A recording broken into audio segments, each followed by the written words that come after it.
Hey, what's going on? Welcome, everyone. My name is Andrew. This is Solid Rocket Future. We cover the most exciting parts of human spaceflight and rocketry.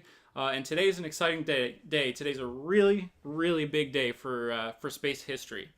SLS, NASA's moon rocket, is being rolled out of the vehicle assembly building for the first time ever. This is a rocket that has been in development for so many years, so many delays, the first one is ready. It's built. It still has a lot of testing to go, but this is the first time we're going to see the SLS rocket actually roll out from that vehicle assembly building that we all know and love. That big white building with that the NASA meatball on it. It's going to roll out and go to the launch pad and prepare for a wet dress rehearsal. So this is history. The last time we saw a NASA moon rocket sitting on a pad was the last Apollo Saturn V launch. There was some missions that used Saturn V after that, but it's been far too long. We all know that SpaceX is working on their Starship as well. We're excited for that, but today's the day. Today's the day we get to see SLS roll out the pad and see it kind of in its full glory. So this is gonna be really exciting. We're waiting for the NASA live stream to start. Let's check in. They should be starting in just under 4 minutes. And while we're waiting for that to start, we are just going to post on our socials, get everything going, make sure that we have everything straight and in order. So just bear with me for about a minute or so. But we're going to be with you all night. We're going to bring in some guests at the top of every hour for at least the first few hours. And this really should be exciting. I didn't get time to blow up all my balloons, so I'm going to sit here and blow up some balloons too. But give me just a few seconds here to send a tweet and a couple messages, and we'll get started. And in the meantime, yeah, if you have any questions, just drop them in the chat, and I can answer questions while I work on this.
What's going on, Jesse? Thanks for stopping in. How's it going?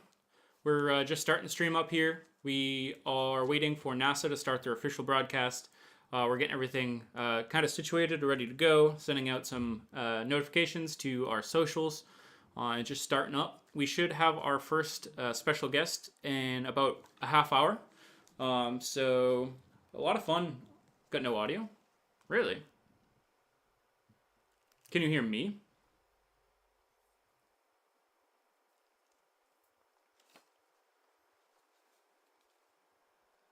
I'll shoot you a text. Ah, nice. Very good. Very good. So it looks like NASA just pushed back the start time of the stream until 5:30. So we'll give everyone a rundown over the next half hour or so about what's about to happen. And this should be really great. It kind of stinks that NASA pushed this off a half hour last minute, but it is what it is. I'm wondering if I should wait to send out notifications until closer to this countdown. Bear with me for a moment. Let me get signed into my Twitter and we'll make a decision here.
Okay, let's check in and see what updates we have.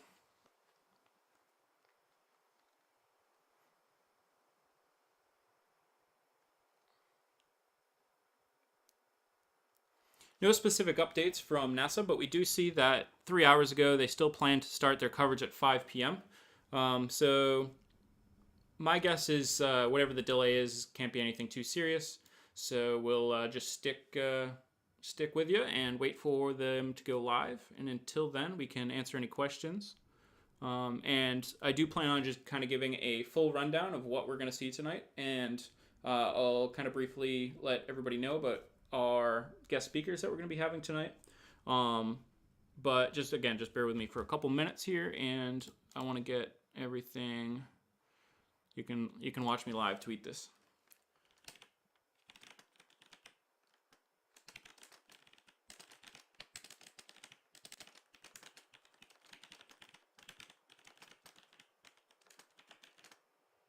The typing's probably loud, huh?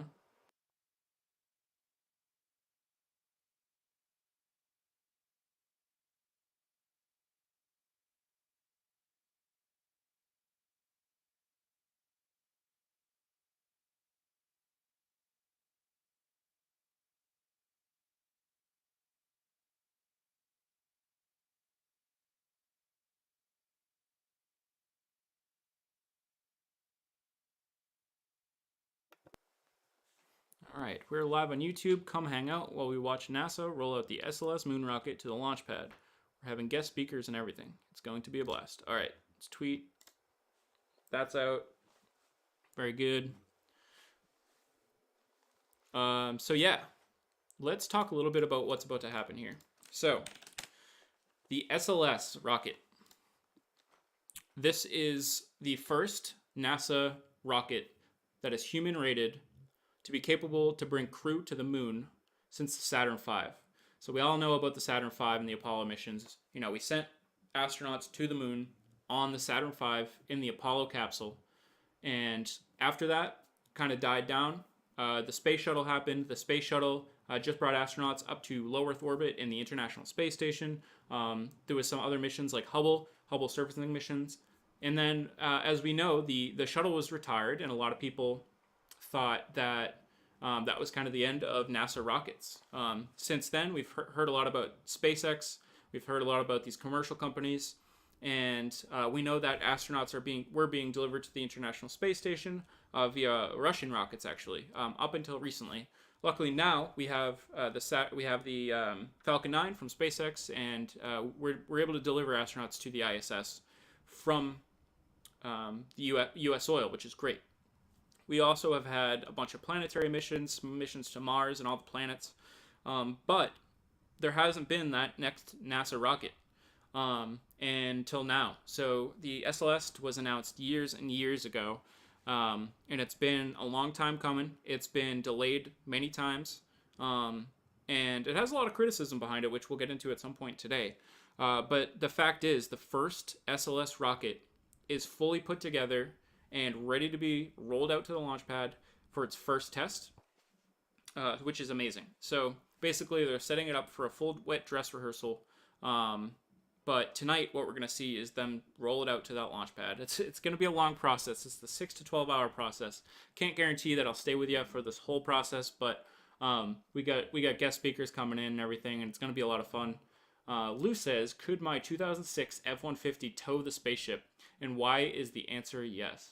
I bet you it could tow a Starship on the movers that they have for moving the Starship. I don't necessarily think it could pull the SLS, mostly because the carriers that pull the SLS along, which we'll be seeing on the video here shortly, are these massive things, and they have to bring it across this rock landscape that's really small rocks, gravel, and there's a lot of friction involved and a lot of weight involved. But I've seen a pickup truck pull major pieces of Starship, so it's not impossible, but not with the current configuration. Not the way it's set up right now. So NASA's still 24 minutes out from starting, so we're just gonna hang out. Your truck was a POS. Yeah, you never know. We were gonna bring in our first guest at 5:30, which we're still gonna do. But I was hoping to kind of be half an hour into the rollout. That way the intros are done and we hear all the NASA communications and stuff. And then we could bring in the guest and we could start talking about what we're seeing with our own eyes. I guess just a small shift in our plan here. We'll have the guest join at 5:30. And they'll just be here for when the stream starts, and we'll listen to all the introductions from NASA together. Yeah, and then we'll talk more with our guest. Oh, it is heavy. It is heavy. I didn't get a chance to blow up all my balloons.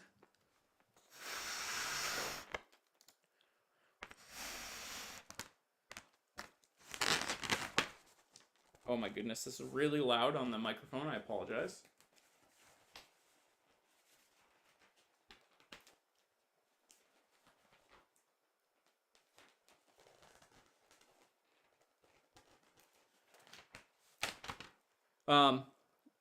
I know what we can do. Hey, check this out. Check this out.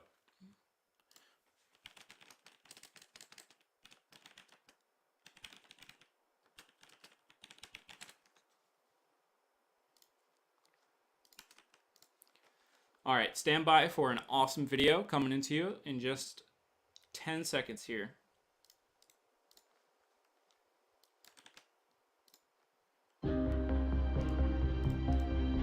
Through Artemis, the twin sister of Apollo, we are returning to the moon. Artemis 1 will be the first flight test of each of these components.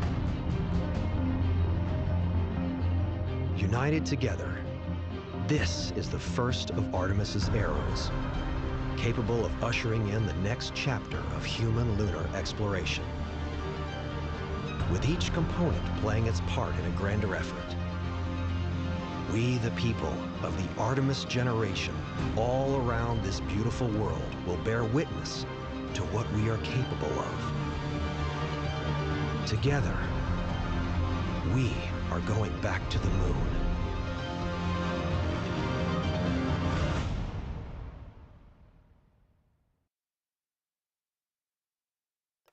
Pretty hype video. Really exciting to see this all happening. Can't wait to see this thing launch. It's going to be absolutely incredible. I can't really even comprehend that it's ready to go.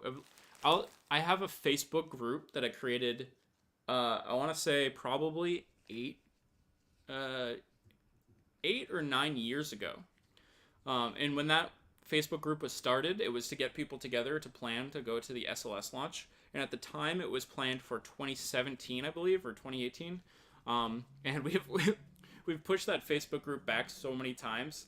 We're getting closer now. We're getting closer. And I'm really hoping that all those people I added to that group are going to show up for launch because we give them plenty of heads up.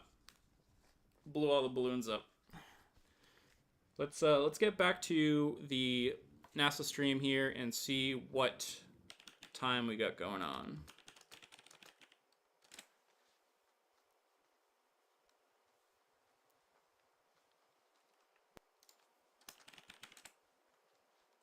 But if you're just joining us, thank you so much for tuning in. We're just waiting for NASA to start up their official live stream of the SLS rollout.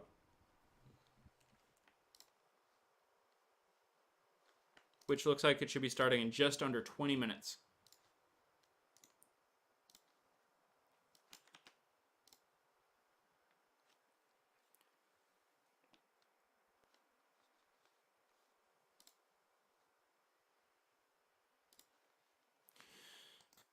Scroll through some videos of some of the testing that has been done.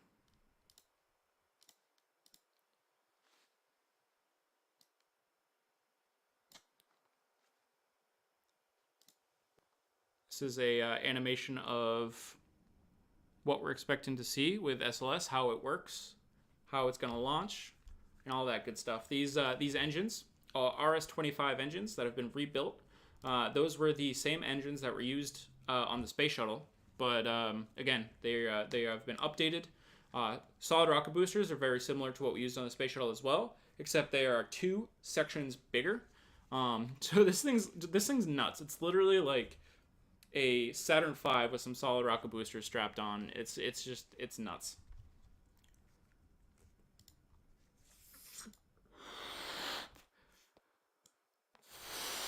That's what this is, obviously CGI, but that's what it's going to look like on the pad. There is no audio, by the way.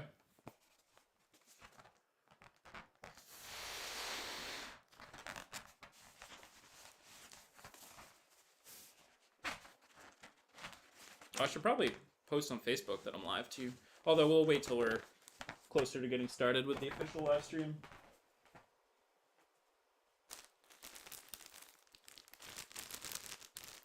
So what's everybody up to? What's everybody doing?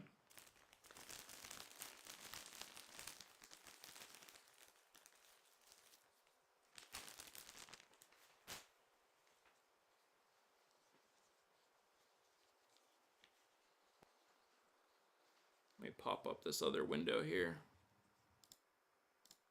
Nice.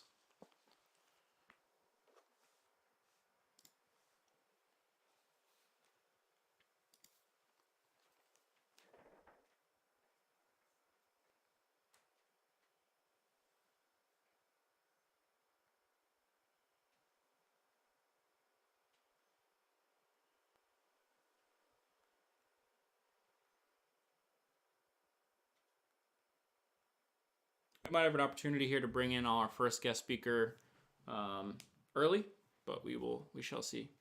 Oh yeah, this animation was really awesome. Can't wait to see this thing launch. Coding your brains out. Nice, nice.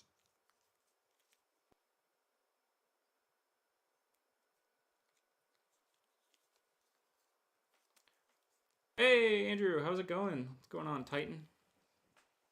Let me know if you want to jump on early. We can get started early, or we can wait for NASA to start their official stream. They were supposed to start at 5, but they pushed it back to 5:30. So we got about 16 minutes until they start up. So up to you. Doesn't matter. Happy to have you whenever.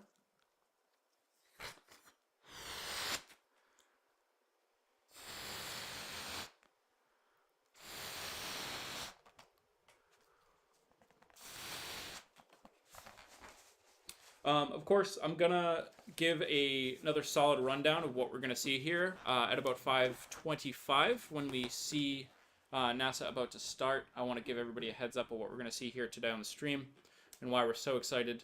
But if you are just joining us, it's a huge day for the space industry. This is gonna be historic. We're seeing the first ever SLS Space Launch System rocket. Put me in, coach. All right, let's bring Andrew in. So. Andrew is the first guest for today. I'm going to introduce him in just a second.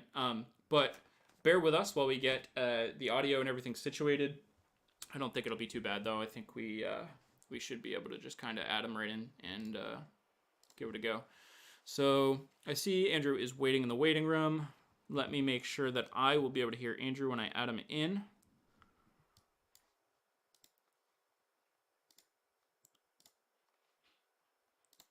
Speaker should be Pixel Buds. I hear the ringtone. I hear the ringtone. I hear the replay. Okay, Andrew, I will be bringing you in. So, again, thank you everybody for joining us today. Long stream ahead. We're gonna have some special guests. We're waiting for NASA to start their broadcast of the SLS being rolled out to the launch pad for the first time ever. But I wanted to bring some people on and kind of share some excitement and just chat about what we're about to see and what we're going to see. And really, I'm just so excited about this. I'm excited to talk about this. So I want to bring on some other people that are excited to talk about this. So this first guest, his name is Andrew Paris. He's a 42-year broadcast TV engineer. He's a 3-time Emmy Award winner. I'm not kidding. He's won 3 Emmys. He's a 13-year NASA veteran of Dryden and the Johnson Space Center. He's a space communicator and a volunteer at the Space Center Houston. So the laundry list is long.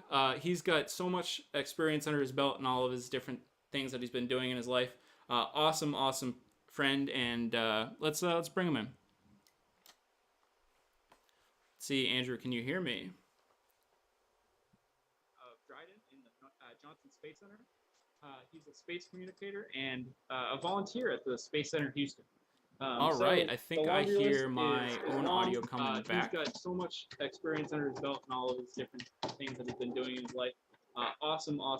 So if you got my stream up, Andrew, you could go ahead and mute that. Let me know if you can hear me over Zoom. Oops, I guess. And a volunteer at the Space Center Houston. All right, can you hear me? I can hear you. Let me turn you up a little bit here. Let's see, I need to turn my video on here.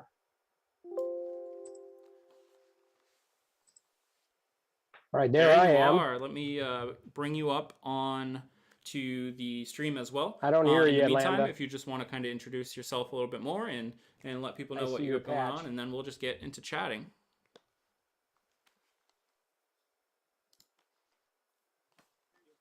And it's going to be best if you can... I can. It's going to be best if you hear me over Zoom and not the stream. I still don't hear... Oh, you can hear me. Okay, let me see why you might not be able to hear me through Zoom. All right, how about now? There you are. There you are. Awesome. Little technical difficulty, nothing we can't beat. Exactly. As long as, we were both on another conference recently for some other company that went terribly. As long as we do better than that, we're golden. Oh, yeah. Can I see you, or am I only going to see the patch? You'll probably only see the patch, but do you want me to bring you your face up on our stream as well? Yeah, sure. Cool. Let me do that. So how's it going? How are you? Okay, I just got back from Space Center Houston. I raced over here. It was a very busy day.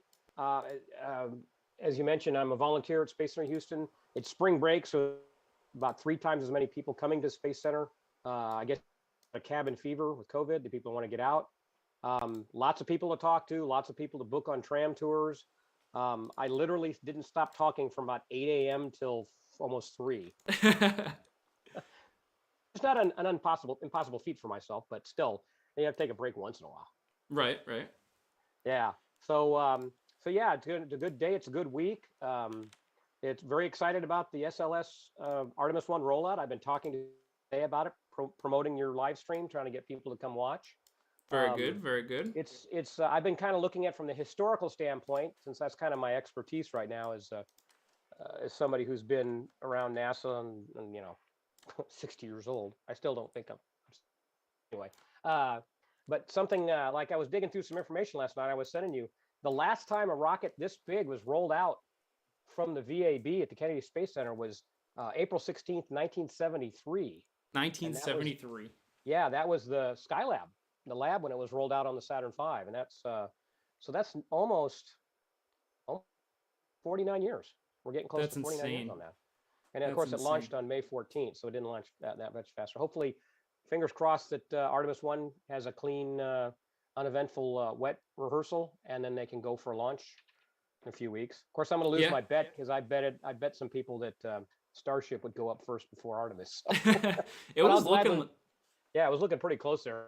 It was looking like that was the way it's going to go for a while, but I think with some of the FAA delays and stuff down at Starbase, and I think they had some technical difficulties. They admitted that Raptor was a lot harder than they thought it was going to be, and I really thought Starship was going to take it, but I wouldn't be surprised at this point if SLS gets off the ground first. It would be really cool if it gets off the ground before that 50-year anniversary rolls off, since that last Saturn V went off. So that's a good point. Hopefully they don't have to roll it back. That sometimes happens if they have enough problems. They might have to roll back the. I'm going to adjust the camera here. I'm starting to get out of screen. So I think that's actually planned. I think the rollout to the pad is going to happen, and I think they're going to roll it back and do what they need to do. That's fine as long as it's planned. Usually with NASA, sometimes it's the unplanned stuff that really gives you heebie-jeebies, a lot of stuff. So, but it's also very exciting since I worked in the shuttle program from 87 to 2000 to see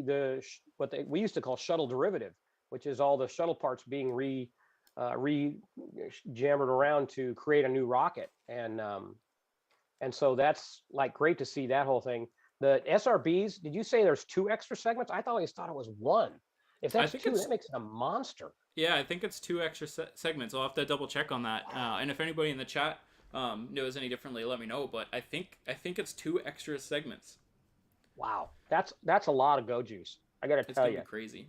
Yeah, and yeah, and to see the old orange on there again, the NASA It's worm on the SRB is the coolest part as far as I'm concerned. Oh, absolutely. There's so much like nostalgia brought into this rocket. It really is. I know it's like it's selling NASA short by saying this, but it really seems like it's the Saturn V with shuttle hardware strapped to the side of it, Yeah. and it's just like Well, nostalgia with the NASA logos and everything. It's just going to be so exciting to see this thing yeah, fly. I mean, it does stir a lot of nostalgia. I mean, it's the shuttle was a different creature. You to compare Saturn V to shuttle and shuttle to SLS. They're built for 2 different things, 3 different things technically, but have a moon rocket available to us again that sparks those dreams. Talking to people in the last couple of days out at Rocket Park and so forth, some of the people who were old enough to remember the moon landings are like, yeah, this is getting exciting again, and trying to get the younger people to understand that what it was like back then, what it was like. I was only 7 when Apollo 8 did its Christmas Eve broadcast from around the moon, and Wow. that is that's my first memory of it, and that's what I believe to be the spark that ignited my love for space, and which always kept me interested in it. Even before I started working there, I always wanted to work. I got this opportunity to go work at NASA at 2 different centers and travel around the world, and you know I got to fly on the zero-G plane for many years and scuba dive with astronauts. I mean, I still have to pinch myself sometimes. Did I really do that? Yeah, I really That's did so that. awesome. Yeah, It's and incredible. it's funny. Somebody recently I was talking to, and I said I was very lucky, and I told him my story, and he goes, "That wasn't luck, bud. You were the right guy for the right job, and so that's why you got picked." And Yeah. that kind of changed my perspective. I've always been trying to be humble about that stuff, and I've always worried about somebody's going to come up and say, "Well, you're bragging, right?" Yeah, it's not bragging when you did it. Right. So, No, I agree. I agree. but it's all about sharing that experience now, sharing my information, sharing my excitement. I've always been a high energy guy, but now much more energy about it, being able to talk to people and volunteering. If anybody has an opportunity to volunteer in an area that they love, that they really feel passionate about, I encourage them to do it 100%. Oh my Volunteering is God. the best way back. I'm still fully employed. I still work 240 days a year, yet I'm volunteering hundreds of hours, well, not hundreds of hours, 30 to 40 hours a month, which for volunteering, that's a lot of time. Yeah. Yep. And that's at Yeah. Johnson. Yes, at Johnson at the Space Center Houston. Very cool. Yeah, there's we have the Rocket Park's my favorite place to hang out because there's a lot of space around there, so people can walk, and basically you can spend all the time you want. You can talk to people, you can answer questions. I try to encourage the little ones, the kids, even the kindergartners up through the teenagers, to ask questions, because all knowledge comes from curiosity. Some people say, well, you should ask them questions and make them answer questions. Well, they don't have that knowledge yet, but I want to spark that curiosity about it. If you get them to Absolutely. ask Absolutely. a question, and it'd be amazed at the complexity of some of the questions that come from people sometimes. I know there's always been this general feeling that the space program, especially NASA, is not really appreciated by most people, but I think it's appreciated a little more. It's not out in the forefront. It's not as much as people think it would like it to be. I know NASA can always do a better job Yeah. of promoting themselves. That's something, my 13 years there was something I got frustrated about. There's always a better way to promote it, but people are aware of it. And when you just give them a little bit of information, especially now with Google, the internet, people can go out and find out that information themselves. Yeah. No, very Yeah. true. It's very true. I feel like we're definitely seeing a resurgence in interest in space. I think actually, I have a question for you. So since you have some experience with kind of the time and society's thoughts of NASA during like the most exciting parts of NASA's history, nowadays I see a lot of conflicting feelings with NASA, and obviously, like, should we be spending money on Earth? Should we Yeah. be spending money on NASA? It feels very divisive. Has it always been like that? Was it like that Yeah. back in the Apollo days Yeah. and everything? There was a very, very loud minority. I guess I don't want to diminish their argument making a minority, but it was a minority of people who who they would go protest at the Apollo launches and the shuttle launches too, about, hey, we're spending all this money, why we could use this to feed the hungry. And they're 100% correct on that. But what they don't see is the return on the dollar. For every dollar or every penny spent, there's dollars and dollars of technology returned. All the, Absolutely. we wouldn't be talking right now over the internet using computers and cameras and cell phones if not for the main moon race, the Yep. race to the moon, because it drove the technological advances to miniaturize, and it spawned a whole new world for us. And the one thing is, and there's another argument that you hear recently is, well, we should ban billionaires from going into space and stuff like that. What a waste. Well, let's look back in history. I'm a big student of history. What happened in the past? The first people who rode airplanes? Millionaires. The richest. Yep. The richest. Who are the first people to ride trains? The richest. The richest, right? It's throughout history. Those people spend their money, prove it's safe. They invest, of course, that they're investing it and they want to promote it, and then it becomes more popular. Elon's a perfect example. Elon's spending his money to do what he's doing, and he's profiting from it. I have no problem whatsoever with that, and he's helping further the human species. He wants to make us a multi-planet species, which nothing wrong with that. I'm all for that. I've already told my wife and I have agreed. If I get an opportunity to go to Mars, I'm going to Mars. You're gonna do it? Oh man. Oh yeah. I saw an article a while back that made me think about it. Is that when you go to explore someplace, when you colonize or whatever, basically you got to agree to go and you're not coming back. That's how people did in the old days. I mean, that's generally what the rule was. So there's this thought, well, if I'm not coming back, geez, what am I leaving behind? And if you've lived a full life like myself, and you find yourself in a position for whatever reason that you have more of a reason that you think you can be helpful by going, and and your family understands, or whatever the circumstance you find yourself. And exactly with me, if I find myself in that position, I would be very willing to go spend the rest of my life on Mars, because that helps advance it. You have to start thinking about me and think about we. Right. And that's how we're going to become a multi-planet species, is stop thinking about me and think about we. And as long as my family, my kids, my grandkids, my great-grandkids, they're okay with that, they have something they can look up and say, Grandpa Andrew was one of the first people to colonize Mars. Of course, they're not going to put many 70 or 80-year-olds on a rocket, but you never know. Yeah, hopefully it'll happen sooner than later, and it would be cool. It would be cool to get that experience. Yeah, it looks like definitely. NASA's getting ready to start. Oh, they just pushed it back again. They keep pushing it back. Now it's 5:45. But having done enough. Go ahead. Yeah, I was going to say, having done tons of NASA press conferences, nothing ever starts on time. We used to do during shuttle missions, during either space station or some missions, because of the way the astronauts' day was scheduled, you'd end up with a changing of shift from mission control, and the press conferences would be, their daily briefings would be like 2-3 o'clock in the morning. Right. And so I'd have to get up at 1 o'clock in the morning, go into the JSC, fire up the cameras, get everything ready, and sit there. And it'd literally be one person in the audience and one person on the dais, and they still couldn't start on time. But that's government. So, yeah. It's casual TV. By the way, I want to bring back a phrase that hasn't been used in a while. Back when I first moved to Houston, back then NASA TV was called NASA Select, and it was actually starting to show up on cable systems all across the country. And the Wall Street Journal did a story about it, and they dubbed NASA Select, which is now of course called NASA TV, the most exciting, boring television out there. And I have to agree, this is going to be one of those most exciting, boring television out there. Yep. And their whole thing was, you may sit there for hours not saying anything, but boy, when something happens, it's exciting. Yep. It's so true too. It's funny though, NASA. I feel like NASA TV was on cable for such a long time, and then NASA TV was one of the first things to drop off cable.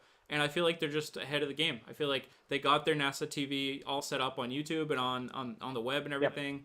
And they were like, we don't need the TV broadcasting now. And I know you have some experience with like legacy broadcasting and stuff, but it's interesting to see that shift away from cable. Yeah, a lot of the systems that had it, even DirecTV, weren't being paid for it. It was like a public affairs requirement, and that qualified for it. And and as soon as they could make an argument against doing that, They did. I mean, it was a dollar and cents thing. But you're right. NASA's found their place on the stream, and that's way better for everybody involved. Right.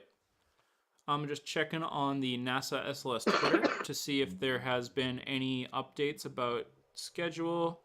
39 minutes ago, NASA STEM tweets, slowly but surely, SLS is rolling out of the launch pad. Watch the journey here.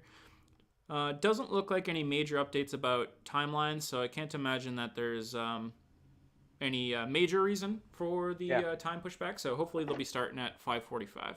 Is the video image that's up on NASA TV? Is it just a still or is it a live picture? Yeah, that's just a still for now. Okay. All right. I was going to say those doors take a half hour minimum to get up. So if they haven't even started, I think they got them up already. Okay. Yeah. Generally, they keep those doors open for ventilation reasons.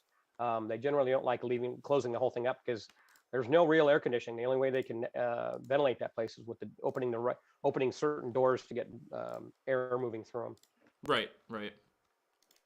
So something I was talking about, a lot of people, they talking about the SLS rollout, but also talking about people would ask about how the Saturn V was put together and so forth. That was rolled in horizontally and then lifted vertically and so forth. Is it the VAB is I believe is still true, the largest building by volume in the world? Yep. And I think the Boeing factory might be bigger in Washington. By volume? Oh, that's think possible. So. Yeah, that's possible. So. Yeah, that one in itself is an amazing building too, but it's still pretty big. I've been in it a couple of times. I got to go up to, I forget what level is the third elevator stop on that. Oh, my kids see me in France. I got to say, cool. Give them a shout out. Yeah.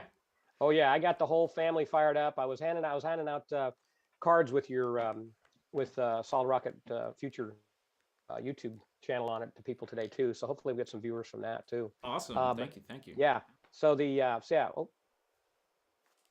a time lapse. Okay. Yep. I can't believe it. I know it gets windy in Florida, but not that windy. Those clouds are moving fast. Yeah, there you go. So yeah, the VAB is a very impressive building.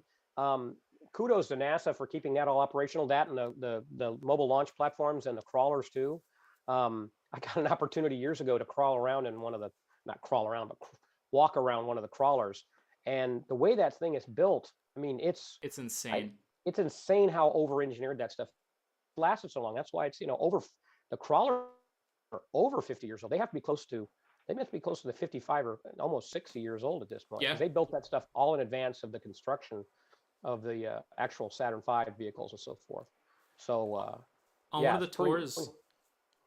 the tours I did at Kennedy Space Center, you just like drive by one lane of the transporter where this thing goes down, and it's just mind-blowing how big it is. It's just like you have to see it to really understand. It's just so crazy. Yeah, it's the scale that NASA works with. When you work for NASA, you get kind of comfortable with it, so it's no big deal. But even not only the VAB, also when the launch towers come out and the mobile launch platformers come out, the scale is enormous. And then back to Space Center Houston, when I'm greeting at the entrance in the morning, I'll talk about the tram tours and I'll show them pictures, and I'll say, in a picture, any picture I show is not going to communicate the size of the Saturn V rocket. So I try to do it verbally. I say, the rocket's 363 feet tall, and most people are like, okay, whatever, 300. Then I say, well, you know how big like a football field? That's 300 feet.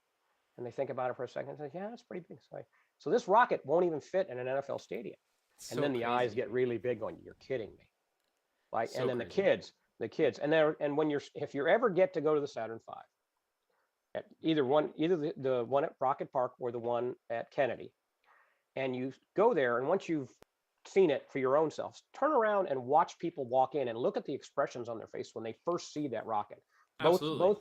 Both centers have their rockets set up. So you open a door, you come out of the light, you come into a dark room, your eyes adjust, and all you see is 5 giant F1 engines. They're 12-foot diameter nozzles. And you get three standard responses. Oh my God, a big wide, oh, or just flat jaw. Yep. Like that. Those I could lay money, I could win money every day on those reactions. And so that's part of my routine is those are the acceptable responses to seeing the Saturn V rocket. And of course, at that point, they've only seen one end and they haven't seen the length of it. So you try to walk them down and, 363 feet is pretty long. In fact, when the Saturn V at Kennedy or Johnson was originally installed in 1977 out there, but it was outdoors. Didn't have any covering over it. Well, after a few years, they realized this is going to be a problem. So in 2004, they built a building around it and they did a restoration. Well, if you go all the way to the tippy top of that building, it's an I-beam building with panels in it. The launch escape tower or launch escape system, the escape tower at the end just barely fits, like that much before the wall. No And tolerance. I have wondered, did somebody make a mistake or did they plan it that way? You never know. That's funny. Yeah, it's amazing to see that. So scale is something that people don't understand about NASA, and I think that actually helps impressing people when they do get to see it up close. And of course, people have been watching launches there for some people all their lives, and have never been close enough to really see that kind of scale. They've always watched it from Orlando or from Kissimmee or Titusville or whatever, Melbourne. They're far away, and so they're impressed by the loud noises and the rumbling and the flames and stuff like that. But to actually get close to it and spend time around it. That's why I call myself lucky, but I am very fortunate that I get to go spend that time around that Saturn V rocket and see it and study it and learn about it. And I've learned things about it that I didn't think I'd ever learn about it. I mean, all kinds of minutia. One of our other, well, we have two other volunteers at Space Center Houston. And I can't remember, there's one gentleman who used to work on the F1 engines. I think it was Bill. He worked on the F1 engine, so he is a fountain of information about those engines, about the intricacies of it, the design of it. And then we have another gentleman by the name of Ken, who worked for Grumman, who built the lunar module. Now, he wasn't a technician or an engineer. He was an administrator, but he was there. He worked around the floor. He worked with the guys who did it. And he tells, I'm going to get him in trouble, but he told me the story that they allowed him to crawl into the what they call the slaw, which is that portion of the Saturn V where the lunar module is. It's kind of a white cone, and then the command and service modules on top of it. Right. I wish I had my model here to show you. But at certain points when they're assembling the rocket in the VAB, they have hatchways. They go in there and they do work on it. They allowed him in there, and he said he couldn't speak. That's amazing. Once he saw that rocket, he got in there and he got to see the one of the lunar modules that he helped build. I mean, that's kind of stuff. Those are the guys I really want to talk to because they have some great stories. And just in some of the visitors, I had one gentleman who had to have been in his 80s, worked on the third stage, which would have been made by Douglas in Southern California. I don't know if it was Santa Monica or not, but he was actually part of the group when they decided to move forward with the Skylab program, where they would take the unused third stage and convert it into a lab. Such and awesome those idea. guys, yeah, well, that saved them a lot of money. It was part of the Apollo applications program. And because of the canceled Apollos 18, 19, and 20, they had some spare parts laying around. But these guys did some amazing engineering, turned that stuff around. There's the airlock door on the Skylab. I don't know if you've ever seen it. I have. You have? Do you recognize what it is? Sorry, could you repeat that? I said the airlock door in Skylab. If you've seen that door? Go take a look at it. See if you can Google a picture of it. Yep. It's a hatch left over from the Gemini program. Oh, no way. Yes.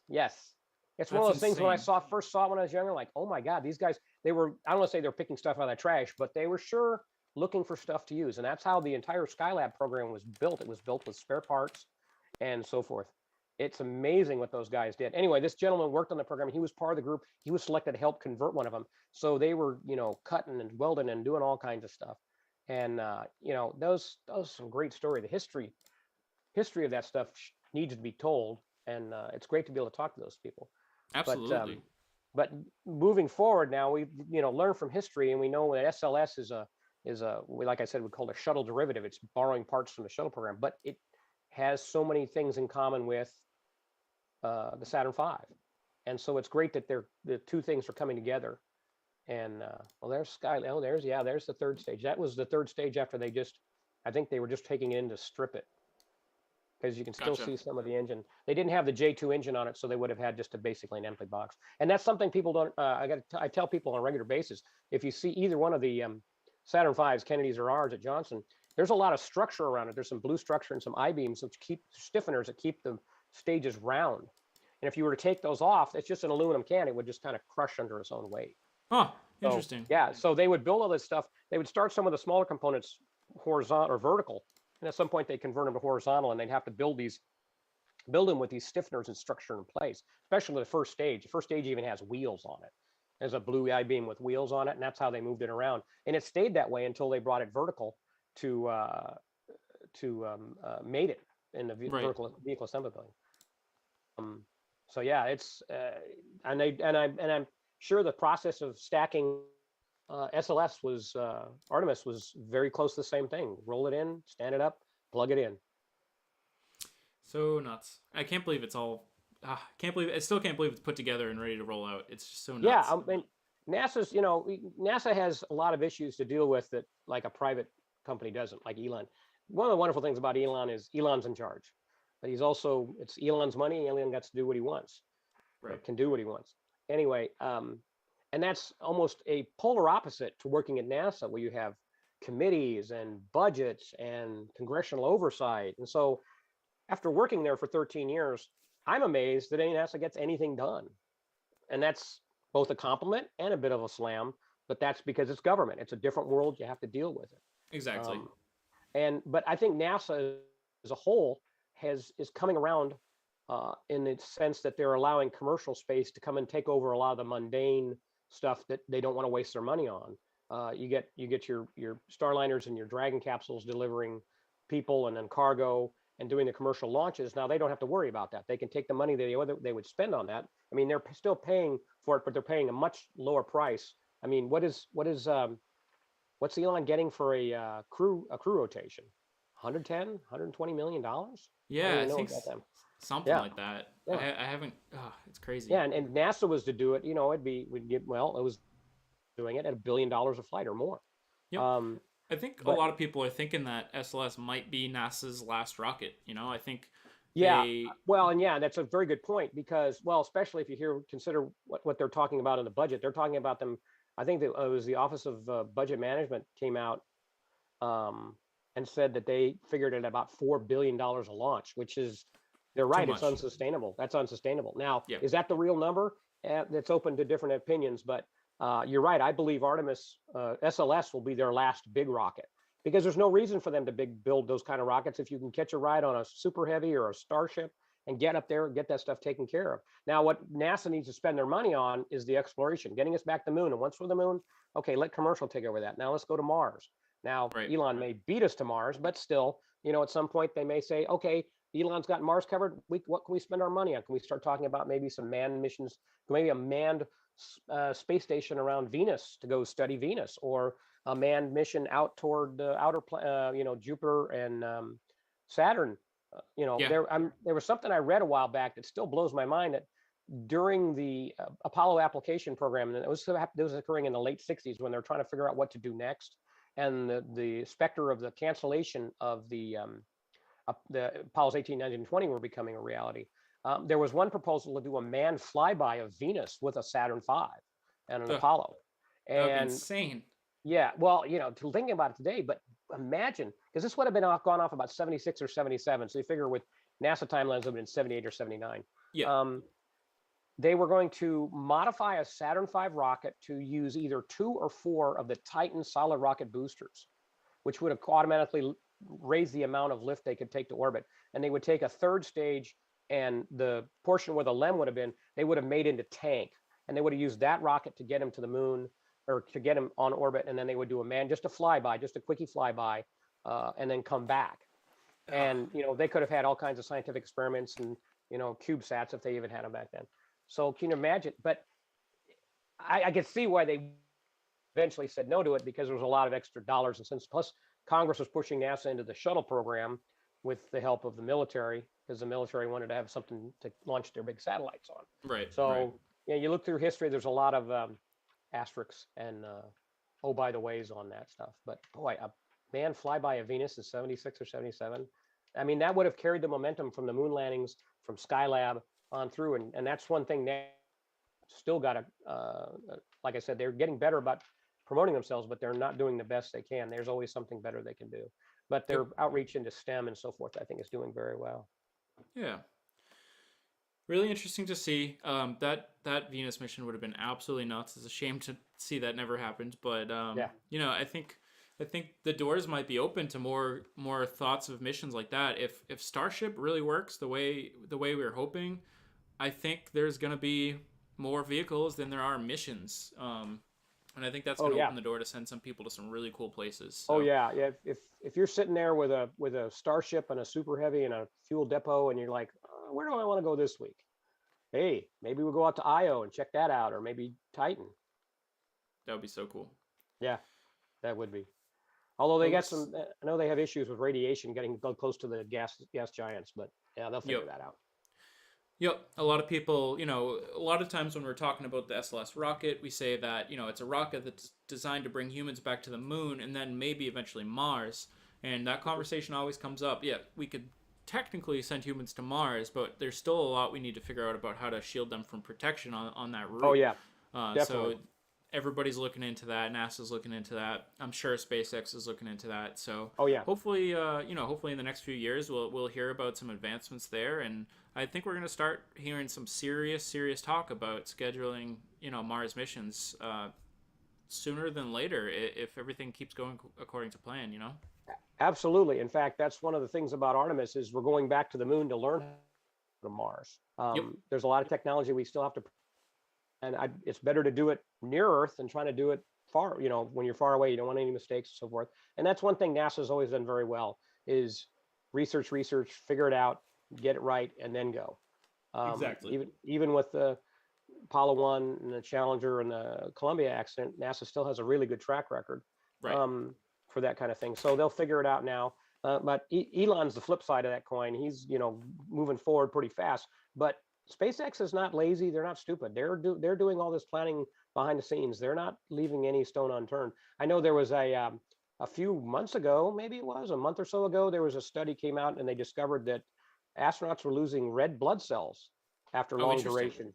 Yeah, and all of a sudden, of course, there was a lot of clickbait articles about, oh, we can't go to Mars because we'll lose our red blood cells and there's nothing we can do about it. No, there's a lot we can do about it, but NASA just Right. take the time to figure out. If you're losing red cells, obviously you become anemic. Well, we deal with anemia on the ground all the time. We know how to treat that, and you can take preventative measures. Maybe there's some additional shielding we can do on the spacecrafts that'll help protect us. I mean, we're already worried about ultraviolet and other radiations and shielding them using water or other heavy elements to protect the astronauts on board. Yeah. And of course, once you get to Mars, you've got to protect them too, Yeah. building underground. Even the moon, that's when they're talking about the first lunar colonies, or they could be 3D printed from the regolith. So you'd have a module and then have to be buried under by by the regolith, or even some of the volcanic tubes they found there, building down inside there, so you're already protected from it. I mean, there's a Yep. lot of advantages coming. Plus, commercial is going to be going to the moon pretty close after Artemis. Are going to be people looking ways to mine the helium-3 and other the resources on the moon, and Right. figuring Right. ways to bring it back. Yeah. So there's a bright future. I kind of think I was born about 50 years too early for this kind of stuff.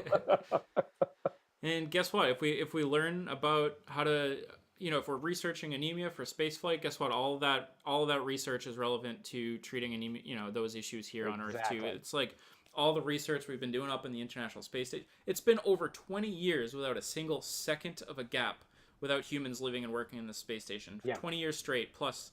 And all the research we're doing up there really helps us back down here on Earth too. Like when you're up there in space, you have bone density issues and you got eyesight issues, and researching all those things up in space helps those with those issues on Earth too.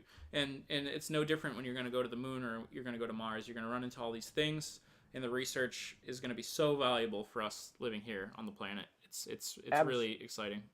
yeah, absolutely. Yeah. What can you say? Stand by.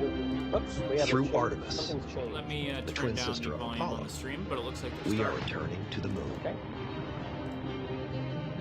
Artemis 1 will be the first flight test of each of these components. All right. Together. Now, so I had the volume kind of blasting away, but people should be able to hear us over that audio now. Okay. Oh, there's a live picture. Yay. Exploration. Oh, there's an open. Cool.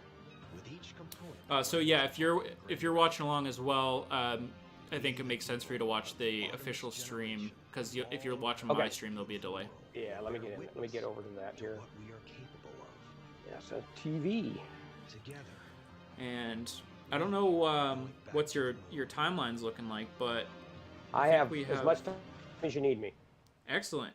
I think in around 7 we might bring Carlos in to join us. Good Sure. afternoon and If you can welcome hang that to Absolutely. long. the iconic vehicle assembly Yep, building no problem. at NASA's Kennedy My Space wife is Center being very in Florida. understanding. My first I'm live Julia television interview. Cruz, and today you will witness history in the making. That right there is the world's most powerful Wow. rocket, NASA's Space Launch System, or SLS. And on top, the Orion spacecraft that will return us to the I'm moon. gonna fiddle with some audio We are settings here for a reigniting Okay. our moment. passion Everybody for bear with discovery me. today by rolling this integrated system out of the VAB for the first time ever.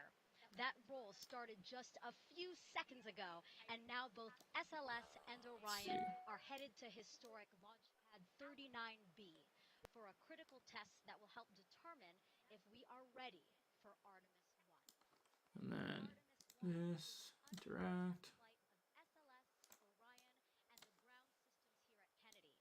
If all goes well, Orion will orbit the moon farther than any of the options before Okay, great. it. So now I can control the audio of the stream separately, so I can bring it up when we're not talking and bring it down when we are talking. Okay, very good. And I think we do hear a little bit of your stream coming through, I think. Okay, so I need to take them down then. Okay, did it go away? Yep, sounds good. All right, very good. Now, close to 10,000 people have gathered outside the VAB to see today's rollout. Wow, look at that crowd. You know, it sounds like an easy operation rollout, but really, it's not as easy as it may seem. Actually, to do this right, I'd have to get about a $20 million TV truck based on my. But hey, that's just my practice. So.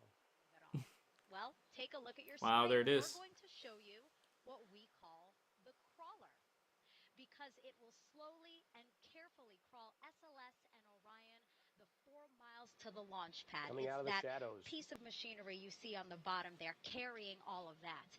It's 4 miles to the launch pad. Estimated arrival at the pad is 4:30 a.m. tomorrow morning. So again, 11 hours. 11 hours ETA. Yeah, that's talking about scale. When you talk about people appreciating scale plus speed. Yep. That thing only moves about a mile an hour. I know they say the top speed's 2 miles an hour, but they never go 2 miles an hour. Yep. Last thing you want is one of those things to fall over. Well, tell everybody watching right now, I'm not going to be on the stream until 4 a.m. unfortunately, but we're going to be with you for a while here at least. Yeah, I'm sure somebody will, but not. Yep. Hey, John. Welcome to chat. Welcome. Yeah, I'll do a quick kind of re-summarizing of what we're going to see here today for anybody that's just joining in. So if anybody's just tuning in now, my name is Andrew. This is Solid Rocket Future. We cover the most exciting parts of human spaceflight and rocketry. Today, we're watching the NASA SLS moon rocket be rolled out of the vehicle assembly building and out to the pad. Later on, in a couple weeks, it will undergo testing at the pad, but this is the first time we're seeing this rocket fully built, put together, and outside of the vehicle assembly building. So we're super excited. We have Andrew Paris here joining us on comms. We're gonna chat for a while. He's an expert at really all things space. I'm learning the more and more I talk to Andrew. It's really impressive. So we're just here chatting. At any point, if anybody has any questions, please feel free to throw those in the chat. We'll do our best to answer those. And throughout the night, we're really just going to be hanging out, chilling out here and watching this exciting stuff happen. We'll bring some more guests on. And yeah, that's kind of my summary. I don't know if you have anything to add, Andrew. Yeah, well, I was going to say they were playing the national anthem, so it feels like a real life baseball game here. I feel more comfortable. Exactly. Yeah, nothing starts your day out like Home of the Brave. Actually, do you know what the last two words of the national anthem are? Home of the Brave? Nope, play ball. Oh yeah, true. That's funny, actually. Yeah, well, that's something. That's an old remote television euphemism. So it looks like we're going to have some speakers today. Do you know who's going to be speaking? I actually am not sure. All right. Returning to the moon is a So yeah, they're gonna. I'm sure. multinational ambition. I was The thinking maybe there'll tireless be a work bottle of of more champagne than they'll throw against it, but that's 17,000 probably people a little from too Probably. every state of our too country fancy for and also NASA. They'd different have to do countries you around know the world. Exactly. REA SLS or something Exactly. like Orion that. parts were brought to Kennedy Space I do Center know. I via still have a very trains, good friend. planes, His name is ships, Glenn and Benson. I'm vehicles sure he's for working final very hard assembly right in now. the He's high a Bay 3 rocket. videographer, camera operator. He and I, plus a gentleman by the name of Walt Lindblom, who's from the Marshall Space Flight Center, back in the late 90s. Actually, it was 2000. The three of us went to the Baikonur Cosmodrome for the launch of the first space station crew, Crew One, or what do they call this station? Not Crew, but they call it Expedition One. Mm. And that was quite the experience. We got to take two prototype high definition television cameras over there to first to Moscow, and then we flew down to Baikonur and covered the launch of the first space station crew. And I'm sure Glenn is working very hard right now. I spent years flying in and out of Florida doing golf and missing Glenn, and we finally met up, oh God, a little while ago. And it's one of those things, as soon as you get back with one of your old NASA buddies, you start telling those stories. Remember that camel we were chasing over in Kazakhstan? Oh, yeah, yeah. You remember all that vodka we drank? And yeah, Kazakhstan is one of those countries of contrast. It's this stark emptiness of the country because it's essentially just the high steppes out there. And Right. unfortunately, that part of where Baikonur is was actually used for nuclear testing. That's where the Soviet Union tested their nuclear weapons. So it's not the most inviting place, but the people there were just amazing. They were so Right. warm and friendly. And of course, this is the late 90s. So, the Soviet Union had fallen at least 6 or 7 years before. So they had totally embraced visitors and so forth. And they understand that tourism was a big thing for them. But man, I had some fun. Those people, they make two things in Kazakhstan they can do. They can pour vodka and they make what's called shashlik, which is essentially the Kazakhstan barbecue. Oh, And gotcha.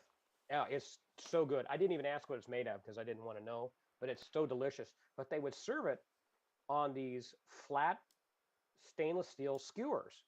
And I'm like, well, this is pretty high tech for something out in the middle of, technically a third world country or not a third world country. And Right. it turns out they got these all from the Russian space program. They had all this leftover hardware because the Russians didn't, they just kind of threw their stuff aside and in junk piles, and people would go pick through it. And they found all this stainless steel and make these really, really nice stainless steel skewers. And I tried for years to find something equivalent here in the States, and they don't exist. Wow, that's really cool. Yeah, That's really yeah, interesting. yeah. Yeah, I've got a funny hat somewhere that I think I bought when I had too much vodka one time. And anybody who ever has to try to drink with a Russian, and it's a vodka, eat a lot of butter. That'll help too. Gotcha. Gotcha. Yeah. So it looks like we've got some. NASA's. I got to tell you, the time I spent dealing with television production, where reproduced packages. Back then, I thought we were cutting edge. We were, doing the cool stuff as we could, and NASA being a non broadcast, we would win what they call Telly Awards. And then Telly Awards they sounded cool until you realized that basically if you applied and you sent in your $20, you won an award. But we had a couple of really good things that went out to the public and got a lot of good reception and so forth. But the quality of the productions now, 20 years later, is amazing. They really stepped their game up. Hmm. Yeah, the looks and stuff. In fact, I still know two people at Johnson Space Center, Dexter Herbert and Paula Vargas, who were both involved in the production, and they are cutting together stuff that's amazing. I constantly say, where are you guys getting all this talent? You didn't have it when I was there. That's cool. It's good to hear that. Things. Yeah, it's just cool to see all the operations happening, and even in lulls, they just keep up with all that Yeah. stuff. Well, and that's one thing people don't realize that everybody assumed when the shuttle program went down that NASA closed up for business. They didn't realize we had people in the space station. So you're constantly having to remind people. Yeah, we've had a permanent human presence in space since 2000. Yeah, 2000. So that's Right. 22 years. And that's the thing about the space station. It's not just having people in space is not just a nice badge to wear. That space station requires 24/7 TLC. That's why there's people there to keep it running. Right. Right. That's why Yep. when anybody talks about, possibly abandoning the space station, boy, you can only abandon it for so long, and then it's kind of unrecoverable. No, absolutely. And it's so surprising. I can't tell you how many people I've talked to that literally have said those exact words. Like, "Oh, NASA's still doing stuff," or Yeah. NASA. It's like, yeah, they never stopped. Just because they stopped the shuttle, it kind of went into the shadows a bit from the public eye, but they haven't stopped, and they've kind of the opposite, obviously. Like the planetary missions and everything that have happened over the last decade are just so impressive, and it just keeps going, and now we're back getting the SLS on the pad, and exciting stuff coming up. Yeah, exactly. Being a space head or space geek or space enthusiast, whatever you want to call it, it's a roller coaster ride sometimes, but Absolutely. it's always that excitement when you get to talk to people about it and remind them, not only remind them, but open the eyes of other people. We're seeing one thing at Space in Houston. You're seeing a lot more foreign visitors now, whether it's people who've immigrated or people who are actually coming to visit as COVID lockdowns come up.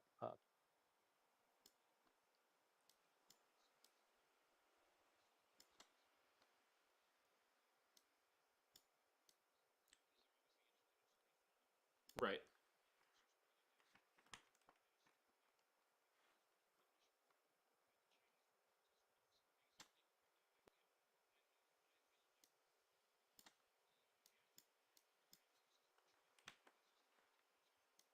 Hmm.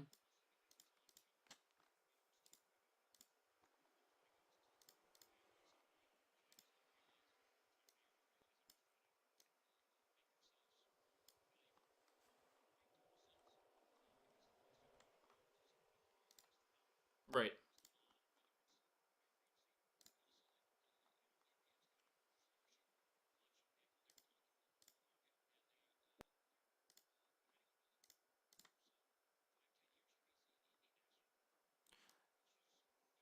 Yeah. If you could stand by for one moment, I think we're having an audio issue. About 10 seconds ago, I think the audio from your stream isn't coming through. I can hear you, but onto the stream. So figure out why that's happening. Let's see. Yeah, John is confirming. Okay. Let's see why that might be. We got Zoom. Can't hear Andrew, Ann says as well. It was so smooth. Now, now we're running into these issues.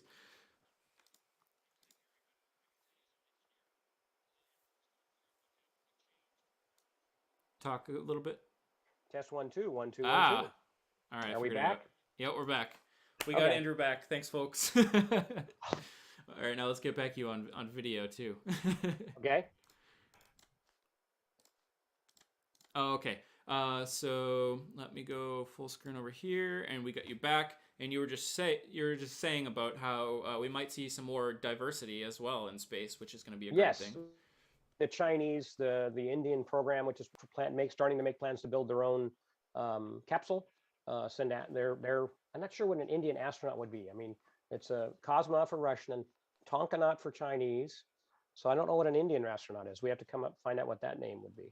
But anyway, Yeah. when you get a country like India starting to put people in space, and India is a very well-educated country, and they've done amazing things, especially like their lunar lander, that program, even their Marsh or their lunar orbiter. Um, they've been taking pictures. I just saw some pictures that their lunar orbiter images of the Apollo moon landing sites that were processed. Pretty amazing stuff. They really got their stuff working very well. Right. And of Right. course, everybody's trying to get in the commercial business too. There is even the launch facilities. They're trying to get launch spaceports in Georgia. I think in the UK they've got one. In fact, as in Virgin Orbit's going to go launch one from over there to try to help promote business. Yeah. No, And I've heard a lot about kind of more launch port, like spaceports and launch ports coming up. I think the Georgia one. I think the people in Georgia actually voted against it. yeah, So I I don't know did if see we'll that. Yeah, see anything happen there, but we'll see. And then yeah, yeah, I hear. I think we're gonna see for obvious reasons. I think we're gonna see more of that stuff in Europe. I think we're gonna need yep. more places in Europe to launch from. Yeah. Um, And everything going on with the Russians and Ukraine is going to cause Europe, ESA and Europeans and the British to start putting their money where their mouth is as far as keeping space independence too. It's great being a partner in the ISS. That's a wonderful thing. We've done some wonderful stuff with all the other countries, but a power the size of Europe and Great Britain, they really deserve to have their own program to be able to say they can put their own people in space and offer that kind of thing. Plus, the more people that can put people in space, the better for everybody. Yeah, As we know, we're stuck with, and I won't say stuck with, but now we really only have one. We still only have one way to get down from the space station until Starliner comes on, and you could say what you want about Boeing and the problems they're having and their institutional problems with management and so forth, but we need redundant methods of getting people and hardware in and out of space. You have to have it because something could happen with SpaceX. You don't know. Like, look at history. You don't know what's going to happen. Now, is it absolutely. likely? Is likely? Is Elon's going to flip out and say, "I don't want anybody launching on my rockets. I'm just going to cancel my contracts"? Yeah, it's Elon, you know. Yeah, But and if God forbid they have an issue with one of their rockets, it'll be grounded for a while. yeah, There'll have to be an yeah, investigation. And that's literally our only way up. We're here talking about, we're kind of bragging that humanity has been on space in space for 22 years straight with no gap, and hmm all it takes right now we're in a vulnerable position. All it takes is for a test to go wrong on the Falcon 9, and then they figure out it opens up a can of worms. There's more hmm issues than they thought, and then it's not launching, and then yeah, what do we ride up? And we might still see some cooperation going up and down on Soyuz. That remains to be seen, but it's a vulnerable time here. hmm absolutely, absolutely. It's better for everybody if more people can go into space, and not just countries, but commercial. Obviously, we've got SpaceX and Boeing. I would love to see Sierra Nevada get their Dream Chaser up and running for manned flights. I know they're still working on getting their cargo versions, but I was a big proponent of Dream Chaser early on. That's an offshoot of the old X-38 program, which I got involved with when I was at NASA, doing a lot of documentation of it. And I mean, that was X-38. Was going to be the space station's, what that time they were calling it, the rescue or emergency pod. They would just leave one up there, and if there's a problem, they get one. Of course, when they went away from just delivering astronauts with a shuttle and they kept on the Soyuz and then they went to the Dragon individual capsules, you really don't need an escape vehicle. But it was still a lot of technology, a lot of money was put into it, and then they actually had built hardware to put in the shuttle and do test flights, to take to the station, dock one up, and then undock it, and then have it fly unmanned back to Earth to test the whole program out. And then the program got canceled. Right. So when Sierra Nevada picked up and started creating Dream Chaser, that was like great. There was some people's opinions about capsules versus airplanes going to space. You can have your arguments. Remember, the shuttle was originally supposed to be relatively small, Yep. carrying a few people, small payloads. So when the military got involved and they wanted them to carry their large keyhole satellites, that's when the shuttle exploded, and its complication and its cost got bigger. So the shuttle, originally as designed, was a very, very good device. Unfortunately, what it ended up being, after everybody got their fingers in the pie, ended up being something that could not be sustained. And I have no problem with when they canceled the program. It needed to happen because NASA only has so much money; they can only do so much. And when you're spending money on shuttle and station, something's going to suffer. So Right. Sierra Nevada and their space plane, I can't wait to see them up. And anybody else comes up with a crewed vehicle that can go up there. Yeah. Oh, No, absolutely. we're starting to see, we get a little more visibility on the SLS, and we get to see the SRBs with the NASA worm on it. I was very happy to see that. Yeah, beautiful shot that they're coming back with, and I'm kind of excited for this thing to get a little bit further away from the VAB so we can get a more Yeah, clear picture of it. yeah. But really beautiful. I think a lot of people don't realize that the rocket actually rolls out with the launch tower. A lot of people think that the launch tower is just kind of on the pad and then they roll the rocket up, but no, this Oh yeah. thing literally, the platform that it's on right now, it's gonna roll out, and that's it. It launches from that, Yeah. which is really That was a cool. holdover from the shuttle.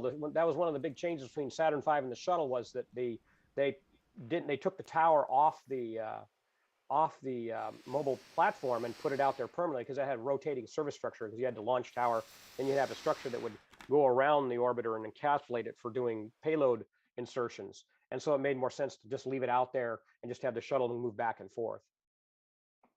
Right, right. Um, sorry, we're just to go back to Dream Chaser. I saw a picture. I think that they just announced that there was a design change, and that even the crew Dream Chaser won't have windows now, I believe. I can believe that. That's not the end of the world. It doesn't mean that they don't trust the astronauts to fly. They'll probably it has to do with creating a pressurized cabin, Right, right. and windows are a challenge for that kind of thing. And if you've got technology, I'm sure you've seen in very multiple sci-fi movies where they use cameras to create screens to see out. You can, especially, maybe even helmet-mounted visors like the military use for their more advanced tactical displays, where a pilot will wear a helmet and he'll have a display over it, and he can actually look down through the plane itself because it creates an artificial environment. So that's entirely possible. They could use that. It saves on development costs. If it's an autopilot, if it's controlled like, say, the Dragon or Dreamliner. We have Dreamliner, Dream Chaser. Oh, Dreamliner, yeah. yeah, that it's all automatically controlled. The pilots don't necessarily, you don't have to have anybody to actually fly it, which is a little scary, but that's how the technology is going. Self-driving cars are here, so why not self-driving airplanes? Yeah, no, absolutely, it makes sense. Yeah.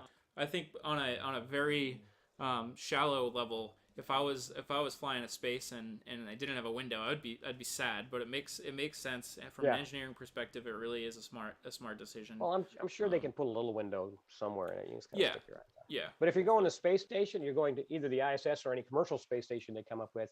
They'll have some amazing views. Some of the designs have the big cupolas, and I yep. mean, even Axiom's going to have a whole. God, it's a very large structure that's all glass. They basically can use it for.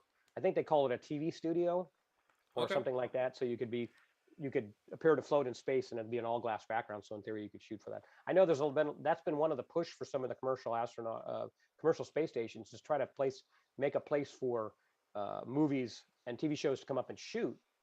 Um, but a lot of times, and my son is a movie, TV, video game writer, and when he writes about these things, he doesn't want just a person floating in space. He wants them inside hardware. He wants them inside of modules. He wants, Yeah. because that's what space is. Maybe what they really need is a larger space where they can put mock-ups in for their specific movies and so forth. And it's tough to move a whole set into space, but who knows? Maybe green screen. I don't know. Yeah, But absolutely. yeah. So Getting yeah, it some looks like beautiful shots here. yeah, we're starting to see a little light hitting those things. It'll be really look beautiful when it gets the sun on it, Yep. the afternoon sun. I'm realizing we'll, And we'll get a sunset. It's gonna be great. oh yes, yes. Actually, you know what? I'm going to text my buddy Glenn Cool. and let him know we're enjoying his hard work. So let me Absolutely. get Glenn. I see Ben in the chat there. Ben, thanks for popping in. Andrew, you actually met Ben down. When we met at Inspiration 4, he Oh, was cool. he was my friend Hi, that was Ben. tagging along. Hi, Ben. How you doing? So, have you explained to anybody about our handles? You're being Lambda, and me being Titan. I haven't. I was wondering how much we should talk about that. Well, But it's if you just want to, we've given each other nicknames or call signs. Being we're all space heads, we decided to give each other call signs. So yep, we had a little big, discussion and we kind of made fun of each other and came up with call signs. But I like exactly. yours. Yours was easy. You have that big lambda Lambda. sign right there. Yeah, I Yeah. got that back here. But yeah, makes sense. Yep, just a big group of us all enjoy space together, and we thought it was only right, especially considering there's multiple names in there that conflict. So we're like, all right, Yeah. we need some Well, call signs. yeah, that was part of it because there's two Andrews. I don't know what else we're going to run into. Yep, yep. All right. I'm letting Glenn Benson know we're watching his very cool video of the rollout. Nice. That's very cool. Well, we'll see if he's in a place where he can text back. Rocket. There we go. Cool. You're gonna see the feed go offline because he had to get a text. Oh, yeah, the camera dips down the ground. That's an unfortunate side effect. One of the things I did when I was at NASA at Dryden was I was the first couple of missions I was on TV3, which was a Chevy Suburban with a platform on top and had a camera and a microwave mast. It's like a single camera news gathering vehicle, and we would park 500 feet from the touchdown. Shuttle came in, and the 500-foot point, we'd come back this way and land. And when you see the shuttle landing, you would see that our camera was TV3. Then later I moved to TV2, which was a van stretch van that rode with the convoy, and we would follow the be in the convoy going out. We get some shots, and then when the shuttle landed and stopped, eventually when the astronauts came out, my camera guy would run out there um, with a handheld camera, and he'd get all the shots of the astronaut coming out, shaking VIP's hand, and they get in their van and drive away. Well, that would be the end of the public affairs end, and it would go down. But we just started working. We were part of the shuttle tile assessment team, Okay. and then instead of trying to send an entire team worth of shuttle tile experts out to wherever it was landing, either Kennedy or John Edwards, they would have us. They'd send one or two guys out, and they would go through and look, and they'd say, "Oh, here's a problem tile. We need to show them back at Johnson." So we'd bring our camera over, and they'd use our microwave link and then the satellite link back to the Johnson Space Center, and they'd do it. So we'd spend all afternoon or however long it took to get all these different images and so forth. And the shuttle tiles were always so finicky, and it took them about 10 years to really get it to the point where they got confident with them that they'll stay and so forth. And plus, each tile was different. Every one of the tiles was different. No two tiles were interchangeable. So any lead time they could get, if they saw a damaged tile, as soon as they get that information and they get a look at it, they could say, okay, we can start working on cutting these new tiles, because they'd have to carve new tiles, which is, to me, is insane, the amount of work they had to done. This is all pre computer controlled. Well, actually, it's probably very, very early computer controlled mills and lathes. Right. Probably part of the cutting edge of that technology back then. And of course, it's a multi-layer with two different kinds of silica that they'd have to, once they cut it, then they'd have to bond it together, and then they'd have to bond that to the aluminum honeycomb on the orbiter skin. So there was a whole science there that required a lot of patience. So that was always very interesting to be part of that team, because we'd be one of the last ones to leave. They'd be hooking up the tug to the nose gear of the orbiter, and they're like, "Hey, get out of here! We gotta go! And they're like dragging cables and tripods and stuff from underneath it. So Right. Oh man. some of my fun times. Yeah, it sounds like an awesome experience. Yeah, it was. Yeah. Boy, Oh, that look thing at these does not shots. move fast. That is No. that's great. No motion blur there. Nope. Don't Yeah. need high frame rate for that shot. Yeah, no kidding. Actually, it's sometimes. Is this frozen? Did I? Oh yeah, I did freeze. My iPhone froze there, so let's update it. Oh, I'm in commercial. Oh, wait a minute. No, that's the wrong one. Hold on a second. Let's go back. We got a live band. We got a full orchestra going on. Yeah. Let's see here. There, I need to close that out and start over again. The Google ads have taken over, so I've lost my feed here. Gotcha. Take your time. There it is. There's the band. Okay. I do want to Yeah, it was. just take Sorry? a real quick second just to thank everybody so far for joining us, and if anybody has any questions, please feel free to chat.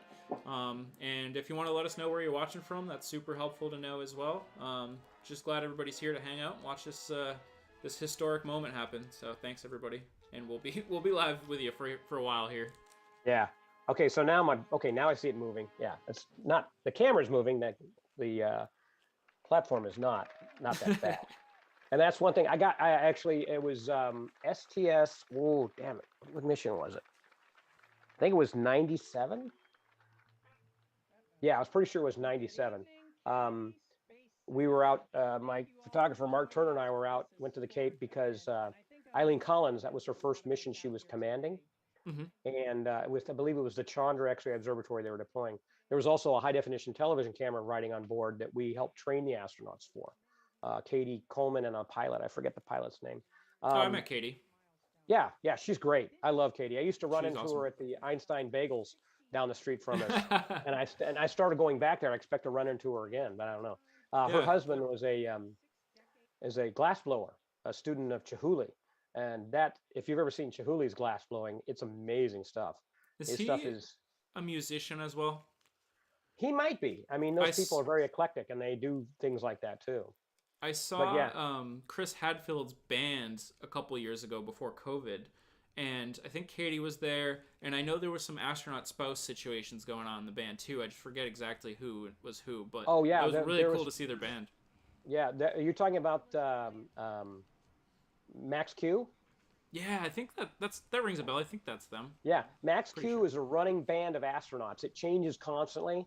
And funny story, back in like 96 or 97, For some reason, Good Morning America wanted to they wanted to have Max Q on and do something. It was obviously it was some mission going on, so they wanted to promote it. And I'm trying to remember who was all in that band at that time. It'll come to me eventually. But they couldn't go to New York to do it because they're all working. So they came into our TV studio in Building 2 South, and we set up and did several days of rehearsal. And the producer, they had sent out a producer from Good Morning America to come down and to run through stuff. And we ran. I think we did like three. We did 3 dry rehearsals and we did 1 wet. I called it wet because we actually turned on a satellite link back to them so they could see what it looked like and the whole thing. And they recorded it.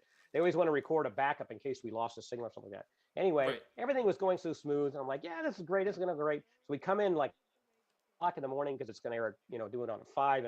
And we do our first cut in and everything goes great and going, okay, we got that under our belt. So we go for our second one where they're actually going to play the music.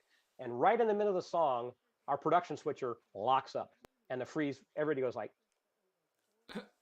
right? So it's frozen. And this has happened before, once or twice before, and I know exactly. So I had to jump out of my chair and I'm running like a madman. And I have to take the front of the switcher control panel off. I have to yank the door down. And there's a button I have to. And just as I pushed the button, I realized that was a mistake. I should not have done it because the switcher was going to flash to full field of gray and go to black and then pop back up.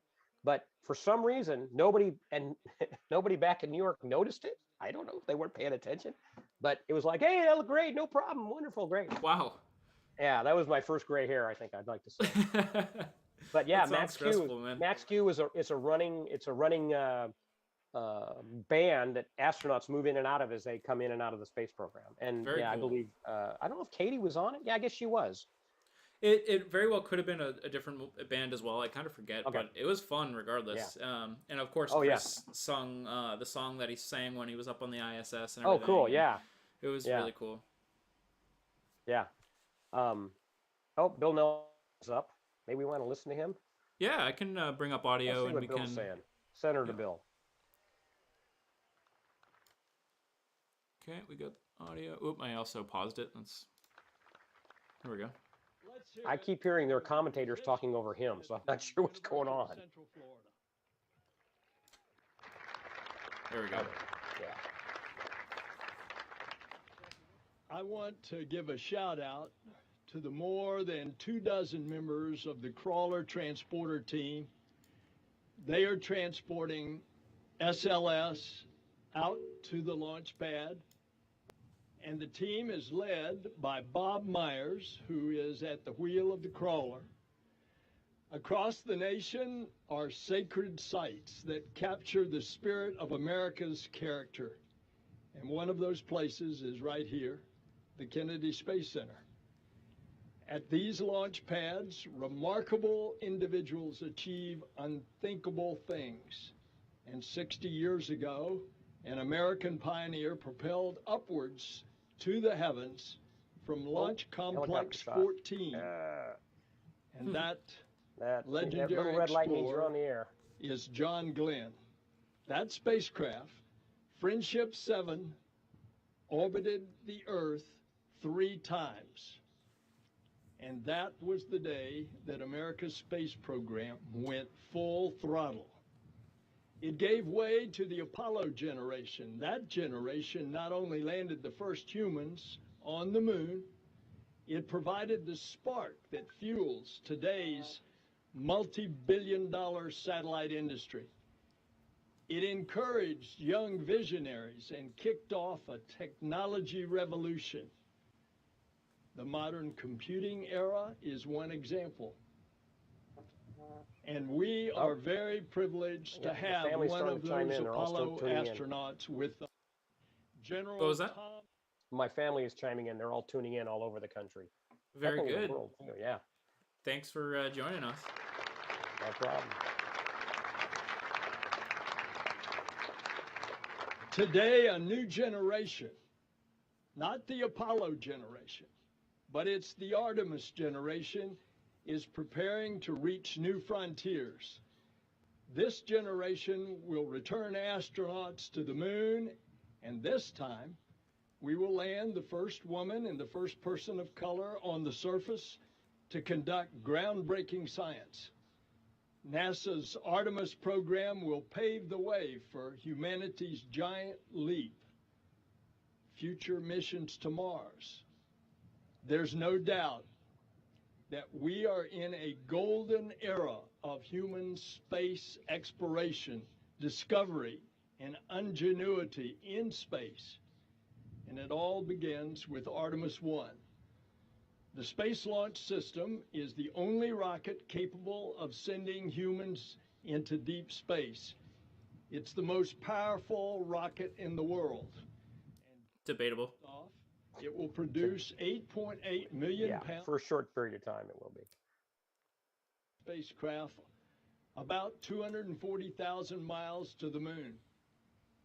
And Orion will venture farther than any spacecraft built for humans that has ever flown humans. It will stay in space longer than any spacecraft designed for astronauts that has ever done without docking to a space station. And after a 3-week journey of over 1 million miles, Orion will come home faster and hotter than any vehicle has before. And it wouldn't be possible without all of you here today. We are joined by thousands of members of the NASA family. It's because of you that we are here today. Our workforce has been a relentless spirit. We imagine, we build, we never stop pushing the envelope of what is possible. I often say that at NASA, the impossible is made possible.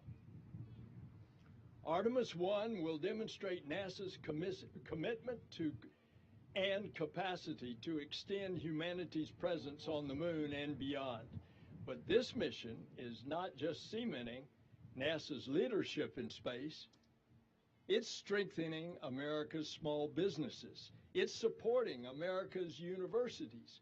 It's showing the might of America's scientists, mathematicians, and technicians. Artemis 1 is possible because of the contributions from all 50 states. The program is an economic engine for America. In 2019 alone, it generated $14 billion and supported 70,000 good-paying jobs across the country. But to lead in the 21st century, America must not go alone. We must accomplish our goals together. Artemis represents global ambitions and participation from 5 international partners. The European Space Agency provides the European Service Module, the powerhouse of the Orion spacecraft that provides electricity, propulsion, thermal control, air, water to Orion in space. This is a critical partnership that not just for Artemis 1, but for the future Artemis missions as well. And that's just the beginning. Thanks to the international collaboration, 3 so-called passengers will fly on Orion. Zohar and Helga, named by the Israel Space Agency and the German Aerospace Center, are 2 female mannequins. Their jobs are to provide data on radiation levels during the mission. The 3rd passenger is a male mannequin whose name was decided by more than 300,000 people in a naming contest. And his name is Commander Munikin Campos, honoring Arturo Campos, the late member of the NASA family. Arturo helped bring the crew of Apollo 13 safely back to Earth. And a Did surprise! you catch the name of the mannequin? Snoopy in his orange spacesuit will hitch a ride. What was that? Also taking advantage of additional space on Administrator Nelson was talking about the passengers that ride on the Artemis 1. Yeah. He had a mannequin called I didn't catch it. Luminous. Oh. I'll get it later. I'm sure. I'm just glad it wasn't astronaut McFacey face or something like that. Yeah, I'm glad they didn't leave it up to a poll. It definitely would have been Well, astronaut. they took suggested names and then they decided themselves, which is the way you do something like Yeah, This that's smart. program will build a global alliance that explores deep space for the benefit of all. I have to And say, of course, Artemis listening to him 1 will talk, be a major. um, But Bill our Nelson, I journey remember his is flight. He far flew on from over. STS-61C, which was the This will last be shuttle the mission before first in a Challenger. So he had a very series unique of perspective, and I've increasingly heard him talk about it, watching those people that he trained around the Challenger crew, and his reaction to it. I know there's a lot of people thought that him coming in to become the administrator of NASA was, it's political favoritism, so forth, with it. But he carries a lot of history. He was a very big supporter of the space program, even especially back after the Challenger accident, after every accident, Apollo 1, Challenger, Right. Columbia accident, there's always a lot of critics about, "Yeah, shut the space program down, get the money," and so forth. And he fought very hard. And the whole senators and space thing, I think, was, of course, political favoritism. It was good PR. And to see him now as administrator speaking about the Artemis generation, I actually got a little tingle when he said Artemis generation, Yeah, because now it's not just a slogan, it's it's becoming a real. real thing. Yep. And so my kids are in their mid-30s. My grandchildren will be a part of the Artemis generation. I'm never been called the Apollo generation, but that's what I am. I'm Apollo Yeah, generation. So, absolutely. and I also like to think of myself as a shuttle generation too. That was a little different, but that's better than, I guess, being called something else. But That's one of the reasons why I'm so excited to see this thing launch some days. Because even though I kind of grew up with all the shuttle stuff, I never got to see one live. So getting to see yes. an SLS is going to be the next Oh, best thing. and that's a whole um, I said that's a whole nother area we need to discuss is launch experience. Yeah. That's something I've been very fortunate enough to experience. Now, I never saw a Saturn V launch, but I've talked to quite a few people who experienced a Saturn V launch, and it was, as I like to say, any launches to me is a near religious experience. But the shuttle launches that I watched, depending on where I have to watch them, because when I worked at NASA, I had to do various things, so I wasn't able to pay attention to it all. And in fact, it's one of the reasons when astronaut Mike Baker, who was flying commanding STS-68, used to work with his wife Deidre at the TV department, and I got a family invite, which lets you go out to, which is now the Banana River viewing site. That used to be the Yep. friends and family viewing area only, and that at the time was the closest any non-safety people. That was about almost 4 miles, 3.9 miles, and I had, because I experienced so many shuttle launches through a viewfinder or through a monitor, I'd heard other people tell me this: don't take a camera, don't try to take a Right. picture with your little Instamatic or with a long lens. Just let yourself experience it. Use your eyes, Yep. and it really paid off. If you were to put up a shuttle launch on a screen and play it, I could not tell you which one it is. I mean, I might be able to guess because of either standard def or high def, and the name of the orbiters on there. I could take a wild guess and so forth, but Right. it's all, to me, it looks all the same, either through a viewfinder or through a monitor. And then, but 68, I got to watch, and I have a very vivid memory. I was down on the front row, where I had no obstructions out to the launch pad. It's all water out that way. And when it launched, it was very early morning launch. The sun had just come up, and there was a very thin cloud deck that ran east to west. And as the shuttle took off, of course, you get that rumble. And of course, it's delayed by a couple seconds, so you don't feel it. But Yep. one thing I was also told is when you experience a launch like that, especially the shuttle, because it was so loud, was to don't cover your chest, leave your chest open so you can feel the vibrations. And I even did something where I kind of arched my back and I could feel it. And I actually felt it press against my heart for just one moment. It was like, wow, this is unbelievable.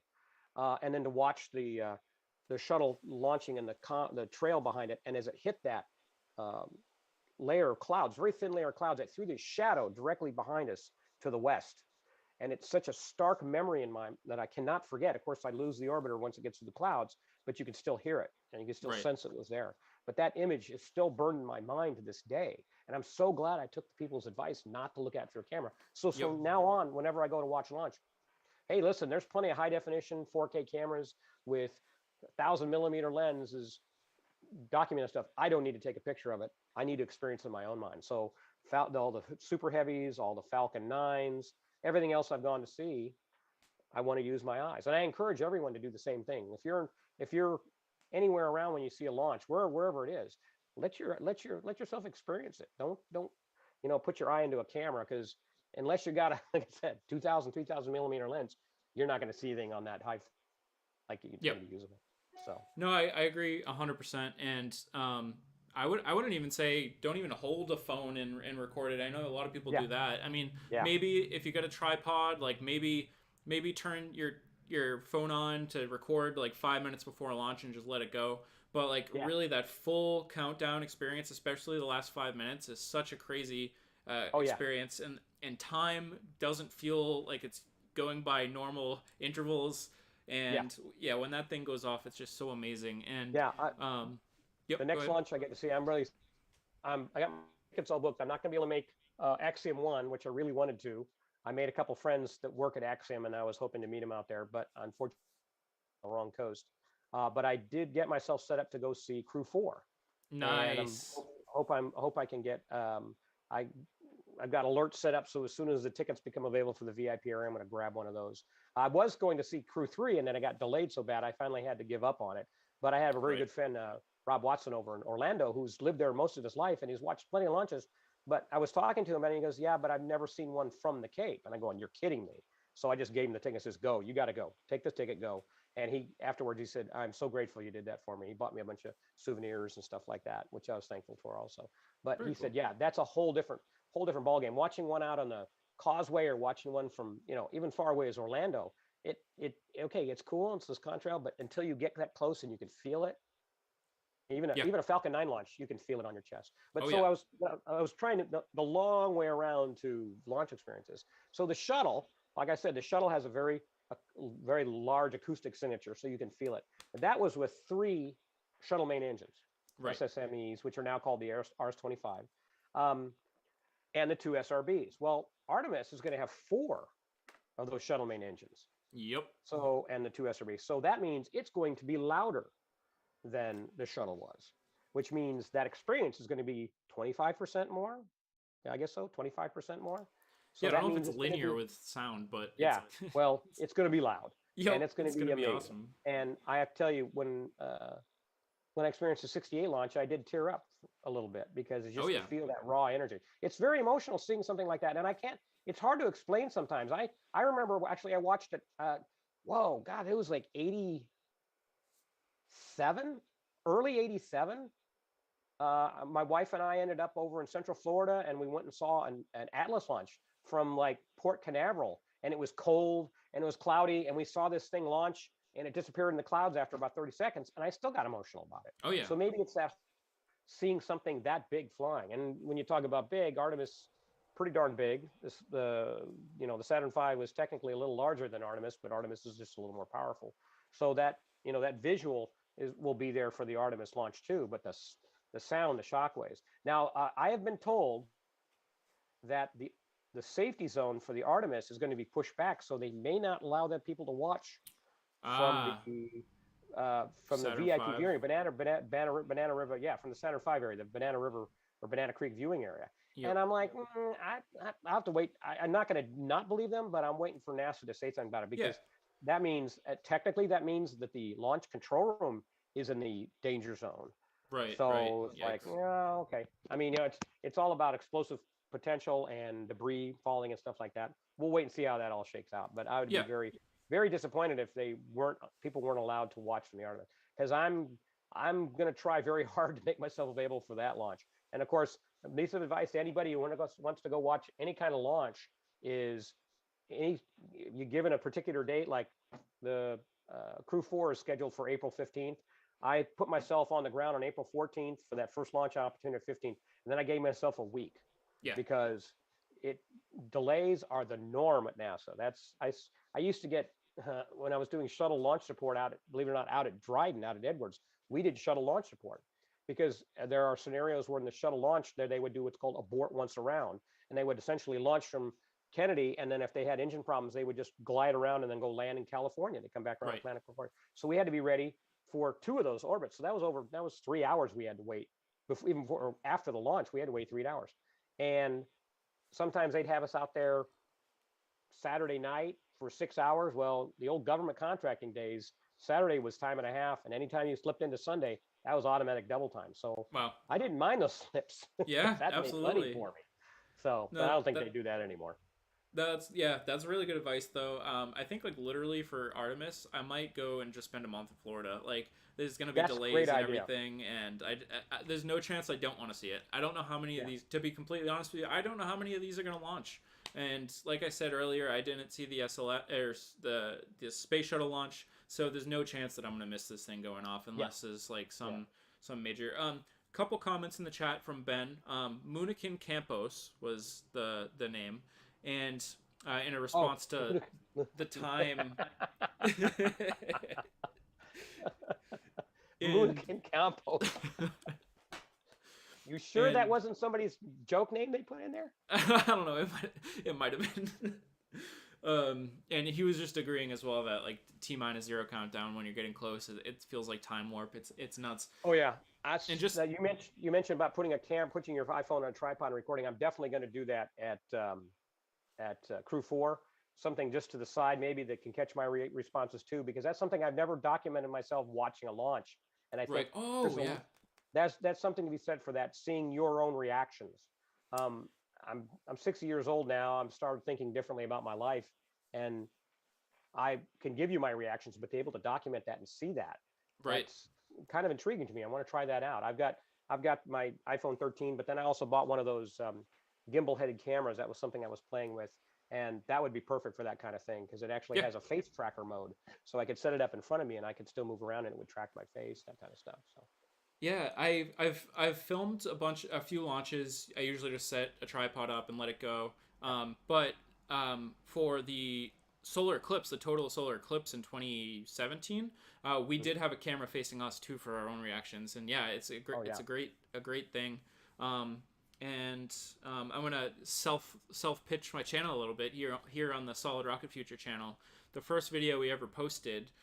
It's not the best video ever. It was our first, but we interviewed somebody prior to seeing a rocket launch, and then we have like a crowd reaction cam, and then we interviewed them after the launch to talk to them about what that was like, and I talk about the whole preparations and giving yourself time for scrubs and stuff. It probably needs a refresh. I should probably go back and remake that video, but it is on the channel if anybody's interested in checking that out. I need to check that out because that's one of those great, you know, you meet people, you go, yeah, space, cool, launch, whatever, and then you see them afterwards. I'm sure you saw quite a difference between in some people's attitudes Oh yeah. about it. Yep. Yeah, that's one thing. I'm very fortunate when I'm volunteering Space Air Houston. You're dealing with the general public, but you're not generally dealing with the general public. In other words, Right. people aren't there because they don't want to be there. People going to Space Air Houston generally are there because they want to be there. They want to Yep. learn something, even if it's a family member to go and they're just going along with them. And I've actually run into a couple grumpy dads who are like, is this really worth it? And stuff like that. And every one of them, without exception, by the time they left, were shaking my head and said, thank you very much. You've been very inspirational. Very cool. And Very that cool. that really, yeah, that just makes what I do and my love and my wanting to share it with everybody even better. I mean, it's like I'm 60 years old. I'm not in the worst shape in the world, but I'm not in the best shape of the world. But I come out of there with a hop in my skip and a step, and I'm like, that's fantastic. So, hey, you know something I wanted to do What's is that? we're starting to see more and more Artemis now. We should start talking about the hardware on Artemis. And there was a couple things. First of all, I was not aware of this, and maybe it's just because it's not one of those things that have come up yet. But the Artemis 1 mission is going to be as long as 42 days. Have you heard that? No, actually, that's I may have at some point, but I forgot if I did. That's Yeah. kind of crazy. If you open up that Artemis mission orbit map that I sent you yesterday, there's a box up in the upper right-hand corner. It talks about the outbound, the DRO stay, and then the return transit. And it says 26 to 42 days. Oh wow. And I'd say, and you know what, when you compare that to Apollo was 3 days to the moon, however long they stayed on the moon, and then 3 days back. So we're talking week to 10 days, maybe 12 days on the outside. So we're talking about a significantly longer duration of these missions just in the tests. I mean, Artemis 1 is going to be unmanned. 42 days, that's like, well, you know what, Dragon, it's like a couple hours of the space station, and they're on the space station for 6 months and they come back.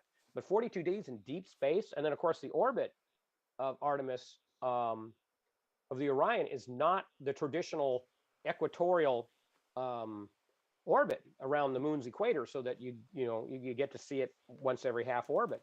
It's going to Right. be polar, and it's not just a simple when they transfer from the translunar orbit to the orbit insertion. Instead of going around the equator, they're actually going to shoot down, and it becomes kind of a, I don't want to say a curlicue before they get into an orbit, and it's actually, I believe, an elliptical orbit, Mm.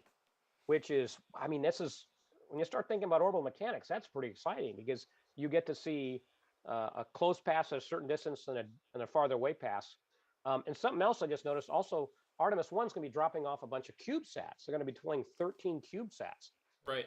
I which, I think I heard that a couple of the CubeSats didn't actually make it in time and okay, weren't installed. I think there's still CubeSats on there, but if it was this mission that those CubeSats weren't ready for, that's so disappointing. And yeah. it stinks. But I mean, I guess what are you gonna do? Yeah, I'm not. I haven't heard what those CubeSats are doing. I'm sure they're going to be checking for radiation levels. I'm hoping they do something similar that they did on some of the recent Mars trips, where they had CubeSats doing shooting video Hmm. and sending it back. Shots of the orbiters, and it would make Oh, that sense would that be they would do awesome. something like. Yeah, because they obviously want to. One thing about engineers, if they can see something, they get a better idea what's going on, and it's not a bad idea to have a little parasite, as they call it, parasite satellite, hang it along with you. You could take pictures of your vehicle and make sure everything came out okay. I mean, Right. Right. it's an ingenious little decision. CubeSats are such an awesome invention, Absolutely.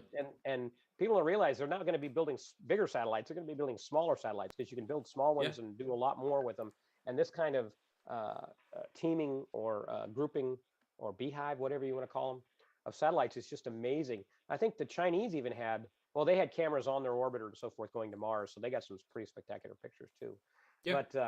But yeah, I'm starting to blow my mind on this mission duration, the 62 to 42 days. So this isn't over in like a week and 10 days. Right. This is long duration, and this is going to be typical of these missions, especially in orbit. Artemis 2, when they fly the astronauts, that's a pretty significant chunk of time. This is a whole new, and I guess that's what you're start calling deep space. This is technically called a deep space mission because they're not just Yeah. staying in close orbit around the moon. You're actually getting out there, and they're going to be able to. And just something that popped in my head, that means Artemis 2, maybe Artemis 1 will get the first picture ever of the moon and the Earth. No, that's not right, because Discovery got the first picture of the moon and the Mm. Earth when the moon passed in front of the Earth. Right. Uh, Right. yeah, but this will be, hopefully we get the first picture taken by a human being of both Earth and moon. Yeah. To That would go be with really crazy. the blue marble picture that's so famous. We About get a that. question from Lou asking why it's such a big range for the first mission. I'm not sure if we know why it's such a big range, right? At this point, I would say it's an engineering thing. They're probably going, okay, we can go 26 days is our minimum, but we want to go 42 days. Makes sense. Whenever you're setting up those um, kind of things, there's always a minimum requirement and a maximum that you'd like, especially like when, I don't know if you remember back when they were doing the first test fire of Artemis 1 of SLS, the core, back at McLeod. They didn't make their minimum duration burn, and so Did that's why they the came back. Yeah, NASA stream just end? I think it was maybe it has. Yeah, they did. Are they done with their stream? Uh, Let's find out. the rollout begins. Yeah, let me. What's on their regular? We got live views from the space station. Huh. Well, there's some audio going on, but the video appears to be frozen.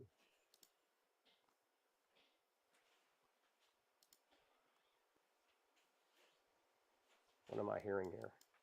Huh. That's interesting. Oh, somehow I got Clubhouse opened on my ear. I was hearing somebody from Clubhouse talking. I'm like, who's talking? Who's talking? Let's check out their Twitter to see if they said if they're. We're gonna lose your video for just a moment while I check Twitter. But in the meantime, they've shut Carlos down. Yeah, they shut down. Damn. yeah. Well, so much for going 12 hours tonight. Right. I know I can tap dance. I mean, we'll still bring some people on and chat for a bit. Sure. We'll bring Sure, no Carlos problem. on, and obviously by no means you feel like you're stuck here. You can head No, out at any I'm point. fine. But I'm fine. I'm still excited about this. I love talking space, and until somebody cuts me off. I can't believe that they are done streaming. Are they? Is this for real? Yeah, my iPhone's showing that the stream is done. All you do is watch the replay. It's an hour of programming. You know what? Let's check the NASA the other, because there's the media stream, the NASA TV Right. media stream. Let's see if that's TV audio. Oh, okay. I think we still got it. I think on the media stream we got it. Yeah, I was going to say they probably took it to the media stream because they have educational programming they have to get out there. So I need to figure out how to do this and keep your video There's alive the media too. right there. Yeah, there we go. NASA media stream. Yeah, I can't imagine they're going to keep those poor people out there. It's still Florida. Still gets hot. No, we got to go to stream source. Throw this one in there. All right, we're back. I was like, there's no way that there is just not going to be a stream of this whole thing. Yeah. Yeah, well, it's something that we learned about at NASA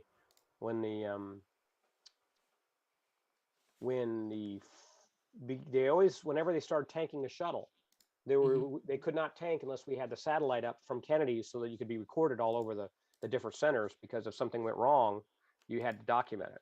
And Right. tanking was a very dangerous time for the shuttle because you're putting all that liquid oxygen, liquid hydrogen, which can be very explosive. So you want to have documentation of it. And Kennedy would document on their end, of course, but you want to have multiple locations. God forbid something happens, because they treat the safety zones for those kind of vehicles, the Apollo especially, and even the shuttle, as at the level of like small thermonuclear devices. Right, right. Damage production. You want to protect yourself, and it doesn't cost that much more to have a few more people push the play record button at another center and document it. So.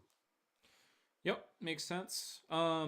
Bear with me for just a couple minutes here. I'm gonna send some information to Carlos in case he wants to jump in. I'm gonna look for a little information on the Apollo capsule versus the Artemis capsule.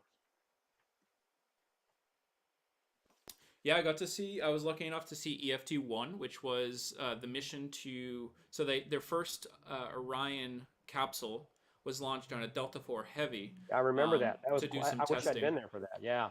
It was a great launch. It was a stressful launch, if I'm remembering correctly. I think it was pushed 24 hours, and then I think it was pushed. I know I'm gonna mix some of this up with the Falcon Heavy launch, but I think there was like 10% chance of good weather for launch, and it ended up going off, and it went like immediately into the clouds. Yep, but I remember that. It was crazy. Yeah.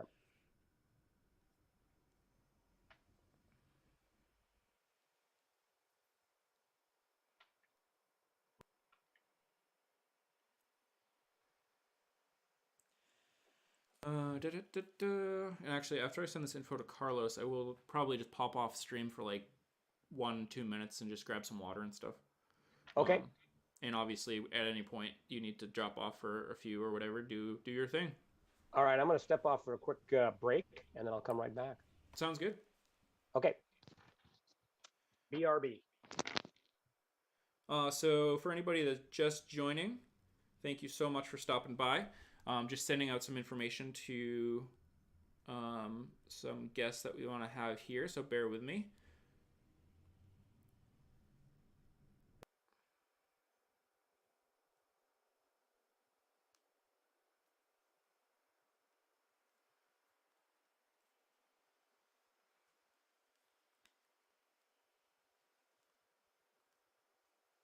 But in the meantime, if there's any questions about what we're seeing here or anything to do with space in general, please feel free to let me know. We'll do our best to answer those as always.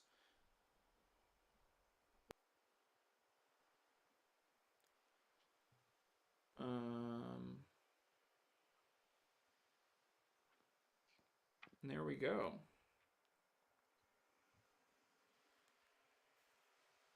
And I'm back. Welcome back. Thank you. I was looking for a Nice. little information about the difference between Apollo and Orion, the capsules. If you find anything good, let me know and I can bring it up on stream. I'm trying to keep most Oh, of the sources from the official NASA stuff though, just to make it yep. easy for Yeah. copyright and all that stuff. Yeah. I know I mean, there's a size difference and there's also a crew component difference. But if you're talking about a capsule that can spend 45 days in space, that's a lot different than the Apollo. I mean, just like the Dragon capsule, people talk about, well, we can't take the Dragon capsule to the moon. Well, Right. it is good for 6 months, but it's not designed for that kind of environment. People don't realize Starship is probably going to be the first vehicle that can go be an anywhere vehicle. Right. You have to plan that stuff in advance, so you don't just build a rocket to go anywhere you want to. A lot of times you have to build the rocket for a specific location target. Uh, Mm-hmm. so they have over at Space Center Houston, they have a full scale mock-up of the Orion, and it is huge. But they've only got like 3 people in it. I know it holds more than 3. I think it's normally 4, but can hold more than that. Let's see. Oh man, Yeah, Apollo was 3, right? yeah. Around EFT1, I could have told you all this, but I've kind of lost all All the right. So Orion knowledge. the official NASA is 2 to 6 people, 2 to and 6. I'm sure that's dependent on the mission specifics. I'm sure 2 is the minimum they like to have in there, and 6 would be for like a transport to Gateway, and then from Gateway, of course, they would use the HLS. The is the Starship, Lunar Starship. Have they given it a name or just calling it Lunar Starship? Yeah, I think like they're just like calling it HLS Starship, Lunar Okay. Starship. Um, I'm sure it'll get I'm sure it'll get its own name eventually, but really interested to see what happens with that. And we've seen some renders and we've seen some thrusters in some weird places that people aren't sure why there's thrusters there, and they're going to use an elevator. And I actually saw that um, they were actually starting to do some like training with Yes, an I saw that elevator. too. That's great because that's one of those things you look at. You look at the illustration, and go, you're like, huh? I mean, this is a lot of that stuff. People look far enough. That's back from comic books from the 50s. Rockets that would land that looked a lot like Starship. One-piece rockets land with the fins, and then they would use elevators or cranes or whatever. And well, if it works, it works. Um, as long as they're comfortable with the design, NASA's happy with it. No problem with that. The thing is, uh, back during the HLS competition, I am baffled why anybody would even consider, money notwithstanding the amount of money. I mean, the funding was poorly done, but looking at those designs, why anybody would think that the other 2 designs were even a feasible design compared to Starship.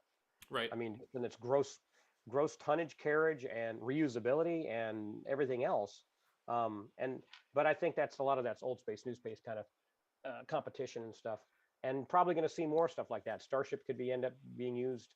I know people would like to use it as a base for a telescope, the Mm-hmm. next generation after James Webb's, which they released their first picture.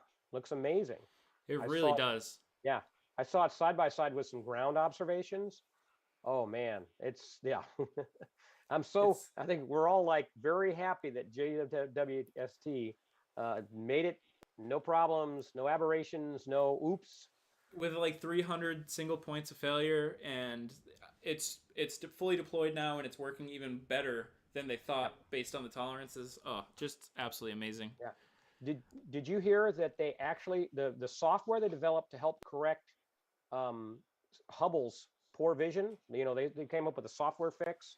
Yep. Uh, they studied the aberration and they calculated so they could take the aberration out, which they then started using that kind of formula, that kind of software for doing Earth ops to take aberrations out of it. They're using it on JWST because they know there will be problems in the future. So so had Hubble's failure has helped improve the vision of James Webb, That's so which cool. is That's that's just insane. like, yeah, I mean, it's just some smart people doing smart things and paying attention to that kind of stuff. So all right, so we know Orion carries up to 6 people as opposed to the Apollo carrying 3. And actually, Apollo, during the Skylab, they came up with a version of the command module where they could carry 5.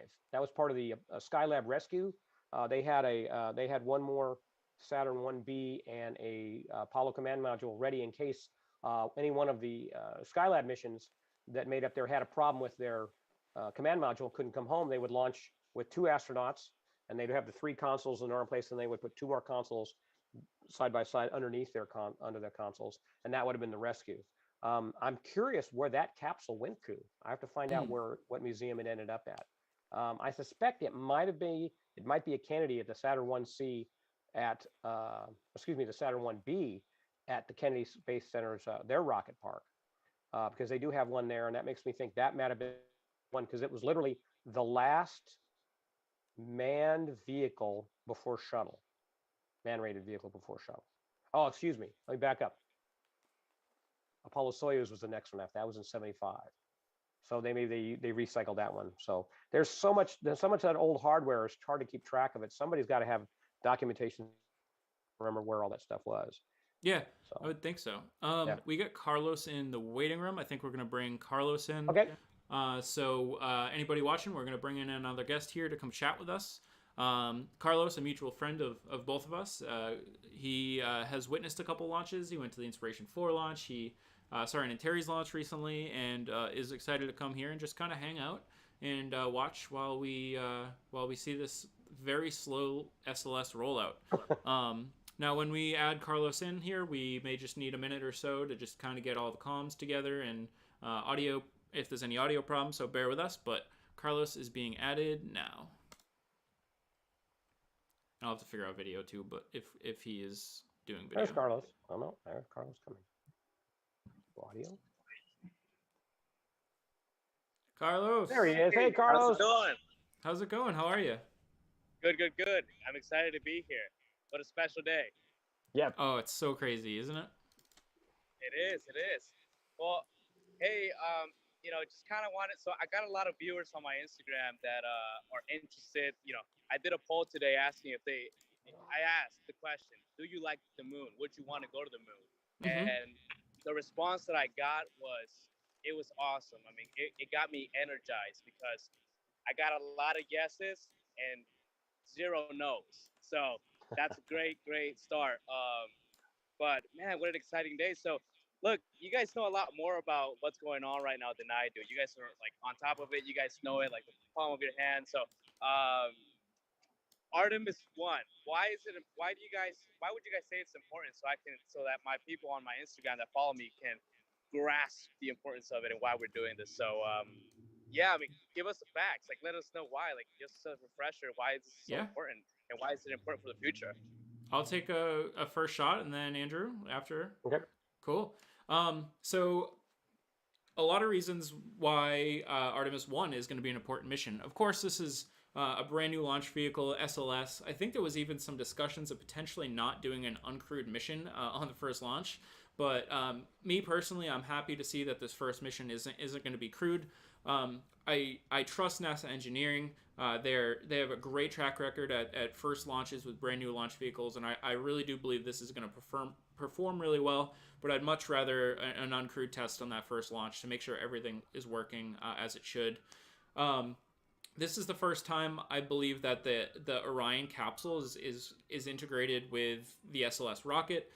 So I think they want to make sure that all the communications between rocket and capsule are working correctly.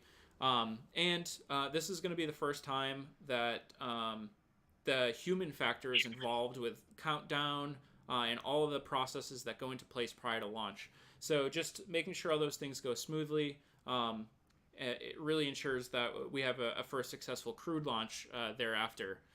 So I think for those reasons is what I would say. Absolutely. Now you touched on the capsule part. So we've seen the space shuttle before, and we've seen where our astronauts have gone, like in the Apollo. Would you say that this is a step forward in terms of being comfortable in the capsule, or do you think that it's going to be a little bit uncomfortable for the astronauts?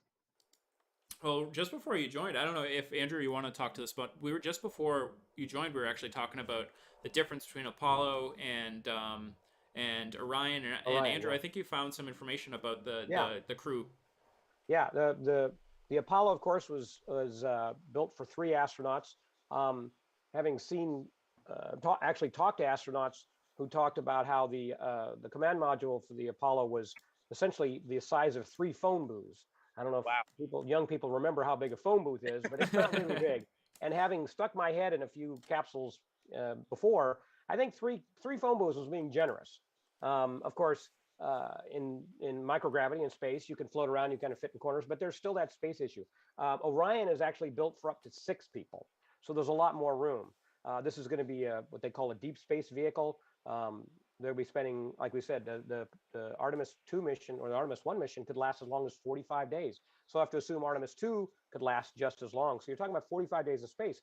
That's a pretty long time. So you want to have plenty of room, elbow room for everybody. There's not a lot of privacy, of course. Space station has an advantage. It has crew quarters. So you're talking 6 months, but 45 days, that's a long time. So you want to have plenty of room for people to elbow room, to be comfortable and acclimate and so forth.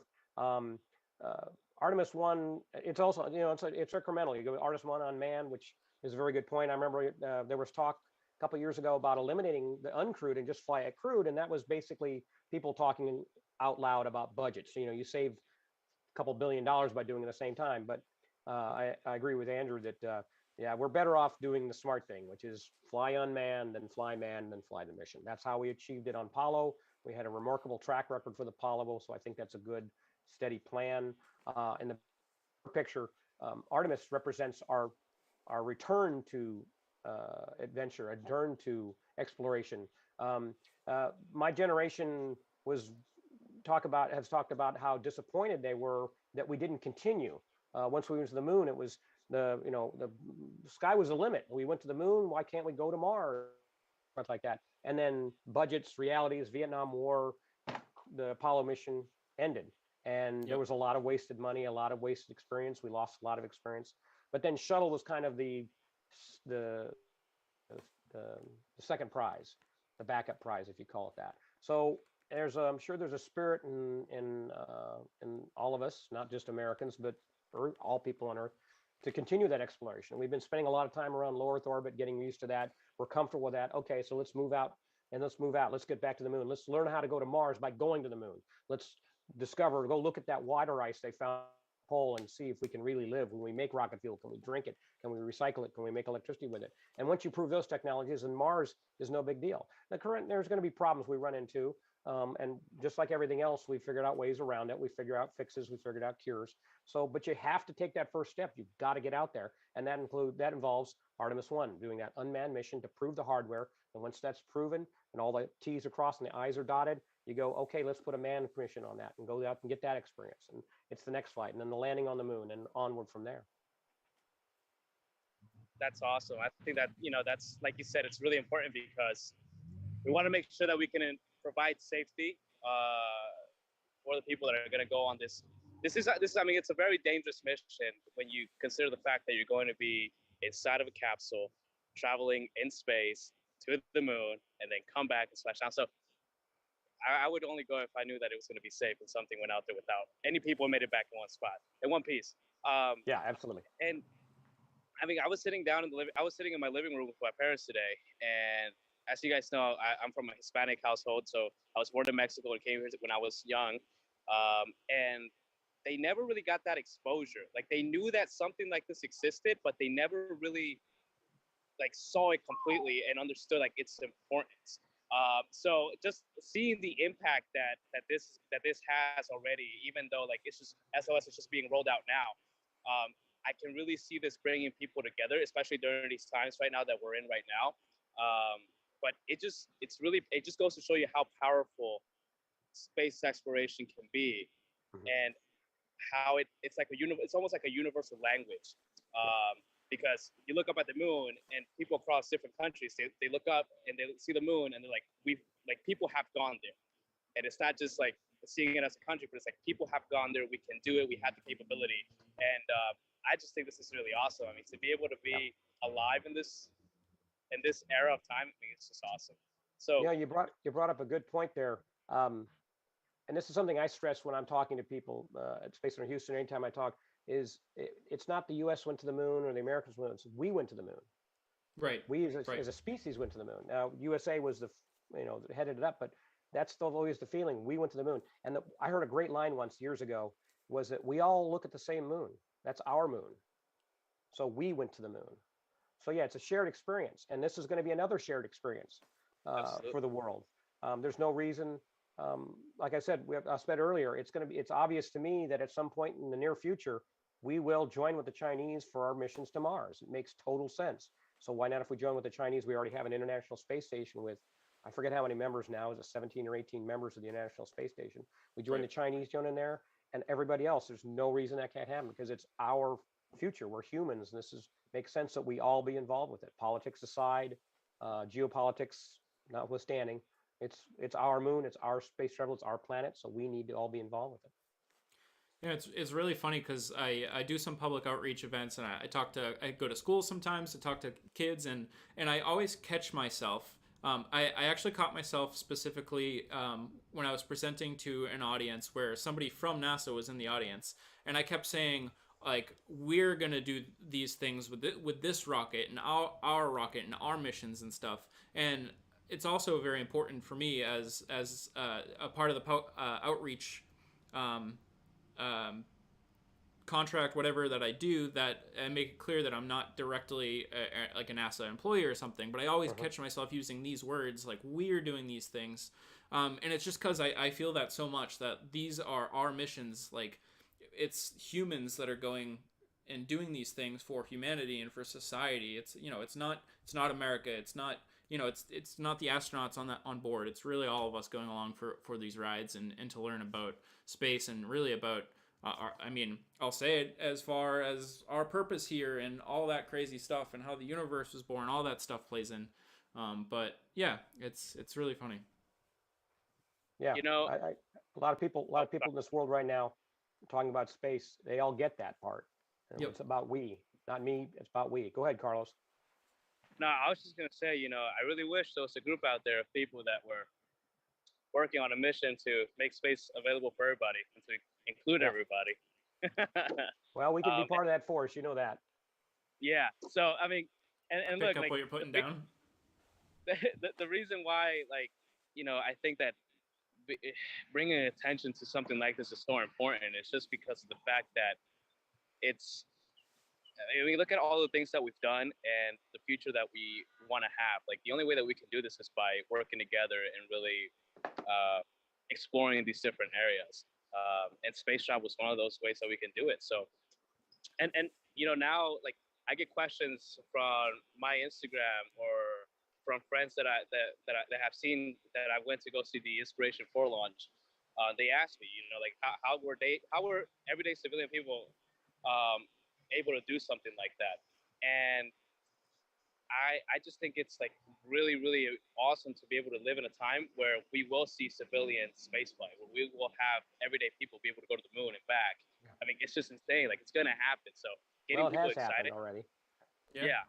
Inspiration 4, that's a great example. I mean, that's why we're here. Inspiration 4. I'm just gonna point out that our stream that we have up from NASA is live. It's not frozen, but the SLS has made enough progress that it is no longer on the screen. So I'm really hoping that they update this camera angle here. I don't know, Andrew, if you can send a text to a bud or something. I'll reach out to Glenn and say pan right, pan right. You can know it's not frozen because you can see the orbit around the NASA vector there is turning. That's the only way I've ever been able to tell that NASA TV whether it's frozen or not. Yep. Where did Risk go? Where did what go? Risk. Oh, there's Carlos. I'm right here. Oh. I just had to step aside for a minute. Yeah, no worries. So if I go MIA, just be for a little bit.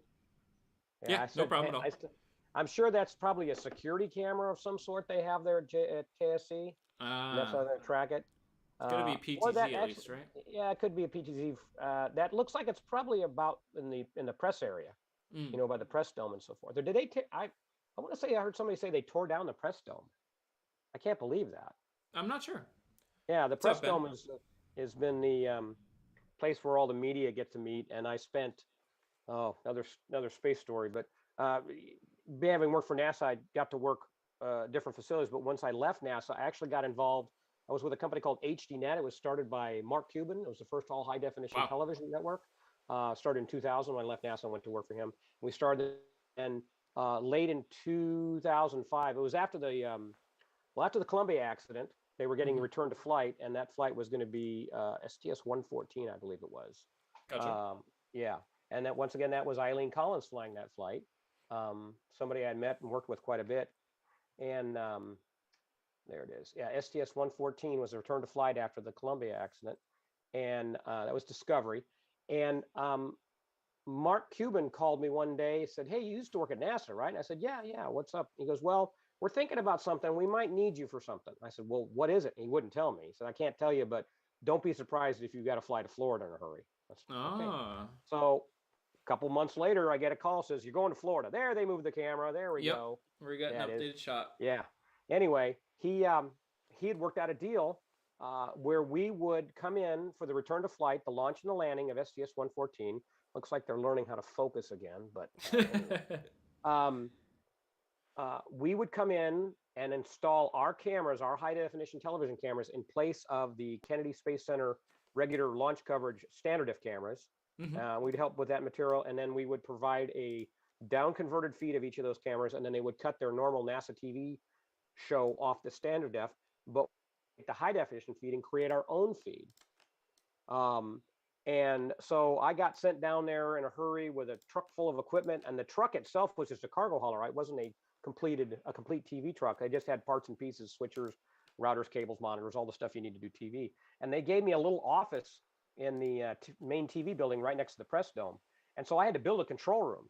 And you've probably seen like music videos where they stack the monitors up and it has this really weird, uh, you know, post-apocalyptic look with TVs and stuff. Yeah. Well, I actually ended up building a monitor wall like that because it was just I didn't have anything to put it on, so I was just stacking monitors up like that. Then I put this big production switcher on a table and hook it all up, and I was hooking cables up. So I got the feeds from all the cameras and set it all up. And I'm like, I spent about 2 weeks putting this stuff together, and with a couple launch slips, things were slipping away or slipping backwards. And so I'm getting kind of tired of being here, and we're going to get a launch. So finally, they get a launch day. So I called back to the office, the main offices for the network were in Denver, and I called the producer, associate producer or executive producer for HDNet. I said, "Hey, listen, it looks like we're going to get a launch in the next 2 days, probably in 2 days. I think you need to send a director down here. We're all set. We checked everything. We faxed it. We're all good. NASA's very happy with it. We figured out a way to take care of a couple technical issues because we're doing it in 1080, but NASA was a 720, so we're doing some cross conversion and so forth." Anyway, the guy turns to me. His name was Daryl, and he tells me on the phone. He goes, "You know what? You know this NASA stuff very well. You direct it." And I'm like, "What? What? I'm not a director. I'm an engineer. I mean, I know how to direct. I understand the basic, but I don't have the skills." He says, "No, you got it. You got it." And I'm thinking, wow, these guys have a lot of confidence in me. No, it's just they didn't have anybody to send down in the budgets and so forth. So I ended up directing the HD side of the broadcast for the launch. But having watched enough launches and so forth, I basically cut the same show that the SD show was doing because it was all basically scripted. They even the scripts their launch as far as what camera they look at and so forth. It's kind of just keep it all simple, and you got to remember the NASA TV feeds they're primarily an engineering feed, not a public affairs feed. PAO just piggybacks on it. So Right. if it, like when the shuttle was counting down, you remember they would cut to a shot and you see the 3 engine bells and there'd be smoke, steam coming out of it, and the engines would start to gimbal, right? They'd all move around. That was part of an engineering requirement that they see that those engines gimbal and get back into position. And then when the engines start, they'd also cut to that shot too. So you can see the engineering was involved. But I ended up cutting the same show because that's how you cut a shuttle launch. Nobody wants to see a wide shot at ignition. They engines light up. So anyway, Right. so I got my one director credit my entire life. I don't believe it's even on IMDb anymore. Somebody pulled it Man. off. I was just gonna ask that. I had it. I looked once early on and it was there, and then it wasn't there. So, and I don't control that, so I don't care. But that was one of those oh my god moments I had there, and it was great. I mean, they talk about picking the right guy for the right job, being in the right place. I mean, I still had a lot of good relationships with the folks at Kennedy and some of the people from Johnson. In fact, there was even my friend Walt Lindblom from Marshall Space Flight Center who was involved with the project of putting the first gyro stabilized cameras on the nose of the WB-57 aircraft. That's High altitude insane. research. Yeah. And that they do normally. It's a normal thing now, but he was the guy doing the development work in 2005 on it. And they were still this was pre hard drive recording. So they were still recording on a tape medium, a moving Right. tape medium that had to have tape wrapped on a head. And because of vibration, they'd have all these issues with the image. Not that the camera was shaking, it's just that the recording was shaking, so that it wouldn't record cleanly. So they had a bunch of other things that went in there, and we had to run the video through a stabilizing system to stabilize it to keep it straight. And it came out, it looked pretty good, but they went on to a hard drive version of that, and that's the Yeah. system they use now. So anytime, like I know they've had that system up for some of the Starship test flights. NASA had brought the fluid down because it's based in Ellington and Houston, and so they can be up in the air, and it's only about an hour round trip, hour down and an hour back. So it's not that big of a deal to go shoot one of those launches. But I've Right. never, I haven't, I knew they flew them, but I've never seen any video from them, so I don't know what's happened to those. We got a comment from Anne. Anne says, I would be interested to find out if there is an increase in science or space programs available to children in South Texas or the Valley now that SpaceX is in Boca Chica with such a great presence. So I don't know if anything materialized out of it, but I know that I think it might not have been anything serious, but I know there was mention of there being a school started somewhere down there in Boca Chica. A lot of people might not know that there's like kind of a school that was created in California that was like, I don't know if it was created by Elon, but it was basically designed around teaching a very small group of children in a very specific, a specific manner that was kind of new and fancy. And I think he was thinking about opening one of those learning centers down in Boca Chica. To be honest, I don't know anything about it. I don't know if anything happened with that. But I can say that down in Boca Chica, you can get so close right up with everything happening. You can see everything happening with your own eyes. So if any of the children down there just want to take a ride down and kind of look with their own eyes, they're going to get quite an education seeing what they're doing down there. And the longer their presence stays down in Boca Chica, I think the more you're going to see science really take off down there. And I'm sure as a result of that, you're going to start seeing more science and space programs designed to, teach children about space and all that stuff. Yeah, absolutely. Just the proximity factor is going to Yep. make everybody, not only the kids but the parents, because the parents are the ones who've got to go to the school board meetings and say we need more science, we need more STEM in our schools, and then that's when the school board says, okay, let's get some money, and there's plenty of grants and that kind of stuff available for that kind of stuff. They just have to reach out for it. Whoops, somebody's calling me. No worries. Brayton? That might have been Glenn. Anyway, but yeah, that's something that my life down in the valley, and I still have that's where I met my wife, so that's my heart still is down there. But I have a very big interest in the Rio Grande Valley. I was so happy when they broke ground. I spent time going every year, every time I go down for Christmas or holidays, I'd go down there, even when it was nothing going on and you got eaten alive by the mosquitoes. I'd go down there and just say what? I heard there's a lot of mosquitoes. Yeah, during the There summer, are. I'm not sure how they're taking care of them now, but when I was there for Christmas, I didn't have a problem with them. I had sand flea issues, but you're going to have those no matter what. But yeah, I'm most afraid to go down there for you guys, or anybody's going to go down for one of the launches when it gets warm down there. But yeah, They're it's just bad. about the valley. You want the good to happen down there, and getting the kids involved with STEM, and just raising the awareness of not just space program, but science in general and all the opportunities. Because yeah, if Boca Chica Starbase stays down there, they're still going to need a workforce, and so they're going to need the locals, and the best people for that are the locals. Yep. Go to school and go be part of that. After Elon's last speech, I don't know about anybody else, but I was kind of like, oh, it doesn't sound good for Boca Chica. Starbase looks like it's not going to be the preeminent launch facility, but they're going to continue to do the research down there.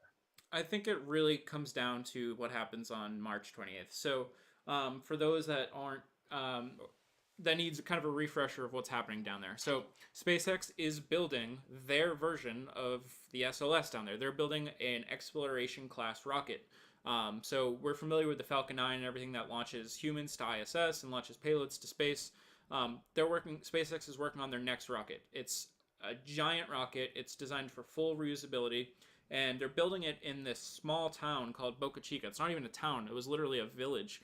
As far south in Texas as you can get. You can literally walk to the border with Mexico from Starbase.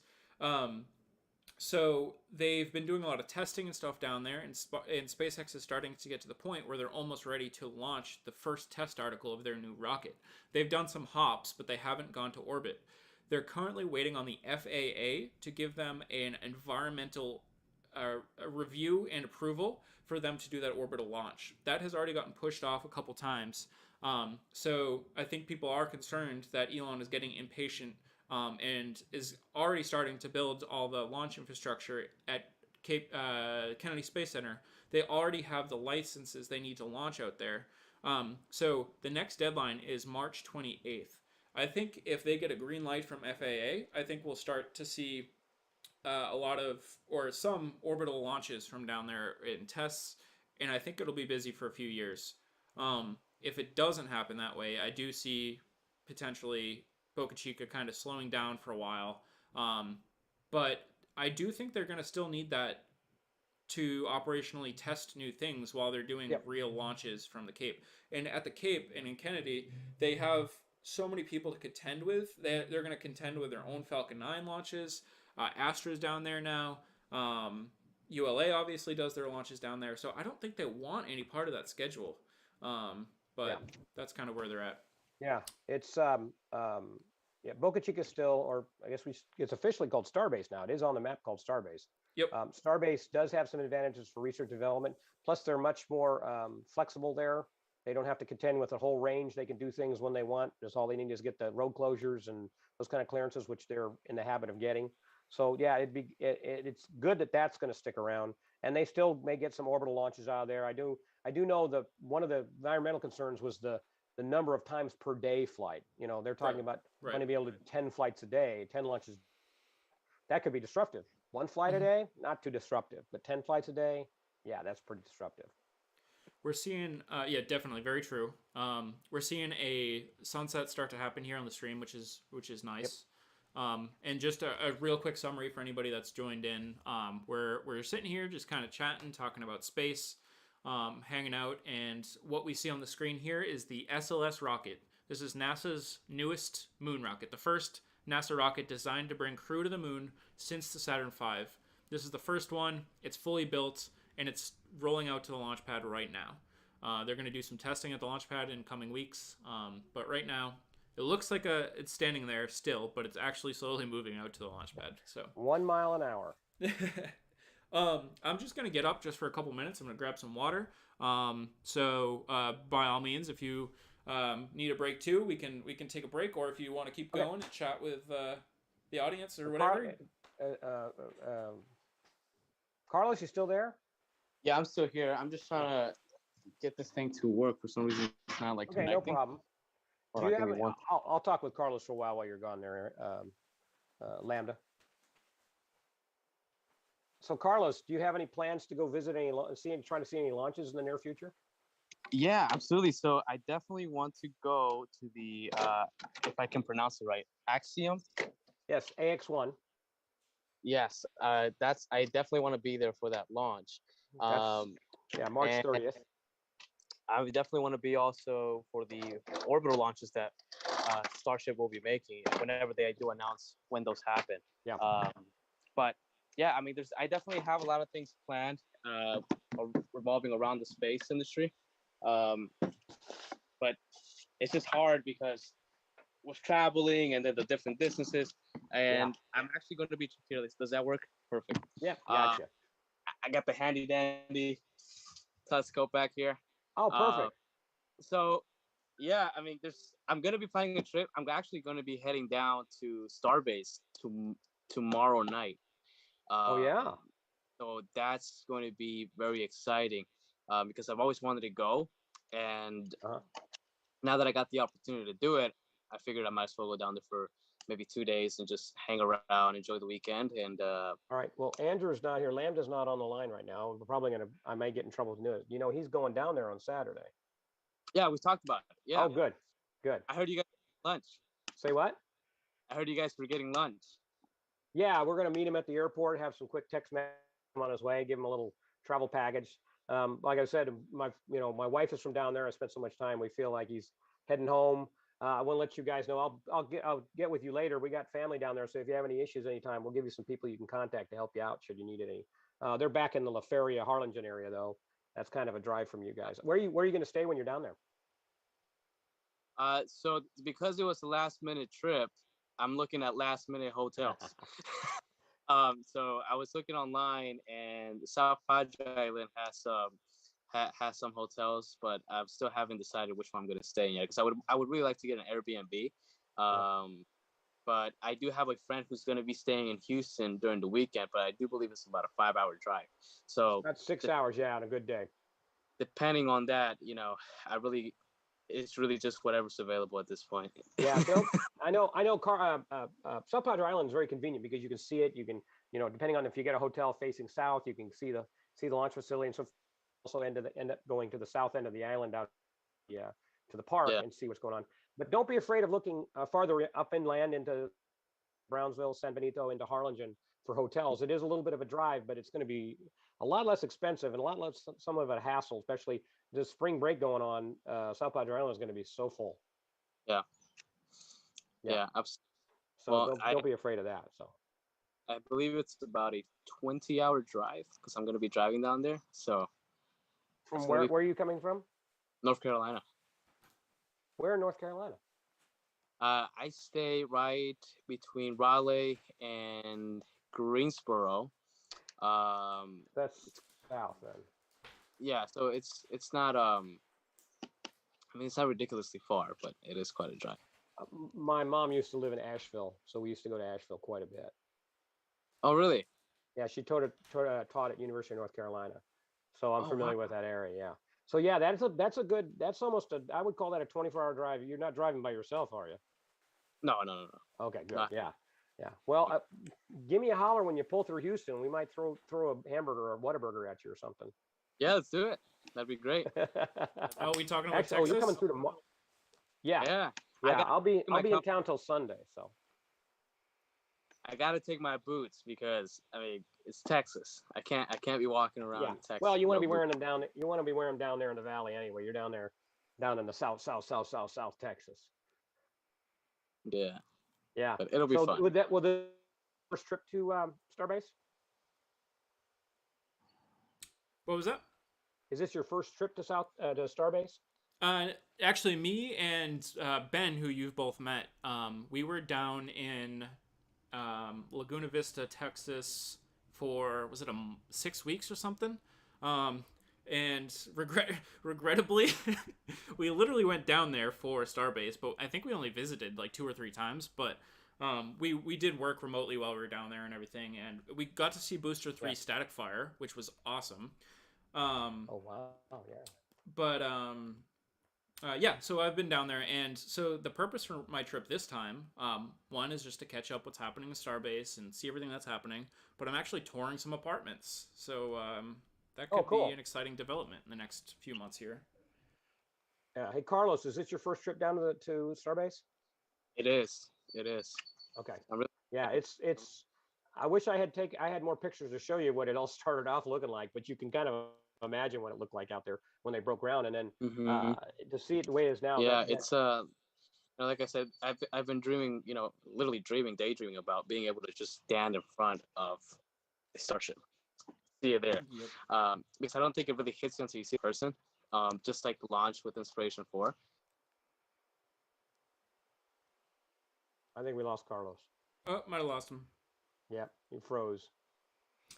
Just a heads up, I'm going to be bringing somebody else on shortly as well, at 7:45. But honestly, I'm enjoying the kind of group chats we got going on. So if whoever wants to hang on and stay, definitely feel free. But at the same time, if you have other stuff to do and stuff, you absolutely don't have to stick around either. So. Oh, Carlos is back. Very yeah, good. I kind of want to hang around until they light up the SLS. Cool. I'm sure they're gonna put some spotlights on it, and that'll be the dramatic picture I want to see. Yeah. So Carlos, yeah, I'm gonna have to be hopping on. I think Carlos is saying he's gotta hop off. Okay. Yeah. I'll just go ahead and finish up with this, but yeah, just like the Inspiration 4 launch, it didn't hit me as much as it had seen videos on YouTube and on Facebook of the shuttle, and it was like, okay, like it's real, like it's there. But then when I went to see the Inspiration 4 launch, and I was with all of you guys, which wonderful people, whoever's watching the live, wonderful people. It was just different. Like it was really, really real. Like it was real, but it really hit you. Mm-hmm. um, so being able to see that, but and also being able to feel all the emotions. I mean, I it's hard for me to get emotional, and I got emotional Mm-hmm. because Yep.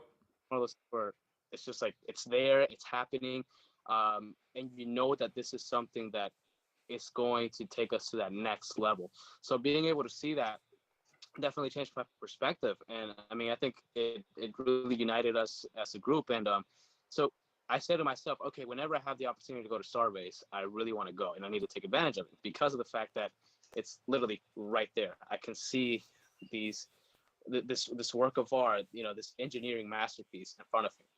So when I looked at my calendar and I was like, okay, well, make it work. I was like, let's go ahead and do it. So I'm excited. I really wanna. I'm excited to see how much it impacts me and how much it's going to push me forward by being able to stand there in front of one of those starships. So I'm excited. We'll see what it's like. Well And said. Well said. Yeah, yeah, well said. It's uh, yeah, watching any launch is emotional, but the when you start understanding the implications of what's going on makes it even that more important, that more significant. Um, I will never turn down a chance to watch a launch, whether it's a Starlink.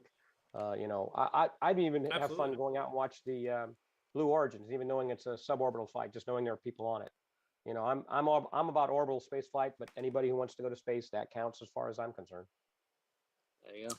Yeah. It's kind of funny that you say it. Well, Carlos, I don't want to force you Yeah, off, but if you were gonna transition off, I before I go into a new topic, I just want to say thanks for joining. We really appreciate you, and I want to make sure that you, anytime you want to come on stream, you're more than welcome.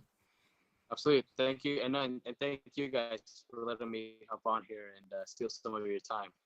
Oh no, And it's yeah, this. looking forward to see you next. The time has been All more right, Carlos, take valuable with care. you on it. Thanks. Yep. Bye, guys. Bye. See ya. What was the next thing I was gonna say? I forget Yeah, now. you lost your caboose of thought just like me. Oh, I do know what I was gonna say. But it's kind of funny because obviously my love for going to see rockets and stuff is because of my love for space and everything that happens in space and just the wonder of it all. But I'm not gonna lie, I think I'm more of a fan than just rockets than I am space in general. I just love Yeah. rockets so much. Yeah. Well, they represent the future. They represent our leaving. Mankind is all about exploration. You can't deny that. We like to explore. We like to discover new things. We like that next generation. And then, the final frontier.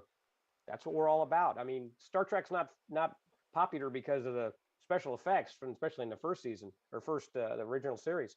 It's an idea. It's a concept. People like that idea. They like the idea of exploring.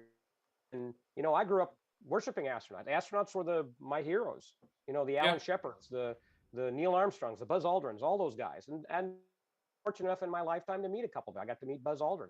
I got to meet Harrison Schmitt. I got to meet, oh Lord, Alan Bean. That's a whole nother Oh, whole nother set of stories about insane. Alan Bean. When I first moved to Houston in the early '80s, I turned on the news one night, and actually I got a call from a buddy of mine, Steve Ladke, who was a news photographer for Channel 13. And he says, "Hey man, I'm doing a live shot from Alan Bean's first art show." Alan Bean being an astronaut from Apollo 12, I believe he was the command module. No, he was a lunar module pilot. He got to go down with Pete Conrad to the moon. Um, and so when he came back, he was very moved by the whole, bigger image of the universe, and he became a painter. He started painting, and he was a very prolific painter. And just at that point, when that time in the early '80s, his art was starting to get out there, and I was aware of it, of course. But his stuff was so expensive, there was no way ever going to get in there and look at it. I guess Suri's mad at me. Siri's Anyway, listening in. Siri's listening in. Yeah, so my buddy calls me and said, "Hey, you got to get down here." They gave me the address, and I ran down there, and they just closed it in front of me, like locked it from, like, but I saw Alan being there and going, okay, whatever. So fast forward to the mid 90s, I'm at the Johnson Space Center, and we've got a project called the Oral History Program. And this is something was started many years before that. But instead of just doing interviews with people and recording them and then changing them, putting it in text and so forth, they decided they want to start videotaping. So we started going out and interviewing astronauts and engineers and flight controllers and other people. And of course, all the astronauts that were alive at that point agreed to do it. And Alan Bean, well, we actually on other projects we'd travel around the country to other astronauts' place, to Jim Borman's house, to oh gosh, I can't remember the guy from Apollo 9. I'll think of a second.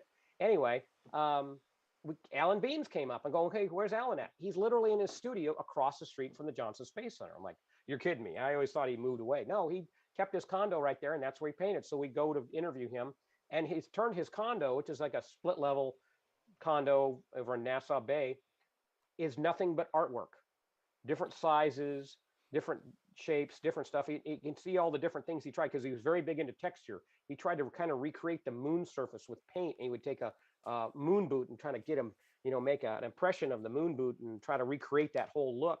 Right. And so he had all these experiments all over the place. And here's a guy who I've been just trying to save my pennies to buy a poster of his, a recreation poster, not even a numbered or signed poster. Trying to find the money to do that. And here I am standing in front of all this art, and I'm just in awe of this guy going. So, and he was very welcome, very warm, and so forth. But there was a part of me that's like, I could put that in my bag, and he'd never notice it. And then I'm like, no. The good devil, the devil and the angel on the shoulder said, no. I can't do that. So, but just the experience of getting to meet him and talk to him, and meeting all the astronauts. These guys, they all have their own personal stories. There's of course an image of astronauts being these the guys with the right stuff. They were people. They were human beings just like us. They had flaws. They had families. As you've watched a lot of the, like First Man showing Neil Armstrong's, his experience growing up with his family and all the tragedy he went through and everything, and how the lives he tried to leave his life, and a lot of the other TV shows talk about the pain that the families went through. They had to stiff upper lip and everything like that. And I hope that that a lot of people have learned from that, and the astronaut families of today are much more open about that kind of thing. The shuttle era was like that, but they're all human beings. But they're one of those people. Like I said, I'm lucky, but I'm not lucky. I'm in the right place at the right time. So these people, these men and these women are in the right place at the right time. They found themselves in a position. They took the shot and they got selected. New astronaut corps just came in December. Those are all people. It's likely one of those people in that group will be the first woman and the first person of color to walk on the moon. Yes. So that's history. You never know who it's going to be. So you just look at them and say, wow, it's just great to meet you guys, I sometimes joke about, I never really was involved with any history. I've just been history adjacent. I've been standing next to the famous guy for 20 something years. Right. But you know what? That's a great place to be. You get to witness history. I remember, I'm just remembering more stories about like going to the launch of the first space station crew from Kazakhstan. I was part of the B camera crew. So the A camera crew was going out to actually shoot the launch. And that's a whole nother set of stories I'll save for when I can talk about things you don't do and it's safe. Anyway, but my B camera crew, I was basically out shooting B-roll, and I go out and shoot the stuff. And so they sent me out to go do the cosmonaut. I don't know if you've ever seen when the cosmonauts all very regimented. They come walk out and they stop in these 3 boxes and they salute, and there's a commanding officer, and that's all very formal. That's where they're given their final permission from launch commander to go to their spacecraft and on to glory. Right. And so I had to set up, but I was there like before any of the press and the media. And so I sat my camera up right on the rope so I get the perfect shot. But it's like 4 hours, and it's Kazakhstan in November. It's freezing cold. I'm freezing my rear end off. I didn't bring enough clothes. So, not a lot of English speakers there, but there was a gentleman who was our driver. He waved me back into the van. I got back in the van, and he opened up a pomegranate and poured me a glass of wine. And I was eating pomegranate and red wine for breakfast. And I'm not a drinker. In no way, shape, or form I ever consider myself a drinker. So it warmed me up for sure. And then when I came back to my camera, somebody had moved my camera, and all the Russian press had just pushed into my way. Oh, and man. I'm like, oh. And I'm NASA credentialed. I have a Russian Roscosmos badge. And they all looked at me like I was just some, get out of here, kid, And the driver came back over, and he said, hold on a second. He unzipped his jacket, he pulled out his credential, which had all kinds of Russian military insignias on it, and closed it back up, and he just started screaming at the guys. And it was like watching the Red Sea part. And I got to put my camera right in the front there and sit down. And when the crew came out, I got them doing their handshake and their salute, Imagine and they're all that. like going. Imagine And I that. thank that guy so much. I bought him dinner at the local restaurant. We had squid for dinner. Which, Wow. if you've ever had squid, it's quite a delicacy, especially in a landlocked country like Kazakhstan. Yeah, I don't know if I would eat squid in Kazakhstan just because it is landlocked. I'm But not a that's seafood funny. eater either, but it was really good. It may have been the vodka talking, but it was pretty good. That's cool. Yeah, yeah. Well, We looks like are, yeah, we so it was getting pretty dark on stream there, but it looks like they adjust some exposure settings, which is great. We are going to be having another guest join us pretty much any minute, I believe, shortly. Let me just check in. So yeah, I'll do another quick summary. So right now we are watching the SLS rocket, which is NASA's newest moon rocket, roll out to the launch pad. This is the first time since the Apollo era that a crew-rated rocket designed to bring astronauts to the moon is fully built and kind of ready to roll. So that's what we're watching here. It might look like it's kind of stuck there on screen, but it's moving just real slow. Yeah, that's the wonders of 1 mile an hour. One thing I guess we could start talking about is some of the hardware on the Artemis, Yep. and we could start at the base. The the SLS is what I refer to as shuttle derivative. I think there's a newer term for that, but I haven't heard it recently. In other words, they've borrowed a lot of technology from the shuttle program. They brought the Space Shuttle main engines, SSMEs, have become retrofitted and updated to more digital processing, and so they've called them now the RS-25. But they've actually reused some engines. They didn't reuse the design; they actually reused the engines. The engines on Artemis 1 are have previous shuttle flight experience. I found their serial numbers, but I cannot find what missions they flew on. I read about them years ago or a year ago or so, but they're basically, of the first 16 engines that they're going to fly in the first 4 Artemis flights, only 2 of them are brand new. The rest are all have shuttle flight history, which is fantastic because the SSMEs, now upgraded to the RS-25s, have an unbelievable track record of durability. And it's one of those things where you can, if you're developing a new rocket and you don't have to develop the engines, because the engines generally are the hardest part, because you're starting, from scratch, you're starting with formulas and you're trying to build up. When you can build a rocket that starts with an engine that already exists and already gets the performance, that it's so much easier to build your rocket. You can concentrate on the other parts. And I did read that the RS-25s are now rated at 113% of normal rated power. So if you don't know anything about the SSMEs, when they originally designed the engines and they put them through the math, and then they ended up building them, they found that they could actually throttle them up past 100% reliably. And so they would do ratings up to 103, and they got up to 113. And with all the new digital onboard processing, they found they can do 113%. And Insane. that is insane. And they have an engine. Some of these engines are from the earlier part of the program. They're Block 2s with the upgraded power heads. And so that's really amazing about that kind of stuff. That's one of those things as a former shuttle Right. shuttle guy. That's really great. Yeah. Interrupt for just 1 second here. So we're going to bring in our next guest as well. All right. So we're going to bring in Callie. Again, when we bring this new guest in, everybody just give us a moment to kind of get audio and video settled up. But let me bring Callie in now. I'll make sure we can hear Callie, and then I'll give Callie an introduction. All right. I hit accept. There you are. Connecting to audio. Callie, can you hear us? There she is. Hey. Hey, Callie, how's it going? Everybody, this is Callie. Callie is a Good. mechanical engineer. She's worked on satellites in the past, and she's also a program manager in the defense industry.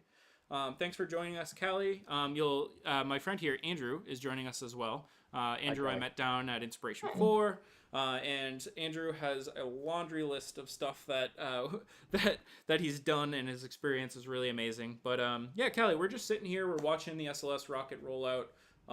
It is getting dark, but they seem to be continuing to adjust the exposure and stuff. So, how are you doing? What's going on? Nice. Are you excited about SLS? Sure. I think that a bunch of us have the same feeling of we waited so long, is it really gonna happen? Right. So like my excitement right now is a little bit tempered. I'm sure it's gonna, start getting more amped up as this actually gets to the pad. But Right. yeah, it's pretty cool. Been a long time.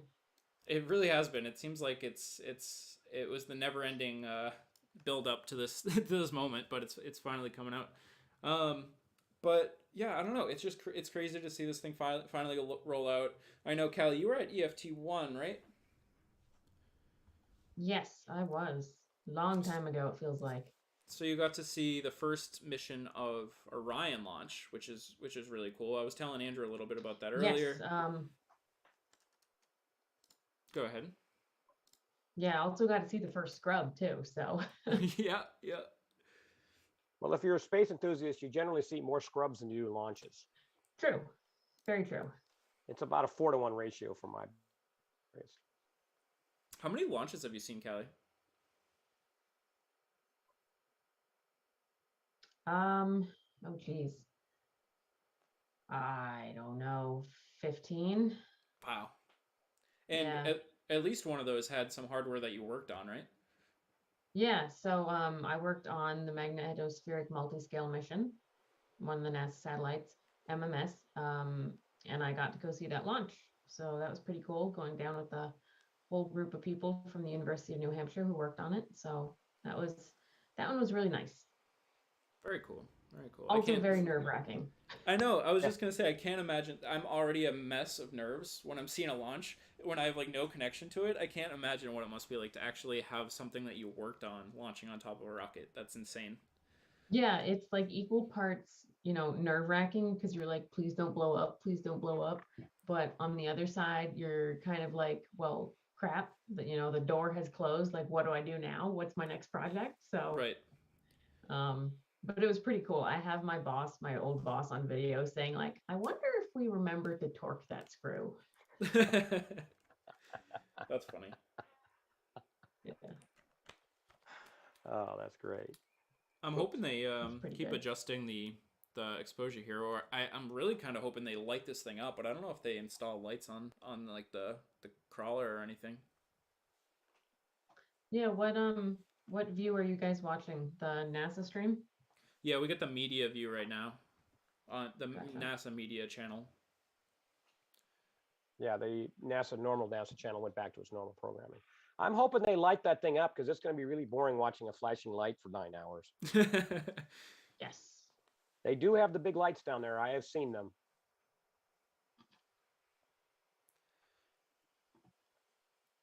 I'm seeing what is this flashing in like the foreground on this video? There's some light just like kind of Oh, yeah. pulsating. I don't know. It's not. That may be I wonder if that's a if it's generator problem or generator powered, like a local generator that's cycling or something like that. Of course, this could be also a flying shutter too. Yeah, Different that's true. frequency. Yeah. Yep. I don't see anything else pulsing like that. So anyway, so Kelly, have these launches you witnessed are from the Cape or from Vandenberg?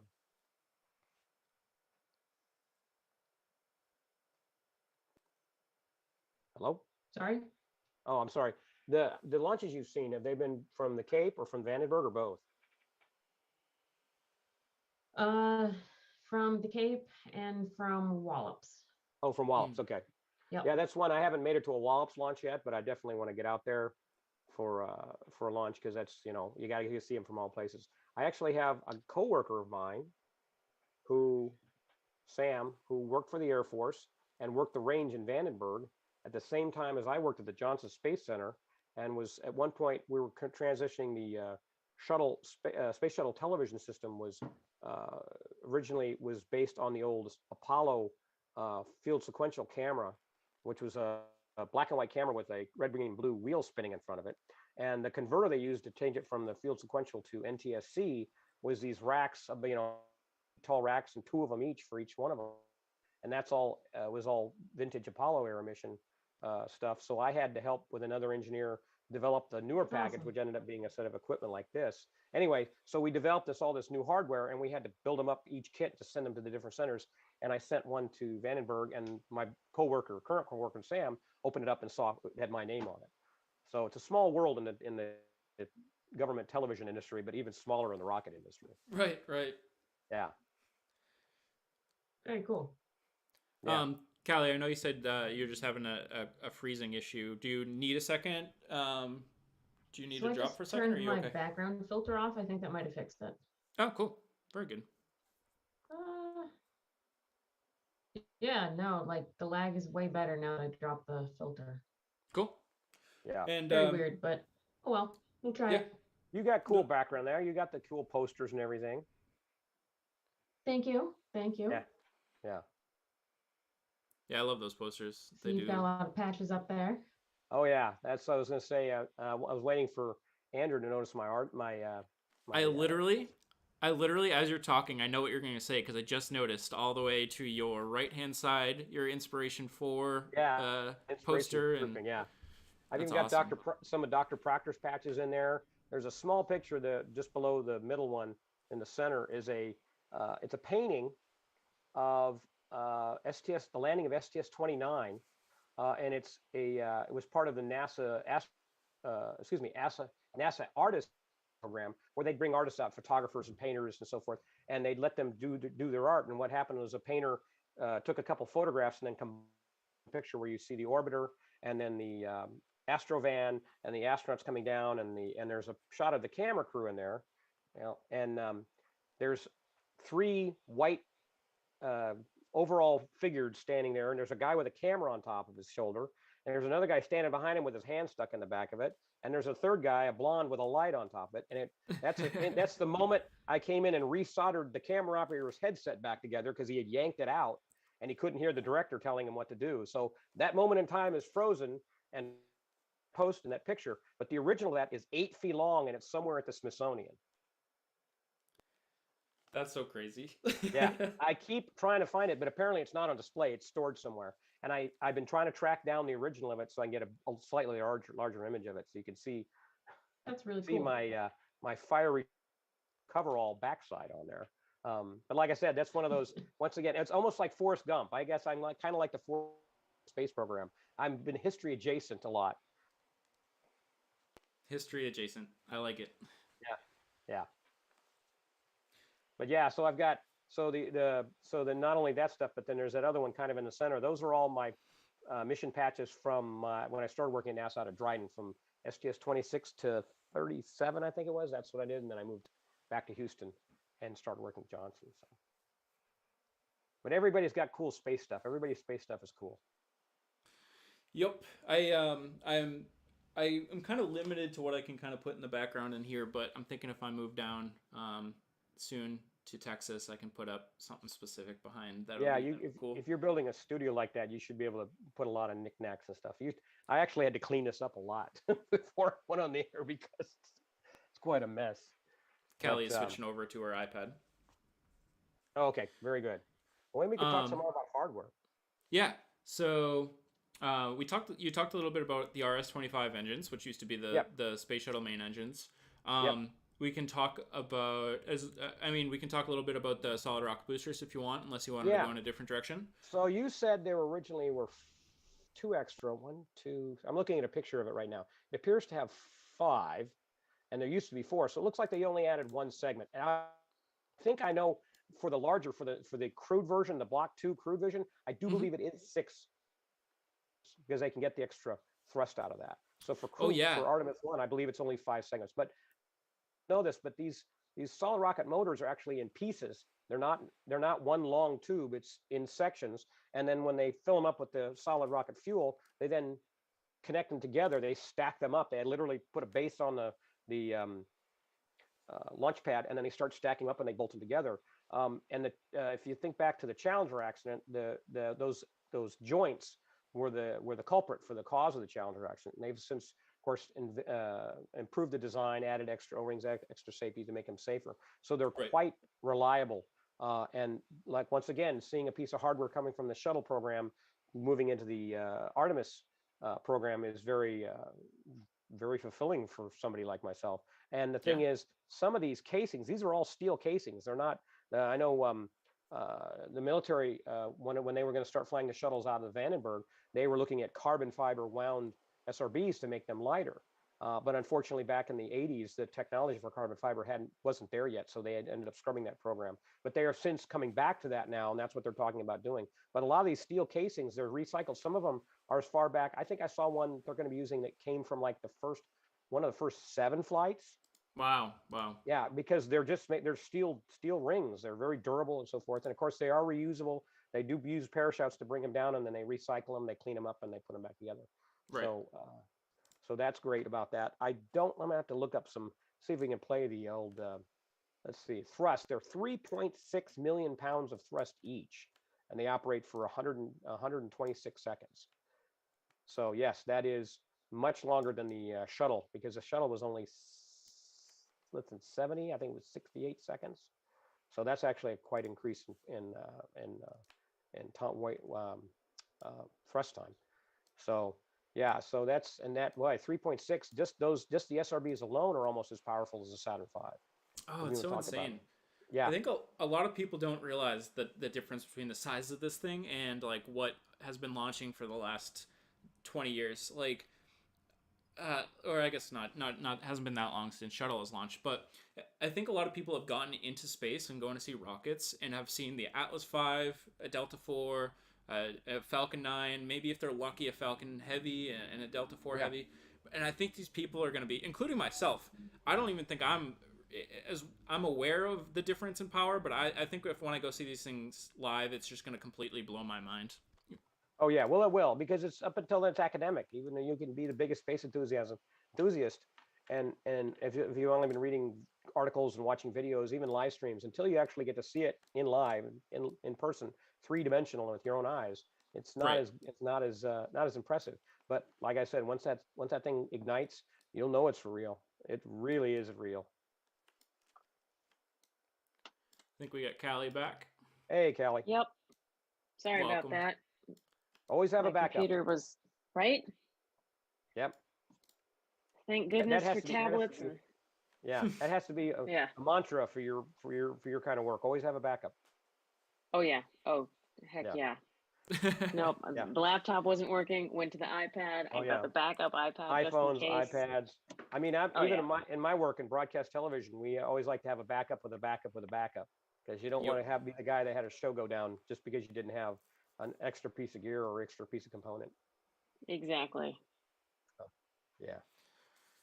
We're chatting a little bit about the SLS hardware. We're talking a little bit about the solid rocket boosters and how the SLS solid rocket boosters have an extra segment compared to what they used in the shuttle. And we're just kind of blown away by the power this thing's going to have when it takes off. It's going to be crazy. Yeah, it should be amazing. Like I've been there for Falcon Heavy, and that was pretty big, and I've been there for Delta IV Heavies, and this is going to be absolutely massive. Yeah. We were just saying how I think like people who have gotten into space in the last 10 years like have gone to see these rockets launch, and then they're going to go see one of these and like just get mind blown that you can get so much more powerful than the rockets that they've seen.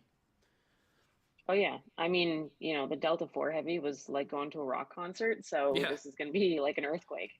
Yeah. Earthquake is exactly right. Mm-hmm. Yeah, the Delta It'll be IV. fun. I wish I could have seen one of those. That's a pretty bad monster. I call it the Dragon. Not to Yeah. confuse it with the Dragon, but when they ignite the engines with all that fire at the bottom. First yeah. time I saw one, I was going, "Oh no, there's a fire!" And then somebody said, "No, that's normal." Yeah, I've seen I don't know, 3 Delta IV Heavy launches, and each one is awesome. I love it. Yeah. 3 of them, Yeah. nice. I'm gonna miss that one. Yeah. Yeah. Is there one more, or is it done?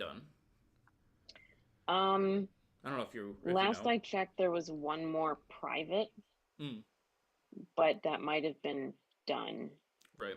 You know, they were mostly like the NROL ones and all the spy sats.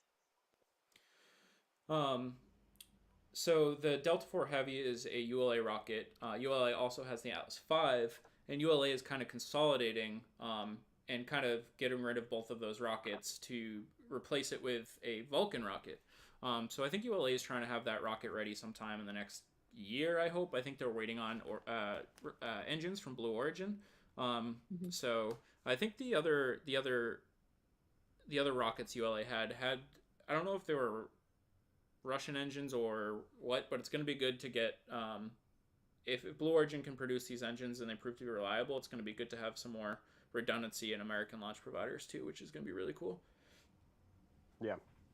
There, by the way, there's 4 more launches scheduled, one a year from 2022, 23, and 24, all Cool.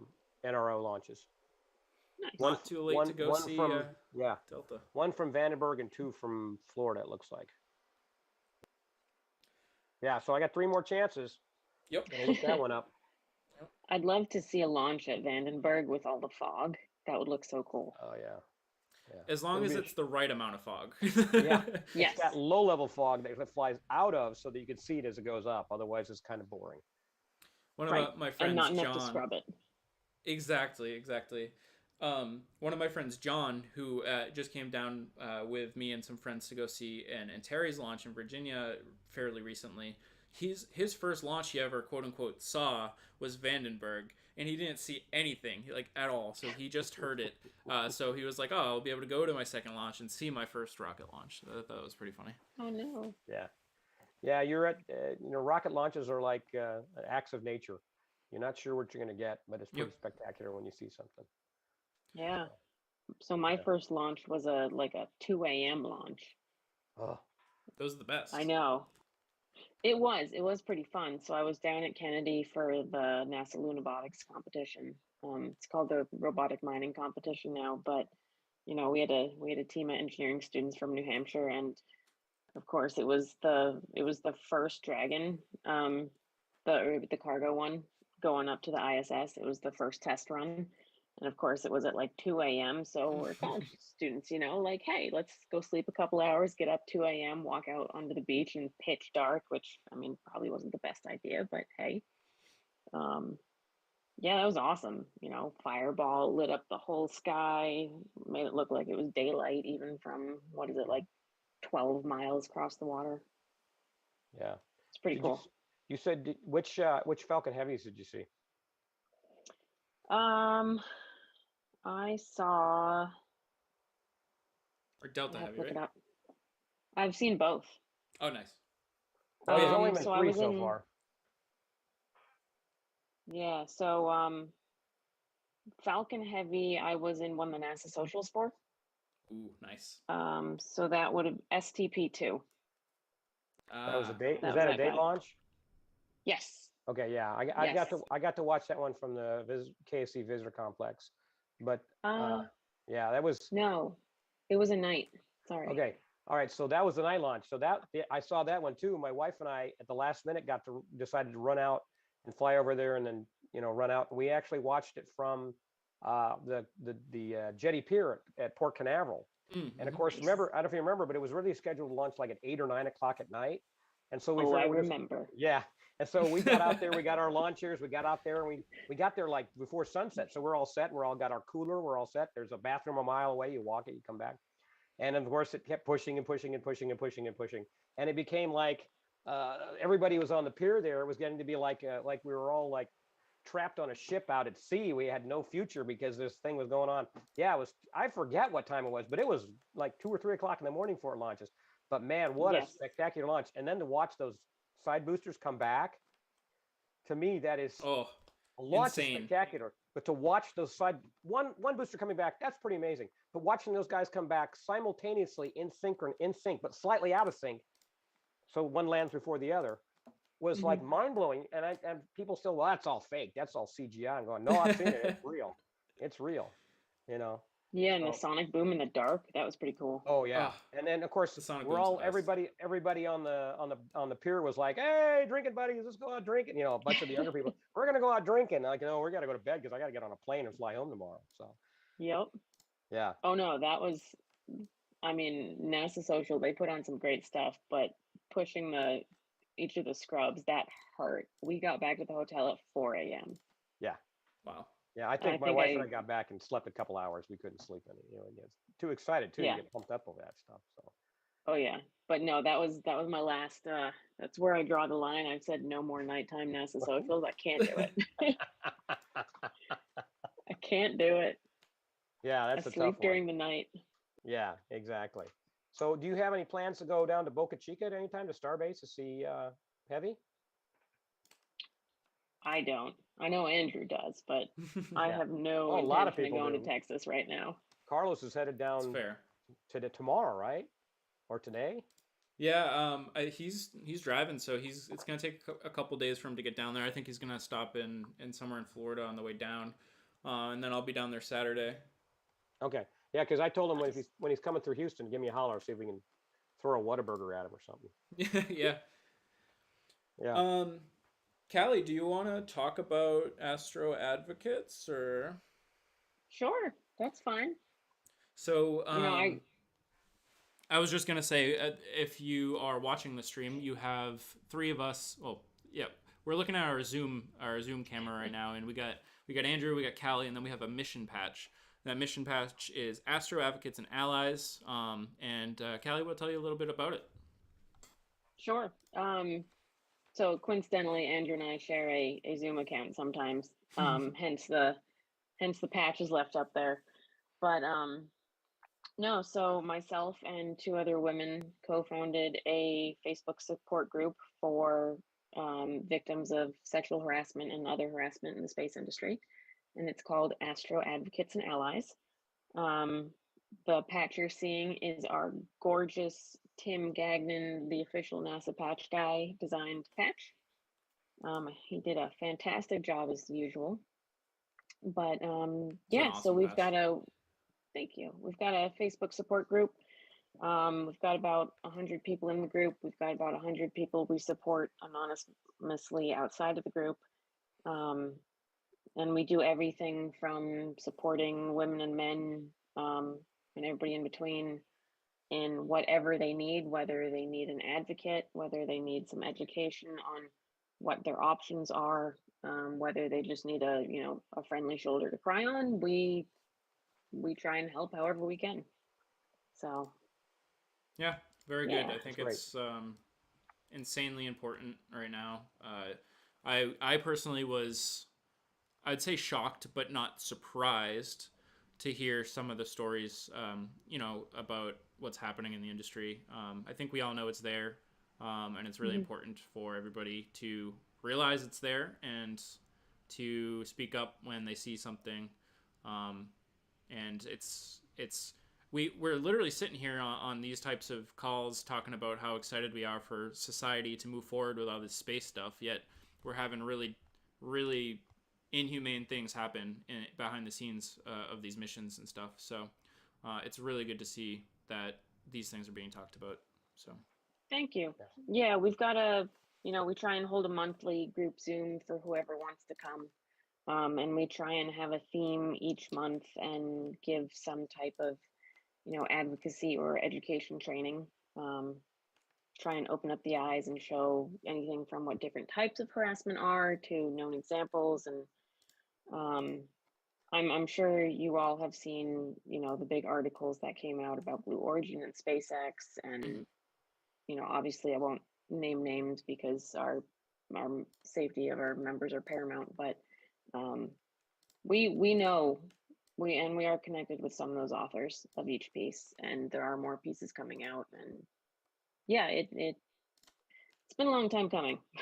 yeah, yep, absolutely. That's great. Thank you. So hopefully, as we keep talking about SLS and we keep talking about Starship and all these great things, hopefully we'll someday hear that there's been some big improvements on that front too. But it's it's gonna take time, and it's gonna take a lot of serious people to listen up and to act Oh yes. appropriately. Crazy. Cool. Thank you so much for that, Kelly. Yeah, no worries. Um, And side note, yes, next time you want to go to an Terry's launch again, I'm coming down. yes, absolutely, absolutely. Um, so I'm two things. I'm worried that there's only I think 2 or 3 more Antares worth of hardware left in the country. Yeah. So that's kind of scary. So if anybody wants to go see a launch in Virginia, your time is now. You have a couple years to see the rest of the Antares launches. The good news, however, is Rocket Lab is designing a new fully reusable rocket called Neutron, and Neutron at the moment is scheduled to or it planned to launch from Wallops, which will be really cool to see. And I'm curious how they're going to land that thing too. Maybe it'll be in a drone ship, but Actually, if we see return to launch site at Wallops, that'd be awesome. yeah, that's actually the animation I saw showed all return to launch sites, Really? Oh wow. which actually, depending on the orbital mechanics, could either be a boost back burn or a what they call an abort once or landing once around. They come around and do just less than one orbit and land it. I'm not sure because I'd assume it's going to be a boost back burn type of scenario, similar to SpaceX, the Falcon 9. But orbital mechanics sometimes gives you an advantage to just use the momentum to carry around. It depends where they dump off their second stage, and the whole concept of the second stage. If you notice, it's not a standard rocket plopped on top of a rocket. It's actually 4-clawed flower or whatever you want to call it, with a second stage kind of dangling in there, so that there's very little mechanical stress holding it, and then just launches out, and then it closes up and heads back. That's right out of my young days watching the James Bond movies. You only live twice. That was famous. The big clawed rocket would come in and steal rockets or steal capsules out of space. So that's the first thing I thought. They watched the James Bond movie, but it's a very interesting concept. They can make it work. That seems like a tiny rocket though to do almost an entire orbit. Yeah, it's entirely possible. True. I think that's the first thing. I just got this impression. It depends on the performance of it. I mean, it's actually it's bigger than you think because it's short and stubby. It's very broad, very broad. It's not like the tall, slender Falcon 9, which that in itself to judge the size of it until you see somebody sitting on the drone ship next to it, and you can get a real judge of the size. So it's going to be a lot stouter. It's also going to have, I think, one set of the legs has an aerodynamic surface to it, a small lift surface, so they can use that for return. But yeah, Very cool. I hope that poor guy doesn't have to eat another hat. Yeah. Did you guys see the video of that? Yes, I did. I tuned into that live as fast as I could. That was insane. For anybody that might not know, the CEO of Rocket Lab, name, Peter Beck. Peter Beck.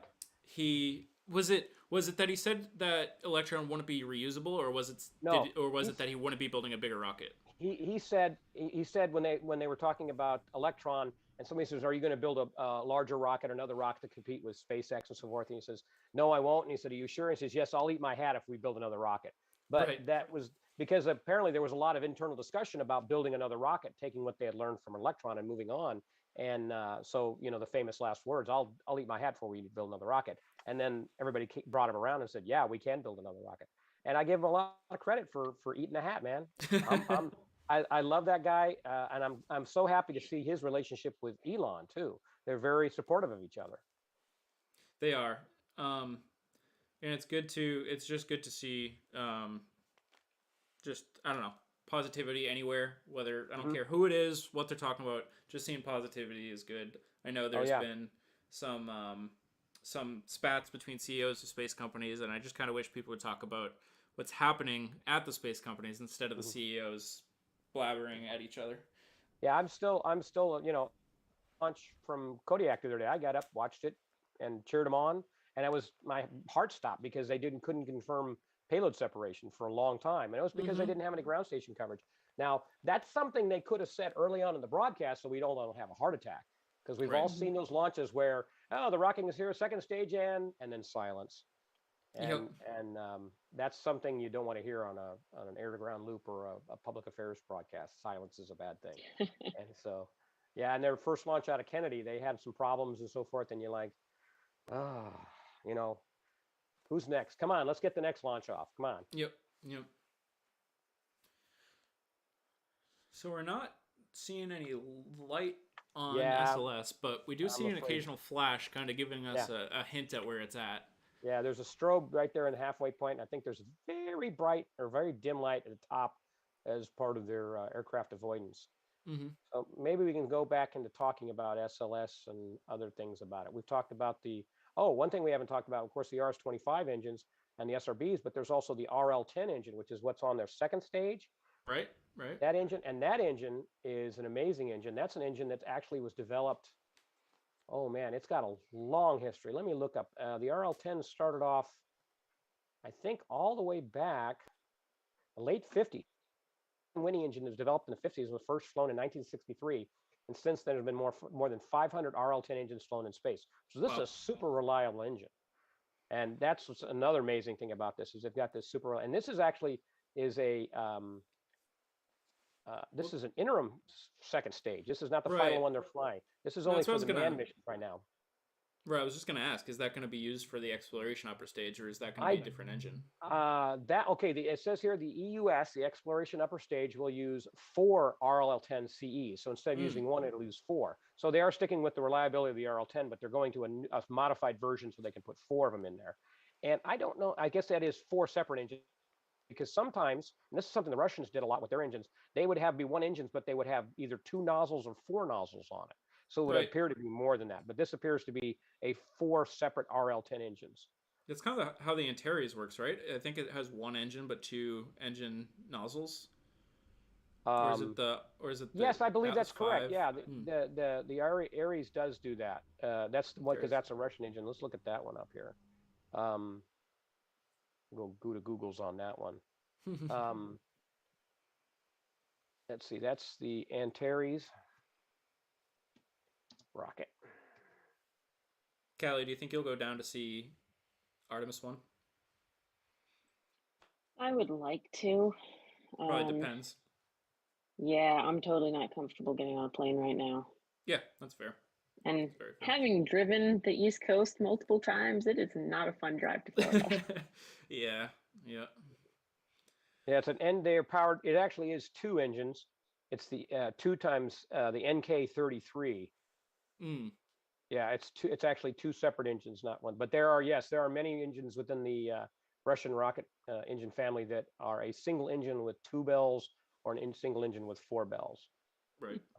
And that's how they and I could see the advantage if you're an engine designer and you can generate those kind of pressures and those kind of thrust pressures and specific impulse, that sometimes not having one big engine to smaller ones, because the Russians are famous for developing the smaller engines, where they never built an engine like the F1, which is, it's 12-foot diameter bell. And there's a lot of engine instability that occurs when you get that. The F1 was famous for blowing itself up on the test stand until they just figured out that they needed to put a restrictor plate in the throat that would help stop a lot of the uncontrolled motion, fluids, and the dynamics that coming out of it, and that's the problem. Right. What did they use on that engine though? Oh yeah. Yep. What did they use on the N1 rocket? Was that the N1? A bunch of small rockets? I know it was a bunch of smaller rockets. Yeah, it was. Right? I believe it might have been the NK-33. Let me look at that. The N1 rocket. I should have this memorized. I've looked at it a million times. But okay, so it flew with. No, it was the NK-15, which, if you watched Tim Dodd's History of the Russian Space Program rocket engine, you'd probably make a connection. It was an NK-15. It was 30 NK-15s. Oh my God. And I thought Elon was crazy. I know, Holy right? moly. Yeah. Well, I thought Uh, N1 was crazy, and then all of a sudden Elon ah, says something about putting 30 engines on Starship, and we're all like, yeah, duh. well, it's up to 33 now. They're Yep. 29 Oh, right geez. now, and they're talking about 33. So guess what? The NK15, its successor engine, the next version of it was the NK33, which is flying on the Antares. So it is technically the Mm. same engine that ran the N1s, and they flew 30 of them. And that's an interesting story because, like I said, the Russians were never comfortable with the large engines like the F1. They were really good at the small ones, and they're the ones who perfected the closed cycle engine, which once again, if you go watch Tim Dodd, you'll learn all you want. Whether you didn't know, you didn't know, you didn't know. But uh, it's amazing what work they did with what they had and the materials they had. But the N1 booster, there were 4 launch attempts, and I believe it was the second one was just a few days before Apollo 11 launched, and so it gave the American, like the CIA and the American government, a real fits because they were worried about the Russians were going to beat us there. But unfortunately, all 4 of the launches failed early on in the flight. And one of the problems they had, because they had so many engines, they had realized that if they lose one engine, say you lose an engine at 3 o'clock, you need to shut down the one at 9 o'clock so it doesn't cause an instability. And they also didn't have a lot of good steering capability too, so they didn't have thrust vectoring to the point where they could compensate for. So that makes sense. You want to if you lose one at 3, you shut down the 9. You lose at 1, you shut it at or 12, you shut down the 6, that kind of thing. The problem is when you start losing more than 1 or 2 engines, all of a sudden you've lost enough thrust capability to keep the rocket up, and that's what caused a lot of them just to fall out of the sky because they Right. ran the engines were shutting down. And that's the thing, you'd be shutting down perfectly good engines. So, and actually, I did some additional reading about it. I had always assumed that the Russians started their moon rocket development about the same time we did, because Werner von Braun was doing theoretical design studies back in the 50s, 58, 59, and then the problem once the NASA got formed, they actually got serious about it about 60 and 61. Well, it turns out that the Russians actually didn't start working on their moon rocket till 1965. Oh, So wow. that's at least a head start the U.S. had over them. And then also because of the way the Russian system was set up, it wasn't like everybody made proposals. The government looked at them all and said, okay, this is the best one. We're going to fund you completely. The Russians had a very competitive system where they'd have multiple design bureaus working on designs, and they would only give them each a little bit of money until somebody proved themselves to be the better one, and then they'd give them a little bit more money. So that was always a funding issue going there too. So that competitiveness was actually a negative of their system. And then getting started 5 years later, that didn't help any. So the fact that the N1 was never mature enough to actually work is not a surprise. It's kind Right. of a flaw in their system. Um, so when people ask why didn't the Russians beat us? Well, they might have got ahead of us, but when you talk about the competing systems, capitalism versus communism, the systems for the science and the rocket sides were two different, and the U.S. had a better system, or the West had a better system, I guess you'd say. Right. Yeah. Crazy stuff. Crazy stuff. And then Yeah. you wonder how much of that made it into current current hardware and engines nowadays, and the answer is a lot. It's all heritage stuff Oh, yeah. that's based off of old stuff. But I Well, did yeah. just want to take just a quick second, just in Okay. case anyone new has joined, just to let them know what's going on here. We had been watching the SLS rocket roll out of the vehicle assembly building. Again, this is the first rocket that NASA has built and ready to go that's crewed rated to bring crew back to the moon since the Apollo era. This particular version will not be crewed, or this particular rocket, but we were watching it roll out to the launch pad, but we can't really see much now. We're hoping they'll put some additional lights on it, but every now and then you'll see a flash on that right hand side of the screen, and that's where it is. It's going out to 39B. Where it's going to be greeted to a fresh launch pad, refurbished, new lightning protection towers, and all that good stuff. But yeah, thanks for everybody that's tuning in. If anybody does have any questions, please feel free to drop those in the chat. We between the three of us, I think we have the expertise to answer probably a lot of them. So let us know. And something I like to say when I'm at a rocket park, you ask me a question I don't have the answer to, I'll make up something that sounds really cool, and then I'll go find out the right answer. Exactly. We do that in engineering too. Oh yeah. Don't let them see you sweat. Exactly. Yeah. Just sound cool. Yeah. How about we talk about the difference in between Artemis and the Saturn V? Yeah, since they're comparing two moon rockets. sounds fun. Yeah, as I have burned into my memory because of giving a speech out at Rocket Park, the Saturn V is 363 feet tall and had 6.5 million pounds of thrust at liftoff, or excuse me, 7.5 because it weighed 6.5. Unfortunately, I just pulled up some numbers here, and it doesn't show what Artemis 1 does in thrust. It's in newtons. So anybody know how to convert newtons into pounds? Yeah, I don't have my Yes. calculator handy. It gets I did at one point. Yeah. even more complicated because then you got to add in the solid rocket boosters. Yes, exactly. So you got to figure that out. So okay, let's just do it. Let's go. Hey Google, hey, help me. SLS thrust in pounds. If 8.8 million. 8.8 million. Woo. That includes the solid and the liquid engines. So that's at least that's 1.1 million, 1.3 million more than the Saturn V, which is a considerable boost on that. And NASA likes to say right now, I believe they say it is the most powerful rocket ever designed. Is that the statement they use, or getting ready to fly? I can't remember. There's a lot of Yeah, there's a they've lot had of to asterisks on shift that. their verbiage a couple times. Yeah. Yeah. Well, and yeah, as it stands right now, it's going to be the most powerful once it launches. Right now, if it will be the most powerful rocket to ever fly. Pan your camera south to Starbase, and we've got the Super Heavy, SpaceX Super Heavy, and Starship. Now, the last time I looked at the current 29 Raptor 2 engines was 1 million pounds of thrust. So that's twice as much thrust. You as cut out just SLS. when you were saying the number. What was it? Oh, 16 million, I think was the 16. last number I heard. Wow. There's a lot of speculation because now Elon's talking about adding 3 or 4 more engines to the Super Heavy. So that's going to take it probably in the 16 and a half. I don't know, maybe 17. I'm not sure.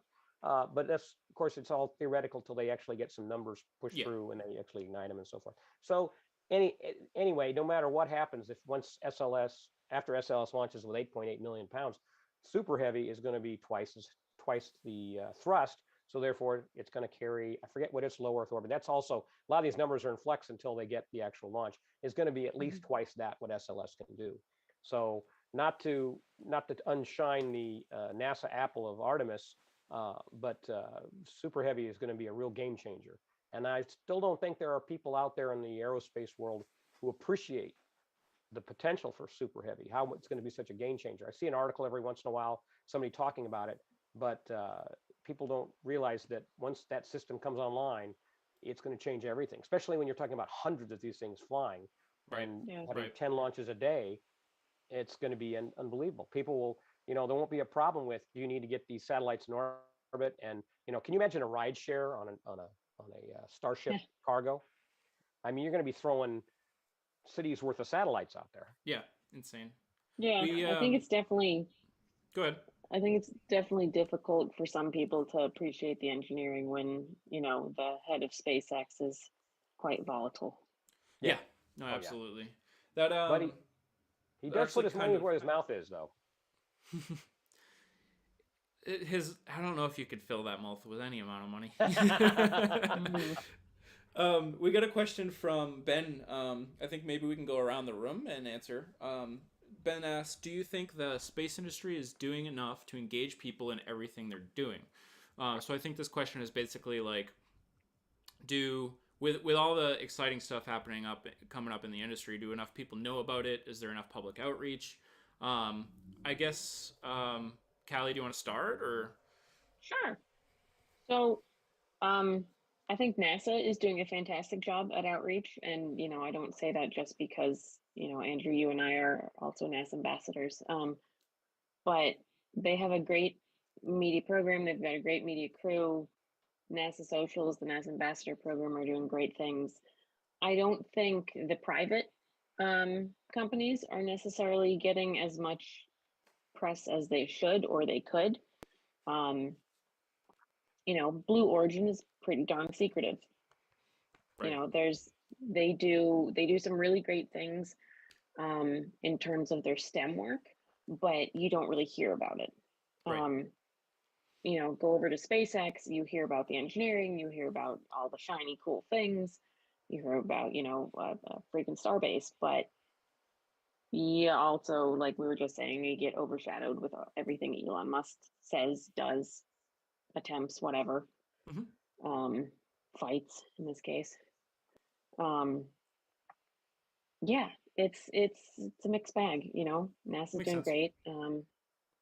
Virgin Galactic has been doing pretty well, I think, getting their message out. But I would agree. the big ones, you haven't heard a lot about ULA lately. They've just kind of been like the low key, steady provider of everything. They are, they're like the responsible older brother that it will always be there to pick up the pieces and will be there reliable. They will pick you up from school. They will, get you fed everything, and they will just stay quiet because they don't want the drama. Absolutely. I completely agree with that. I think that analogy is perfect. Yeah, they are the old pros at this. Yep. They are. Yeah. What about you, But I Andrew? was What do you think? Well, I agree. NASA today, NASA is doing a much better job than they were when I was there in the 90s. And Oh, I think yes. that's just the when the shuttle was just flying, it was a stop, start, stop, start, stop, start. You had a mission, you had a mission. When the space station came online, you had a constant flow of, of material to put out, and of course you had the STEM and the science you could push, so you can start getting Mhm. kids and schools and universities involved. So that gave them a constant stream. So it gave them a target.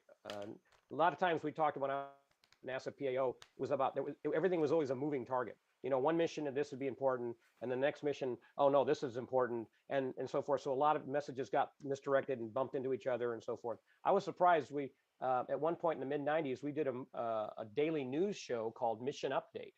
A lot of people don't remember it, but it was something that we did that we as a group in the PAO side, we need to start doing this because you can have all the press conferences you want and have all the B-roll out and type out all the press releases you want. But if you want people to be able to tune in, instead of waiting for the media to do our job, let's do the job for the media and out there. And then, of course, in the 90s, the internet was picking up and people streaming was just starting to pick up. And the cable systems, of course, you're getting NASA TV into cable systems and direct TV. So people, average person at home, a kid could come home from school and turn on NASA TV and Right. see a show. Or if somebody came home from work, they could see it because we would replay it during the missions. So we created a 20-minute news program where we did, what happened today. We do an interview, we do a look ahead and so forth like that. Very proud of that show. We got 199 episodes. We were getting ready to 200th episode, and they scrubbed the landing. And PAO said, "You're out of money. You're done." So we only Mm. got that 190, No. and we'd even made a cake that said 200, and so we Ah, brought the cake out and squished out the 200 and wrote in 199 and ate it and dang. threw it at each other. So, but That's that's Oh, something I was no. very proud of, and we helped to really direct the story, direct the narrative of that. And then, of course, when that was all over, it all started ping ponging all over the place again. But like I said, when the space station came online, it gave PAO and NASA as a whole a nice linear story to keep telling, and they could draw off of it and use it as examples. And I think they've perfected I'll say perfected. They've gotten very good at the social media. They've Right. gotten their production value is way up there. It's on par with any other advertising agency you want to look at. And that's all done in-house. They don't go out of house anymore like they used to. Because I remember when I was at PAO TV, sometimes there would be somebody walking with this, hey, let me show you this cool tape. And they throw a tape in and it'd be this like outstanding production. It would be like bells and whistles and Hollywood and stuff. And I said, who did that? Oh, we hired this company in California. It was a Hollywood movie company to do it. How much did you spend? Oh, we spent like $3 million. I'm like, $3 million? You know what that could have done? I could have saved my job $3 million. But anyway, so you can see they've kind of taken on themselves. So yeah, NASA's doing a great job. I like how ESA and the Europeans and they do their story, but they don't worry too much about the rest of the world. They only try to sell for the European Union. But I have watched some of Mhm. their stuff. They're very good. The average European, I think, knows more about their space program than the average American knows about our space program. And I think Yeah. that's just a matter of getting the exposure, making space cool, making STEM cool, making science cool. Now we get to, like, you start talking about the commercial contractors. ULA is the old big brother. He's been around forever. Um, Mhm. People talk about new space versus old space. They are part of old space, but if they're smart, and I can't say that those people can't be smart because they're in very important positions, they'll adjust. They'll They're accommodate, and pivoting. they'll accommodate for Yep. the new reality of new space. And I'm looking forward to Vulcan coming online, and I'm really, really, really hope those B4s are coming along. Yep. Some of Tony's Twitter tweets are not as encouraging as I thought they could be, but they're somewhat encouraging. And you know, and it's funny. You look at all the different rocket manufacturers, Ariane, ULA, just about anybody. They're all in the middle of transitioning from an older rocket to a newer rocket, and so they've sold out their all their rockets are all sold out. So that leaves like a company like OneWeb, who lost their launch capability, the Soyuz, but their contract with Ariane Space, they no longer have a launcher right now. So Ariane's trying to find them a launcher. They're transitioning to the Ariane 6, so the Ariane 5 is not an option. They don't have anything else big enough. Um, so, and then you start looking at India, you start looking at, you know, ULA, they can't help. They're all sold because they're transitioning to Vulcan. That ends up, unfortunately, it puts them in the SpaceX camp. And there's yet to be seen whether Elon is would welcome that. I don't know that they have officially asked it, but I'm sure there's a lot of discussion inside SpaceX about that. SpaceX has the flexibility to be able to bring extra boosters online, or, you know, their stock of reusable boosters and so forth. Technically they're not in direct competition with Starlink, because Starlink is for private citizens, where OneWeb is for commercial use. I suppose you could make the case that they are in competition, but I don't know. I think Elon's not going to turn down a bucket of money just to launch some satellites like that. But then you That's could a also lot of look at satellites. that is a lot of It satellites. is. Yeah, yeah. But SpaceX has proven they're capable of adapting and adjusting and making themselves available. So I think that's good for them. As far as PR, we go back to Blue Origins. I'm on spend a lot of time on Reddit reading from other people, leaking at other people from the Blue Origin side and so forth. And of course, there's the anti-Blue Origin people, and there's the pro-Blue Origin people, and they meet in the middle and crash and stuff. And I'm like, I don't care what Blue Origin does. I wish knew what they were doing. Yeah. You know, and they're hiring and they're hiring and they're hiring, and it's all, you know, and that Blue Origin factory is right next to the visitor center, Kennedy Space Center. So every time I go down there, I go by there and I'm looking for, hey, what piece of art? Nothing. It's just all there's nothing out there. I'm like, they can't not be doing something, but that's just the company. They don't want to play their hand. On the other side, SpaceX basically is developing rockets out in public, and Literally. that, yeah, in public, and very brave of them. I give them that.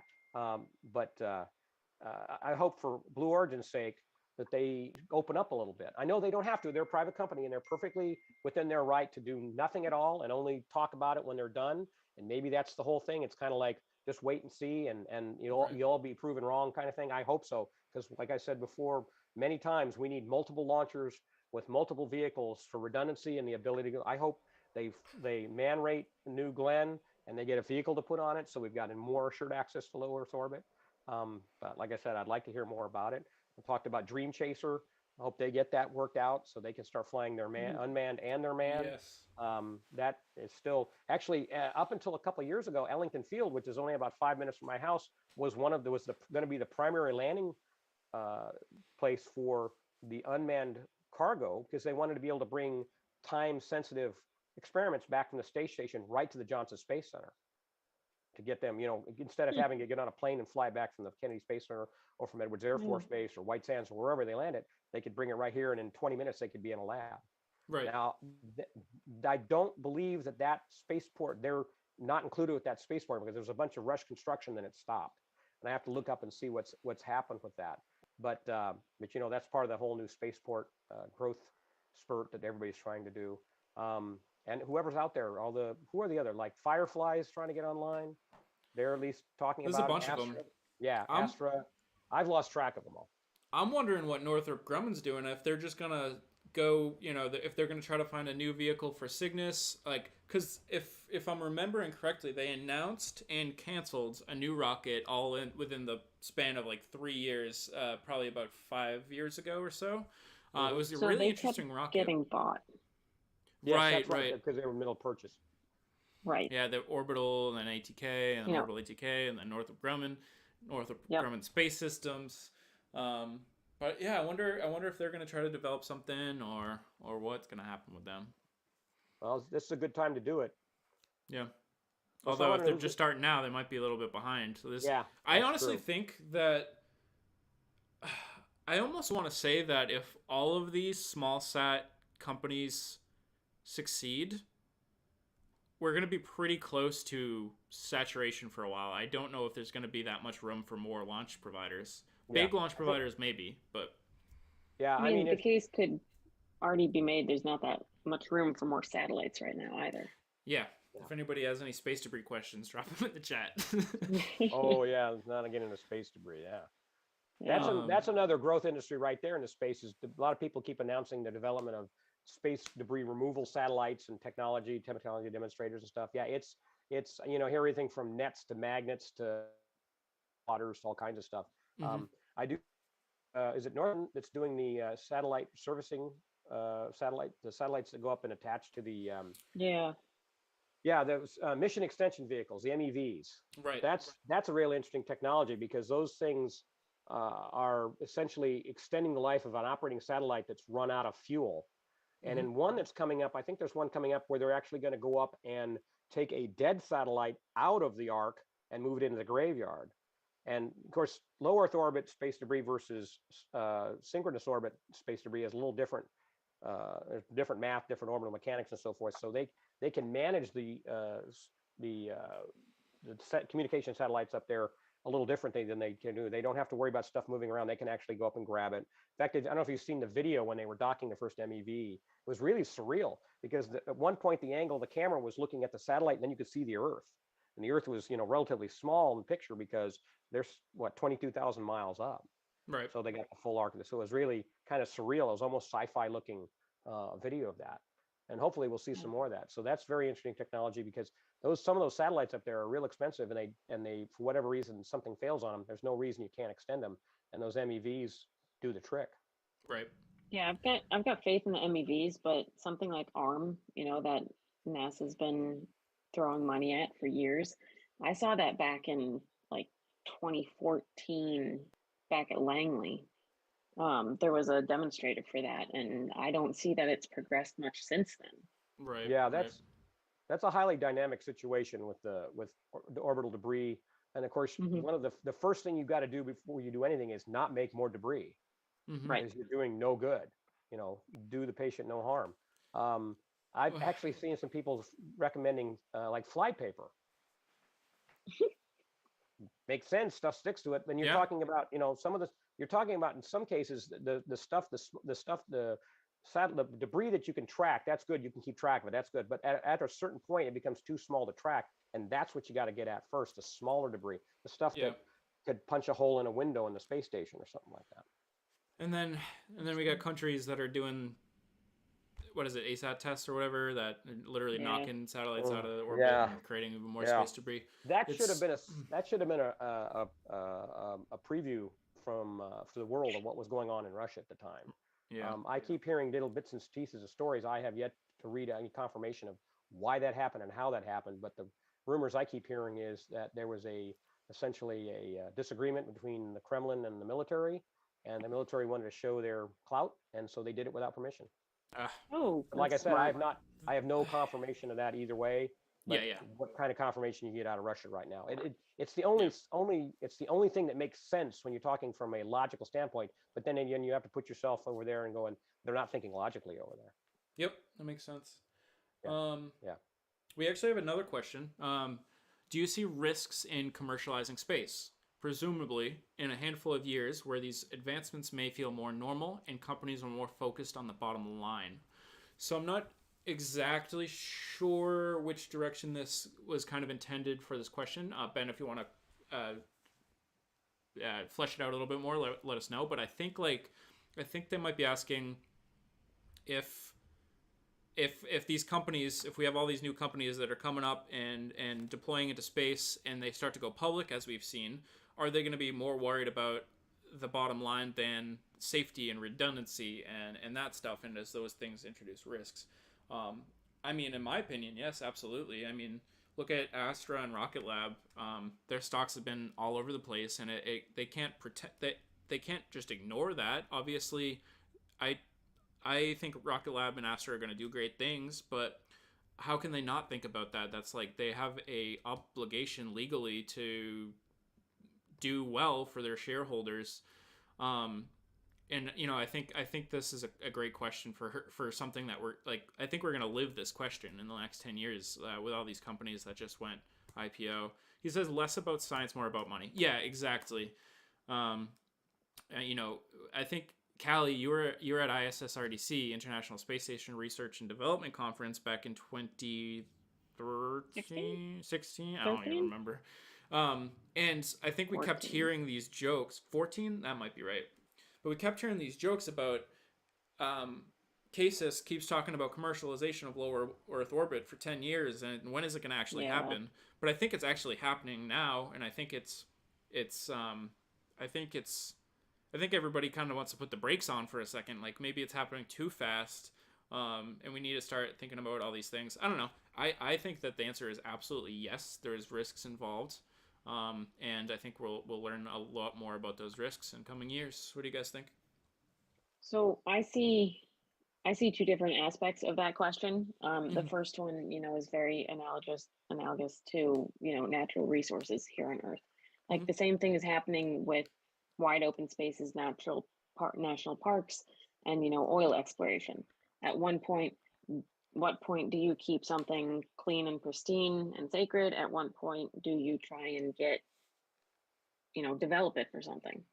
Um, the other aspect I see is at some point, yeah, everything you said will happen, but we don't have enough space law, international space law right Mm. now Mhm. for a foundation of any of this really. Right.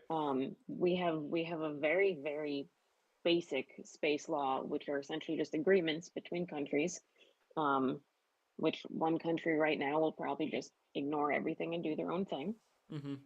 Because what court do you take this to? You can't take it to the UN, you can't take it to a human rights court. You, there's no one to actually enforce anything. Right. Um, so even once everything is drafted, space laws made up, countries will have to be held to accords, and then again, who are the enforcers? There's no space police right now. There's no, I mean, Space Force is not space police. Um, Yeah.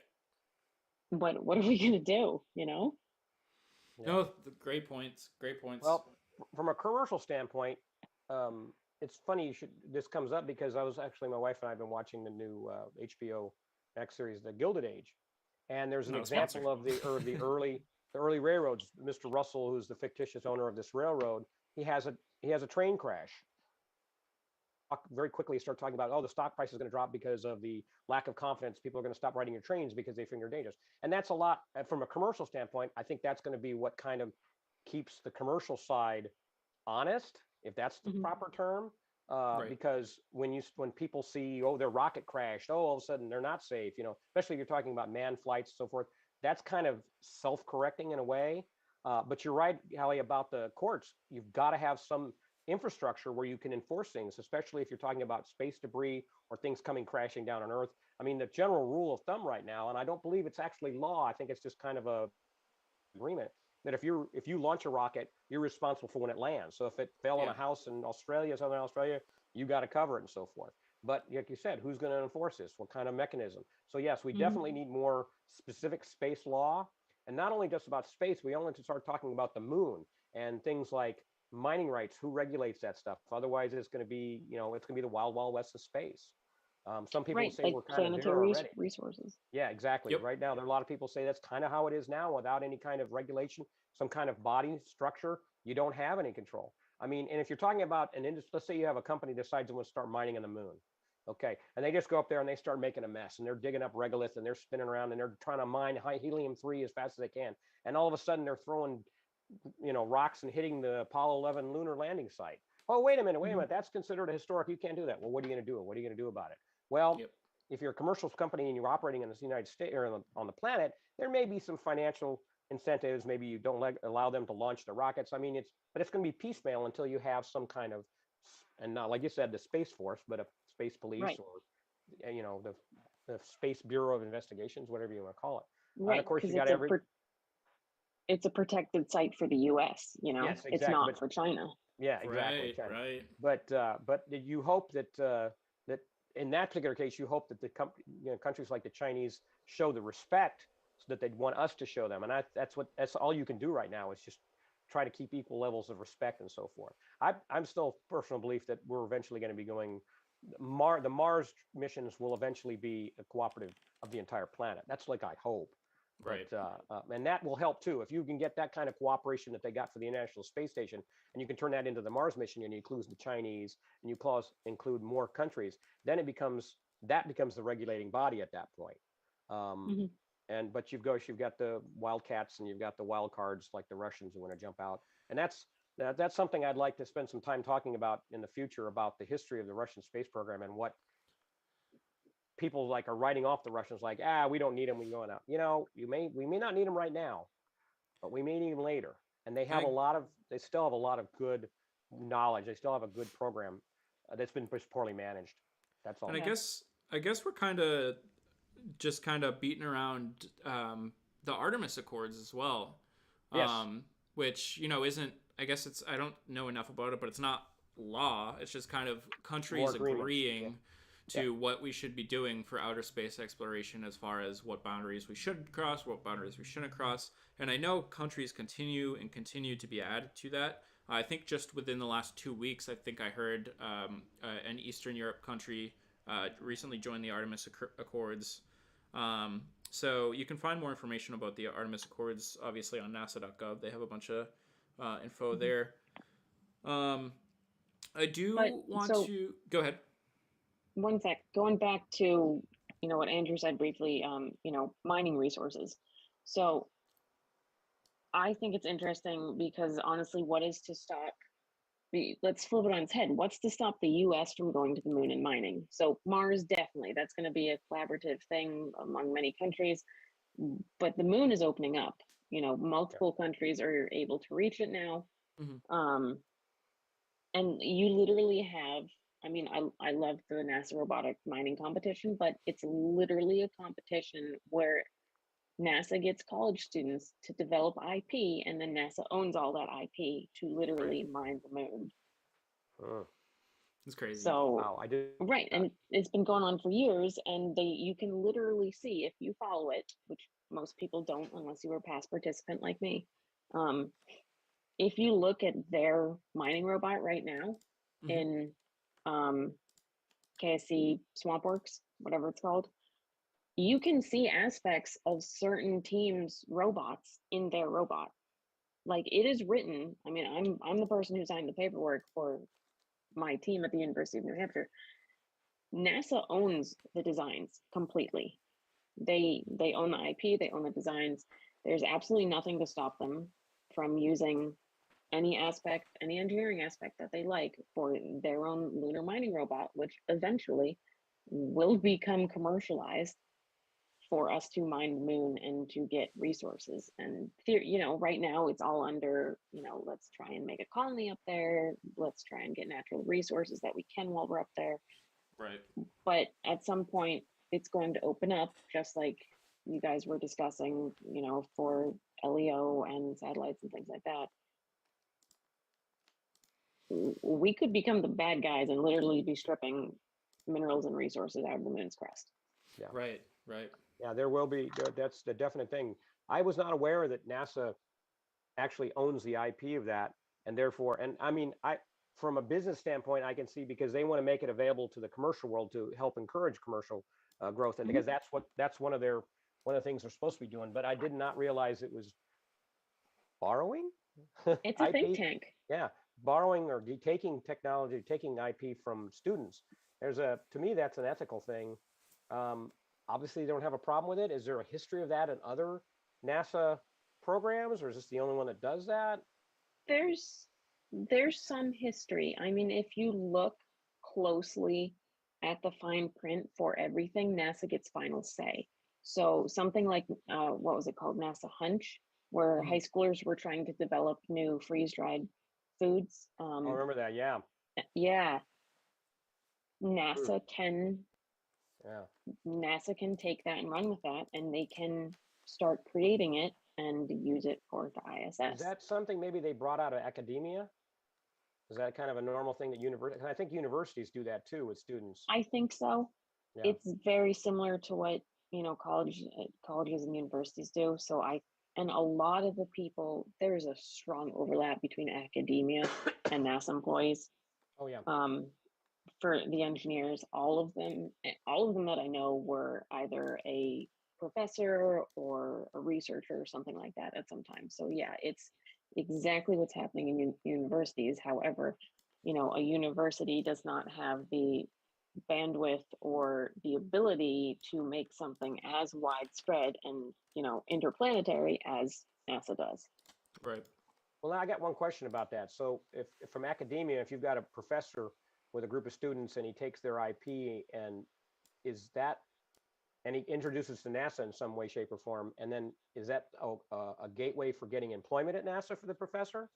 Is that something happening? Oh, okay, I didn't. I was No, no, looking no. for I was looking for the incentive for that, but Yeah, so it's a lot more strict on the academia side because there are things in place that if a student develops something, and unless it was for a specific program or project Mhm. or something that had a different set of bylines, the student still owns it.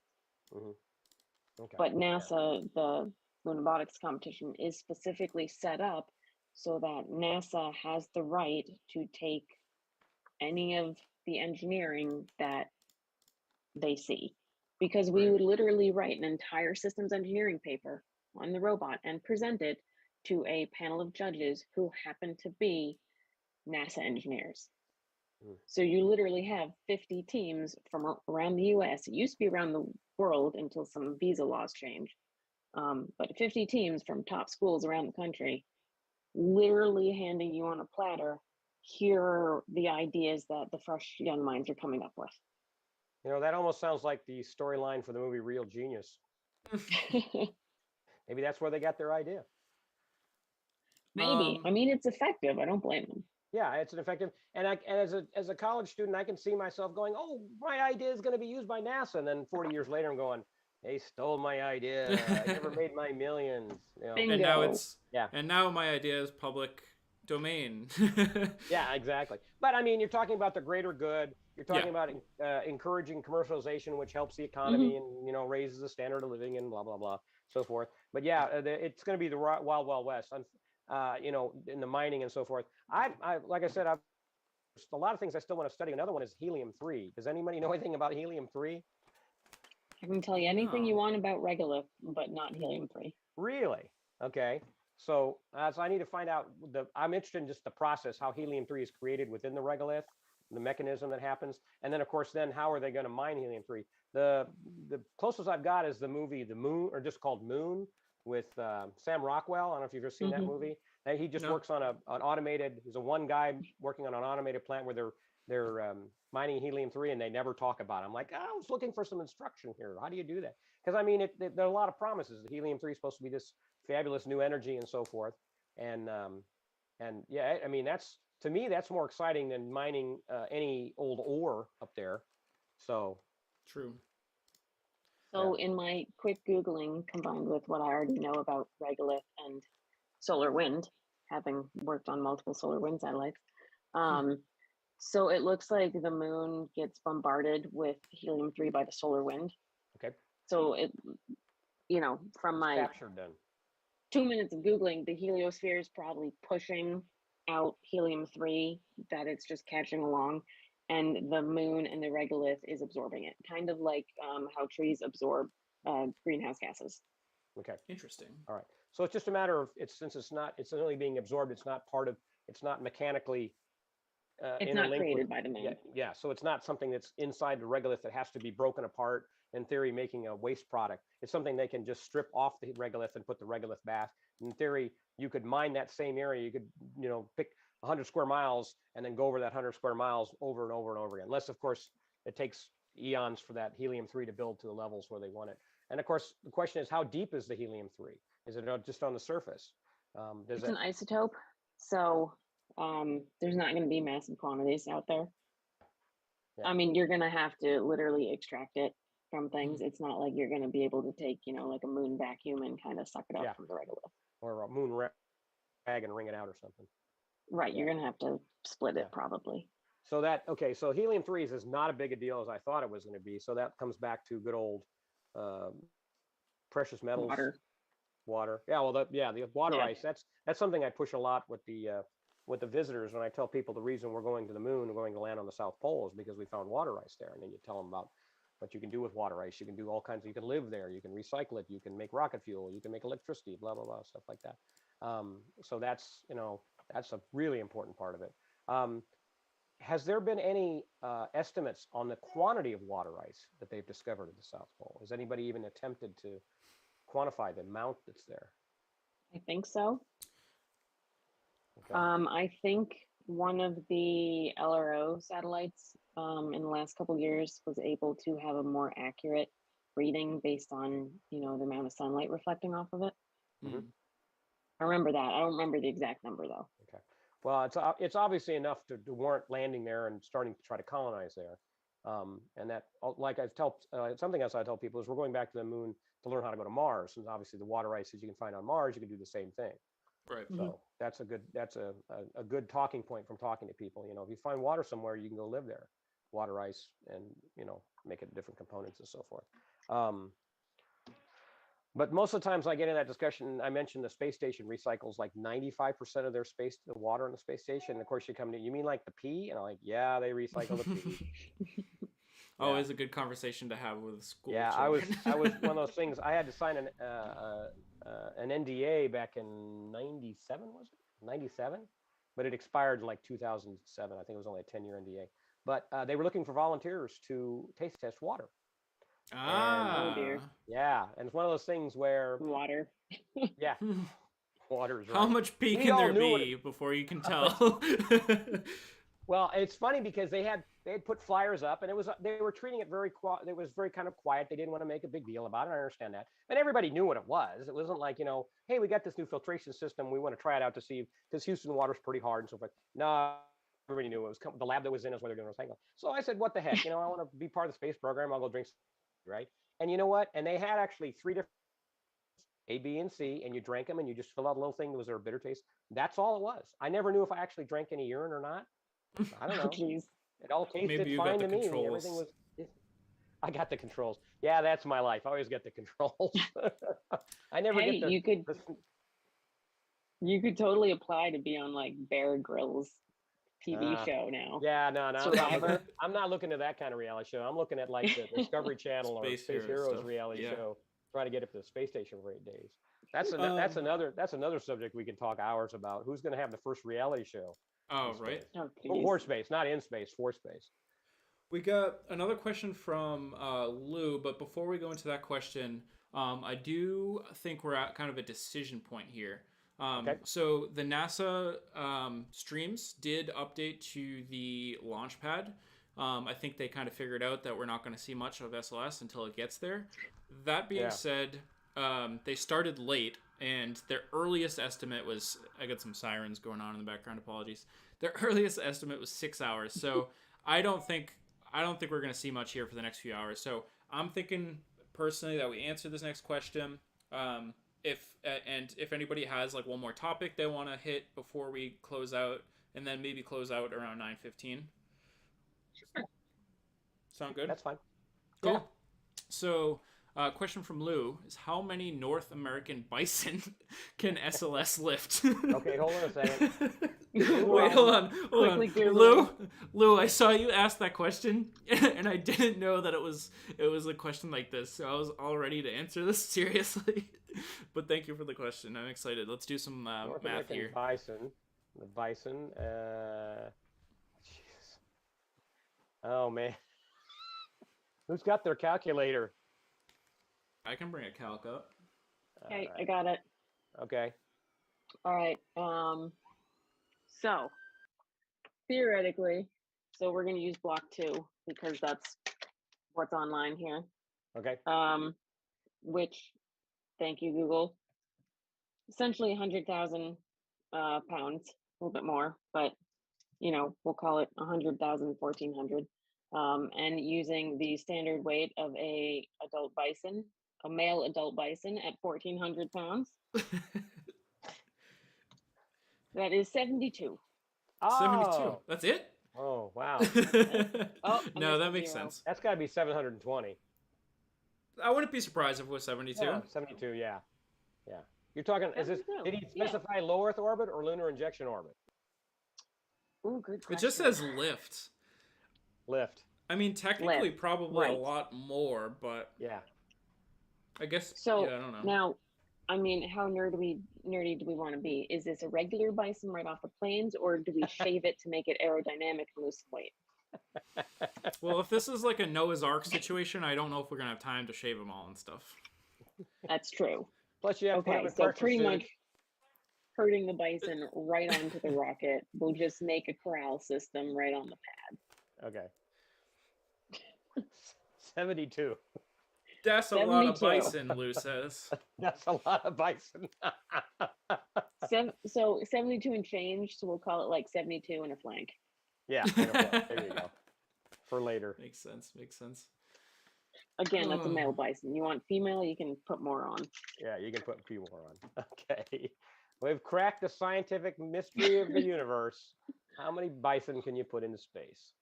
Well, that's how we measure things now, right? Wasn't the latest asteroid measured as half a giraffe?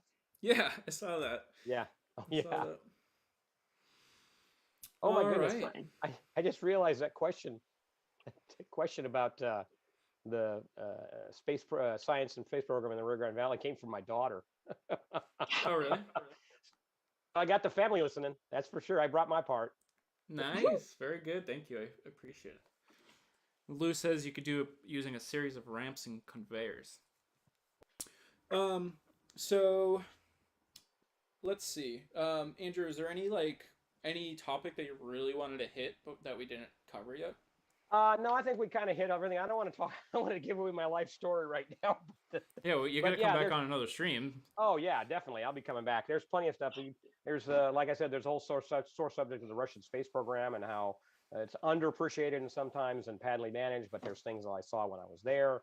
There's an endless number of subjects we can talk about. Stuff that I'm not necessarily. I don't consider myself an expert on anything. I'm just like a jack of all trades.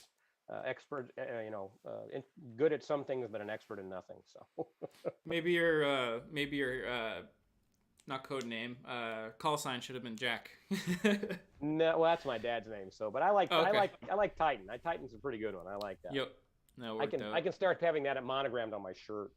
Heck yeah, heck yeah. What about you, Callie? Was there any topics you wanted to talk about? Oh, geez. I mean, one of my friends gave me a dare. Okay. Bonus points if you squeeze in how SLS is a betrayal of the Apollo and shuttle legacies. Interesting. Hey, Keith, thanks for joining. All right, you won the bet. So, could you repeat that one more time? So, SLS is a betrayal of the Apollo and shuttle legacies. Okay. Now, I don't entirely know what he means by that, but I do know that he is a big Apollo and shuttle fan. However, I would like to know this is coming from an Australian friend who has an admittedly different view of the space program. Got it. More upside down view? I can see that. I can see how that might be taken. Yeah. Yeah. That's fine. We don't have to touch on that one. Yeah. That's okay. I'm a firm believer in taking whatever negatives you have and make a positive out of it. That's one of those things. Exactly. When I tell people about the history of the Apollo program and how that the last three missions, 18, 19, 20, were canceled, and the money, because money was taken away to help support the Vietnam War. That was a very controversial time. There was a lot of public opinion was really divided on that whole thing, and it wasn't just NASA that lost money. There were other government agencies. I've heard stories about how like money for food stamps was taken away, and or other social programs were taken away because politicians wanted to keep the war going because of the government contracts and stuff like that. But you take the negative and you go, well, flip it on the other side. Here we have a flight-ready, flight-certified rocket that you can look at 50 years later and say, this is what we used to go to the moon. Well, this is what we went to the moon with. And it's use it as an inspirational tool. There were 3 missions worth of science that we did not get. I've heard arguments that we may have discovered water at the South Pole even sooner, because with those 3 additional missions, they were looking at other places. They were looking at the backside of the moon. There was some talk about trying to go down to the poles, because all the early landing sites had all been basically equatorial, close, something they could reach from a standard equatorial orbit. So you don't know what you would have had, what you would have learned. But you take that negative, you turn it into positive, you say, look, we got this rocket. This helps inspire a whole other generations. And when it comes to any given any given aerospace program, you very rarely have flight-worthy hardware sitting around. It Right. gets used, it gets blown up, it gets whatever. But to have that, it's really great to be able to show people that. Even after it's, that thing sat outside from 1977 to 2004, and they had to build a building around it to restore it. It still looks fantastic, even with the restoration. So, Right. Yeah. Right. but the views on the little kids when they realize how big that thing, when they walk in that back door, it's Yep. priceless, man. I wish we had cameras just on the doors seeing people's faces, because it was just, That'd bug be eyes, fun. drop jaws and stuff. Yeah, I like that. It's just I'll amazing. I Yeah. love doing that. never forget my So first time seeing that. Oh yeah. definitely. So Andrew, you asked about any other topics. I don't have any, but I do have an update on all the journalists out there at the rollout site if you want one. Yeah. Yeah. Yeah, so if I had thought about this, we could have gotten a couple of them on here. So they are all spending the night out there. All of them will be out for the full 12 hours. They are Wow. all along the crawler way. Yeah, it's gonna be a long Florida night for them. That's They crazy. also, yeah. Oh, they chose to stay out there, but Yep. they the I mean, I probably would have. organizers have one bus that seats 40 people for 200 people in their gear. So Wow. yes, What time is they are. sunrise over there? Oh, sunrise at 7:30 tomorrow. Yeah, That could be a pretty amazing shot with sunrise of that thing rolling up the 39B. Maybe I gorgeous. need to bring the stream back on at 7 a.m. Yeah, why not? Why not? I'll I'd be up. consider that. Yeah? Yeah, Maybe text we'll me and do let me know that. if you're going to do it. Yeah, because All that'd be right. pretty amazing. Because all those cameras are sitting out west of them. Most of the cameras are facing west or facing east from the west. Sunrise right over that thing, and You know what? the P pad is the northern pad. So yeah, Let's- it wouldn't be directed on that. Let's just. You just want to say we'll do it? You want to just Yeah. plan it? What Yeah, time? what What time should we start? I said 7:30. So how about 7 a.m.? I mean, they're half hour before sunrise, your time, Yeah. or you want to do earlier? No, I think that makes sense. I'm just hoping they don't like suddenly get a lot more progress than I thought, and it's there at like 6 or something. But I don't want to get up that Well, early either. when they said expect to take it 6 to 12 hours, that's a 6-hour window. Why would they? I mean, at 1 mile an hour, I remember the shuttle was always 8 hours. Mhm. That's what they said. It was always 8 hours. Now, granted, this is probably a heavier vehicle. heavier and the first time rolling out. Yeah, so they're taking it's probably only going about half a mile an hour to a mile an hour. 0.8, I believe. Say what? 0.8 miles an 0.8? hour. 0.8. That's a good happy average. Yeah, that's a good average. So 0.8. So yeah, we'll shoot for it. I tell you what, if you get up a little early and bring the stream up and see where it is, if it's going to be there sooner, text me and I'll come up. Okay, that sounds good. I'll plan on Okay. that. All right. Well, I think at this point I will first of all say thank you so much to all of our guests that came on today. Thank you, Callie, for coming on. I really appreciate you joining as always. You are always welcome. Looking forward to any events that we have coming up. We got a couple actually on the books that should be exciting. And thanks for talking to us about Astro Advocates and Allies. And I just appreciate you being here. Thank you. Any final Thank you. words? Thank you for having me. And anybody local, Yuri's Night, Portsmouth, New Hampshire, April 14th at 3S Art Space. That'll be our next event. We'll be there. Andrew will be one of the speakers this time, so it will be good. We won't be live streaming just because the facility can't handle it, but if anybody's local, come on up. It'll be a good fun time. Yep. Thank you very much, Callie. And Andrew, thank you so much for joining as well. You have been Not a problem. an absolutely amazing addition to the stream today. Your insight has been super, first of all, just insightful, and also just has provided great conversation for this whole stream, and it's been just a blast sitting here and chatting with you. So glad you decided to come on today, and we really appreciated having you. Yeah, I enjoyed it. Well, I can't wait to do it again. And I'll see you Saturday, I think, right? For lunch. Yeah. Give me a text when you land, and we'll meet you there for lunch. Cool. Sounds good to me. I'll talk to you later. Sounds good. I'll close out this meeting, and then I will give a final goodbyes to my stream. Cool. Awesome. Thank you. Thank you. Thanks, guys. Bye. All right. Let's go face focus here, and let's delete a couple of these things here. Display capture. All right. So, wow. We are 4 hours and 34 minutes into the stream. This was an absolute blast. Thanks for everybody that came in today and chatted and asked questions and everything. Thanks so much for all of our guests, for Andrew for riding this whole ride with us. That was awesome. We really appreciated it. Carlos had some really great questions, and I really appreciated the kind of Carlos had a lot of thoughts about how seeing SLS and how seeing Starship might have an effect on him and mentally and provide inspiration for him. And I always love having those discussions with people. And Callie, thanks so much for coming on and talking about everything that you talked about and Astro Advocates and Allies and just in general.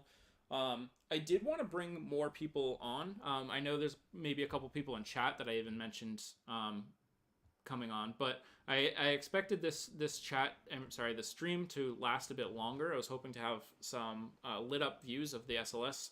So I was actually expecting to go to like midnight tonight, but thanks for those who did offer to be on stream that we didn't have time to get you on today.